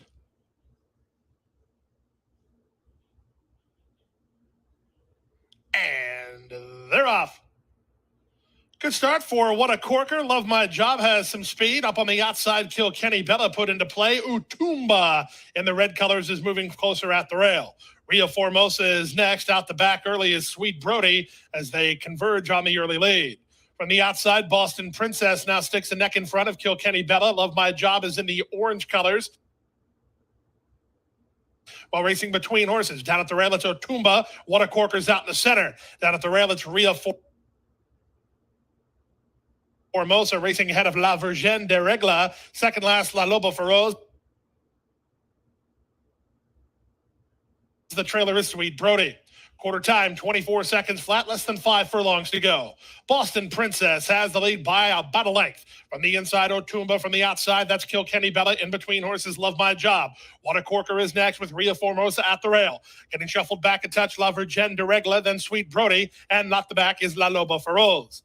Around the far turn at the 3 furlong point with the advantage. It's still Boston Princess, but only narrowly. Up on the outside, Kilkenny Bella. Utumba has some horse, but no place to go. Moving up on the outside, What a Corker, then Love My Job. Running home a touch is La Virgin de Regla. Then at the rail, it's Rio Formosa. La Loba Feroz underway from the back. Plenty of chances here. Off the turn and the stretch drive. What a Corker has now come away with the lead. La Virgin de Regla down the stand side. In between horses, Utumba. La Loba Feroz is next. Final 16th of a mile. What a Corker comes out of that scrum with a clear lead, and she'll win it. What a Corker in the colors of Reeves Thoroughbred Racing to do it under Lionel Reyes by 5 in the end.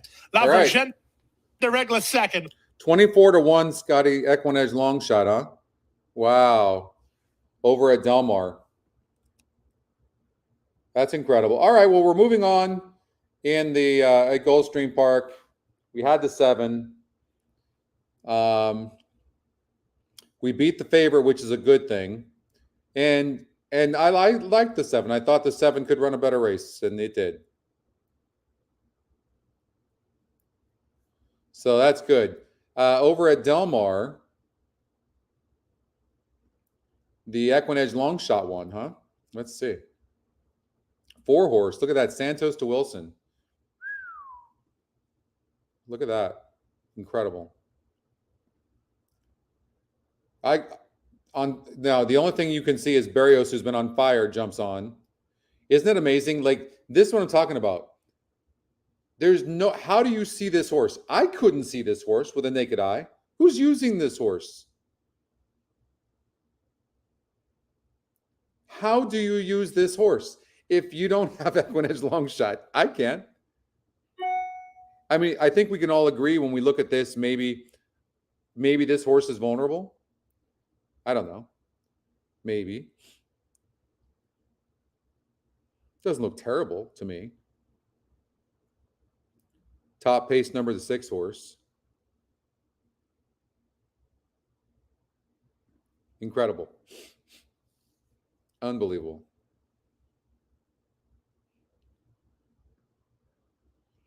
I honestly, if I had a handicap this pick 5, I would have never even included this horse. I would have left it out for sure. I wouldn't even have given this horse to you. This is why sometimes you can't even overthink it, right? For sure, Barrios, I agree. Absolutely. But this is where I have to learn as well, where sometimes you just don't even think about it. There's no way I could have given you guys this horse.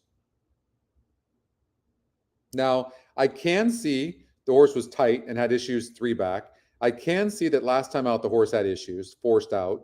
I can see that. I guess if you're able to throw those two races out, you see a first place finish, a second place finish, and only losing by a length and a quarter for a fifth place finish. I guess you could see that. And now facing easier competition. I mean, but that would be just some sick ass handicapping. You see how the information is there, but you just have to find it. Crazy.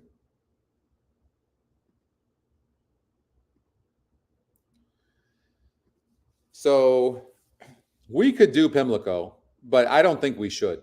I think we should just get straight to Kentucky Downs. And then I'm going to leave you guys after that. Because we've got a really big late pick 5. I imagine it's going to be a lot of money. And so let's finish this thing.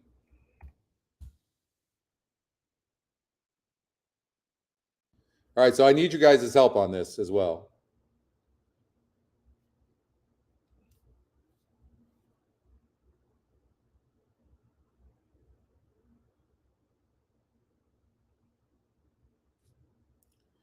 So we locked this race in, and we locked this race in, and we're not even sure about this race. Like,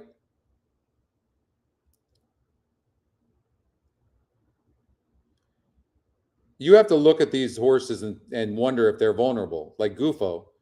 I mean, the thing about this horse,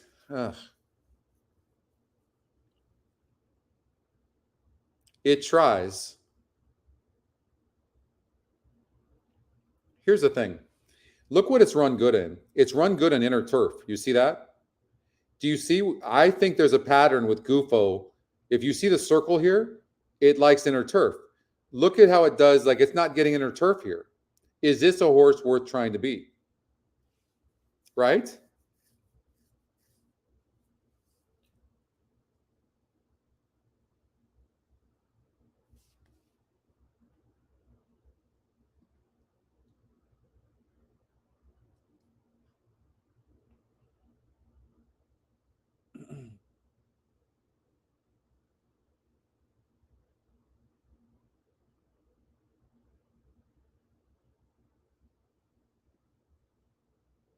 Inner turf.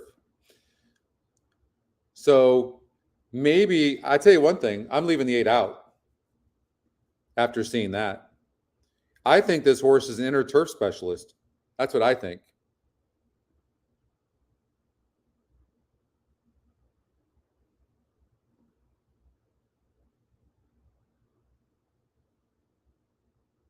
This horse has run very good. Arklow did very, very good.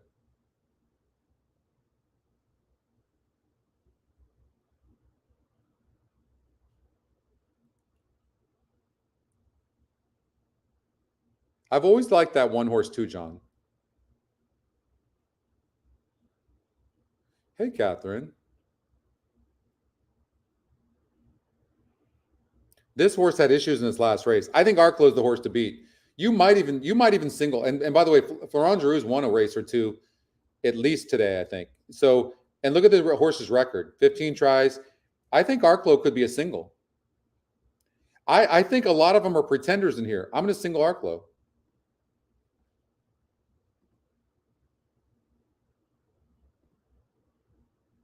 This is handicapping at its best, isn't it? That's what makes it so cool. How much fun is this? Thoroughly enjoy it, especially when we're actually doing well and seeing things. Look, okay, I'm going to sort the EE morning line.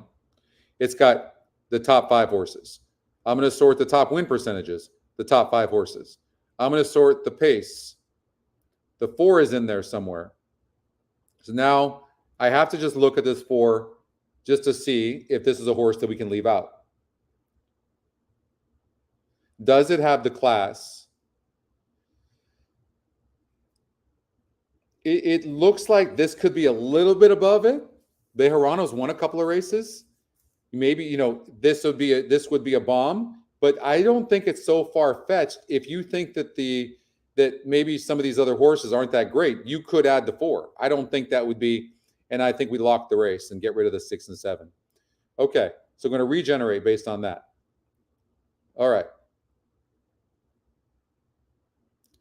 Now, let me take this back. Let me tell you what we could do. What are the chances of horse winning from the 11 hole? I mean, this horse has had good posts and didn't win in the last 4 races. Now it draws the 11 hole against a tough group. These things are really important because when you eliminate horses, it uses more in the other ones, right? What's up, Manny? Let's get to pick 5. Okay. I think I want to take a risk and try to beat this horse, knowing that it could beat me. But I also know that if I can be right about my eliminations, then I have a better chance of winning. So I'm going to get rid of that horse. Now we're going to come over here to this last race here. So even money on Big Invasion, 31%. Nobody really has an advantage in the GSR column. And the SOR column, I mean, 9 horse, no bueno. What we have, like, the 10 horse is interesting because it's 5-1 EquinEdge morning line, 29%, and EquinEdge's second pick. But it does draw the 10 hole, and it could end up really, really wide. And here's the thing. Remember I told you, especially in big fields, look at the trip the 6 is going to get. Where's the rail out? No rail. Okay, so that's good. There's no rail set. But the 6 is going to have to probably be and come way wide and on the outside. So if you single the 6, you're going to have to really be scared about singling the 6. Monster note on the 5 horse in race 11. Thank you, Oldie, for that. Really? Okay. Have to use it. Now, I would be very leery in this race. You have one horse that has no speed. It's going to have to circle the horses most likely in a big field. And then you have the 10 horse who might end up very wide. I think that class-wise, the 9 horse is a winner, but it just has, its class is not there. So I'm going to leave out the 9.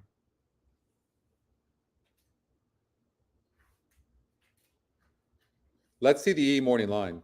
It's got the 6 and 10, and then everybody else. You could get a bomb in here. I'm spreading.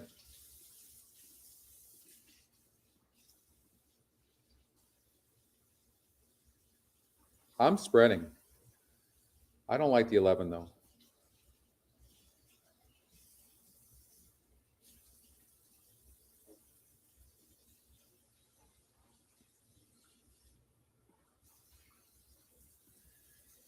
Okay. Even money on the 8. Princess Grace. Good post. The problem that you have is you have 8-5 on Dalika.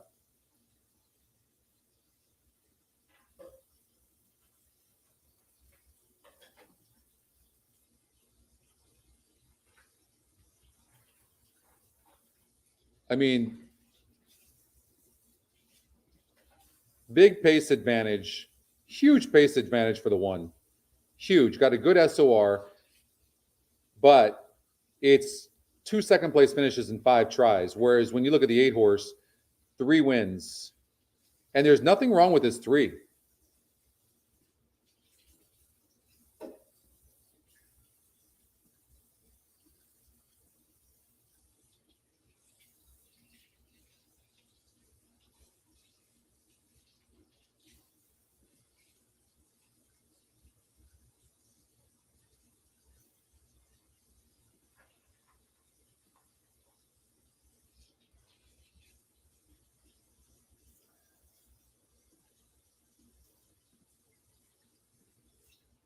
All right, so I've got a bit of a dilemma here. This horse has wonderful form, but this class is just too much for the 6. I'm going to get rid of that. I have to look at the EquinEdge long shot now, market rumor, to see. So look, it won basically by half a length against a 64 group. 68 group here. Never been Kentucky Downs. The Princess Grace is one start at Kentucky Downs, $446,000. I mean, lost in a grade 1 barely. This horse is really doing well, Princess Grace. Oh, yeah. I mean, Princess Grace it's a 2-horse race between the 1 and 8. Yeah. Look, if we win this ticket, if we get Arklow home, we're most likely going to get the 1 and 8 home and get some long shots. Maybe what we do is we leave out favorites. So we leave out a horse like the 12 that's even money. Arrest Me Red with that wide post. It's a hard one to leave out because it's going to get a good trip. But then it's going to be so chalky, who cares, right? 9 horses out.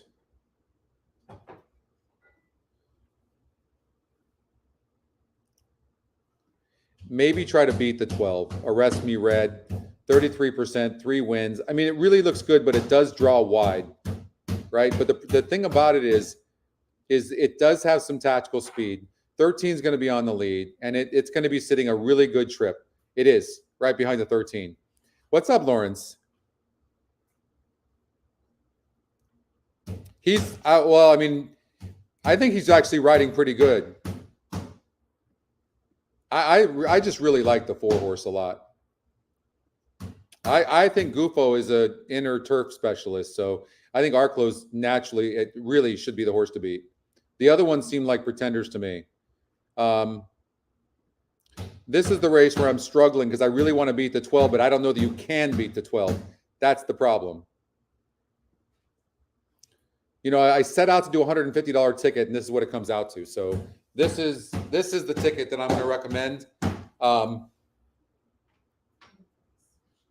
If you don't want to play 150 and you want to cut that back, then I would suggest singling the 8. Your 6-5 favorite, because she does look a class above these. She just does.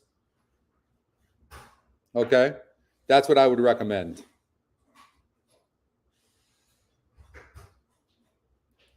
So, all right.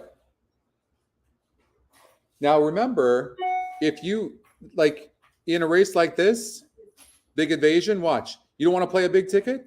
We're using favorites anyways. Watch this. Get rid of the 6. Just get rid of them. Because it's not going to pay anything anyways. This horse is 8-5, 4-5 on our morning line, but it's only 31% to win, and it's going to have to come from way back. Why not take a risk? It doesn't have that big of a class advantage. 8 horses, EquinEdge morning line is terribly low. Actually, I'm going to get rid of the 8. And I'm going to get rid of the 6. This is on my ticket now. Okay, Anthony, right? We're getting closer to you now. Now what you can do is you can take and single the 8, right? And boom, single the 8. Watch, get rid of the 12. Single the 8. And look what you got. $36 play. How's that sound? That's not a bad ticket.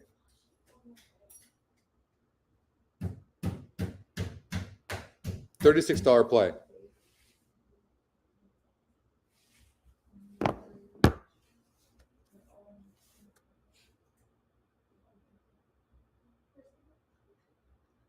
So, all right, you guys, I'm going to jet. I'm going to get out of here. It's been a fun show, and really appreciate you guys hanging with me today. Don't forget to like the show.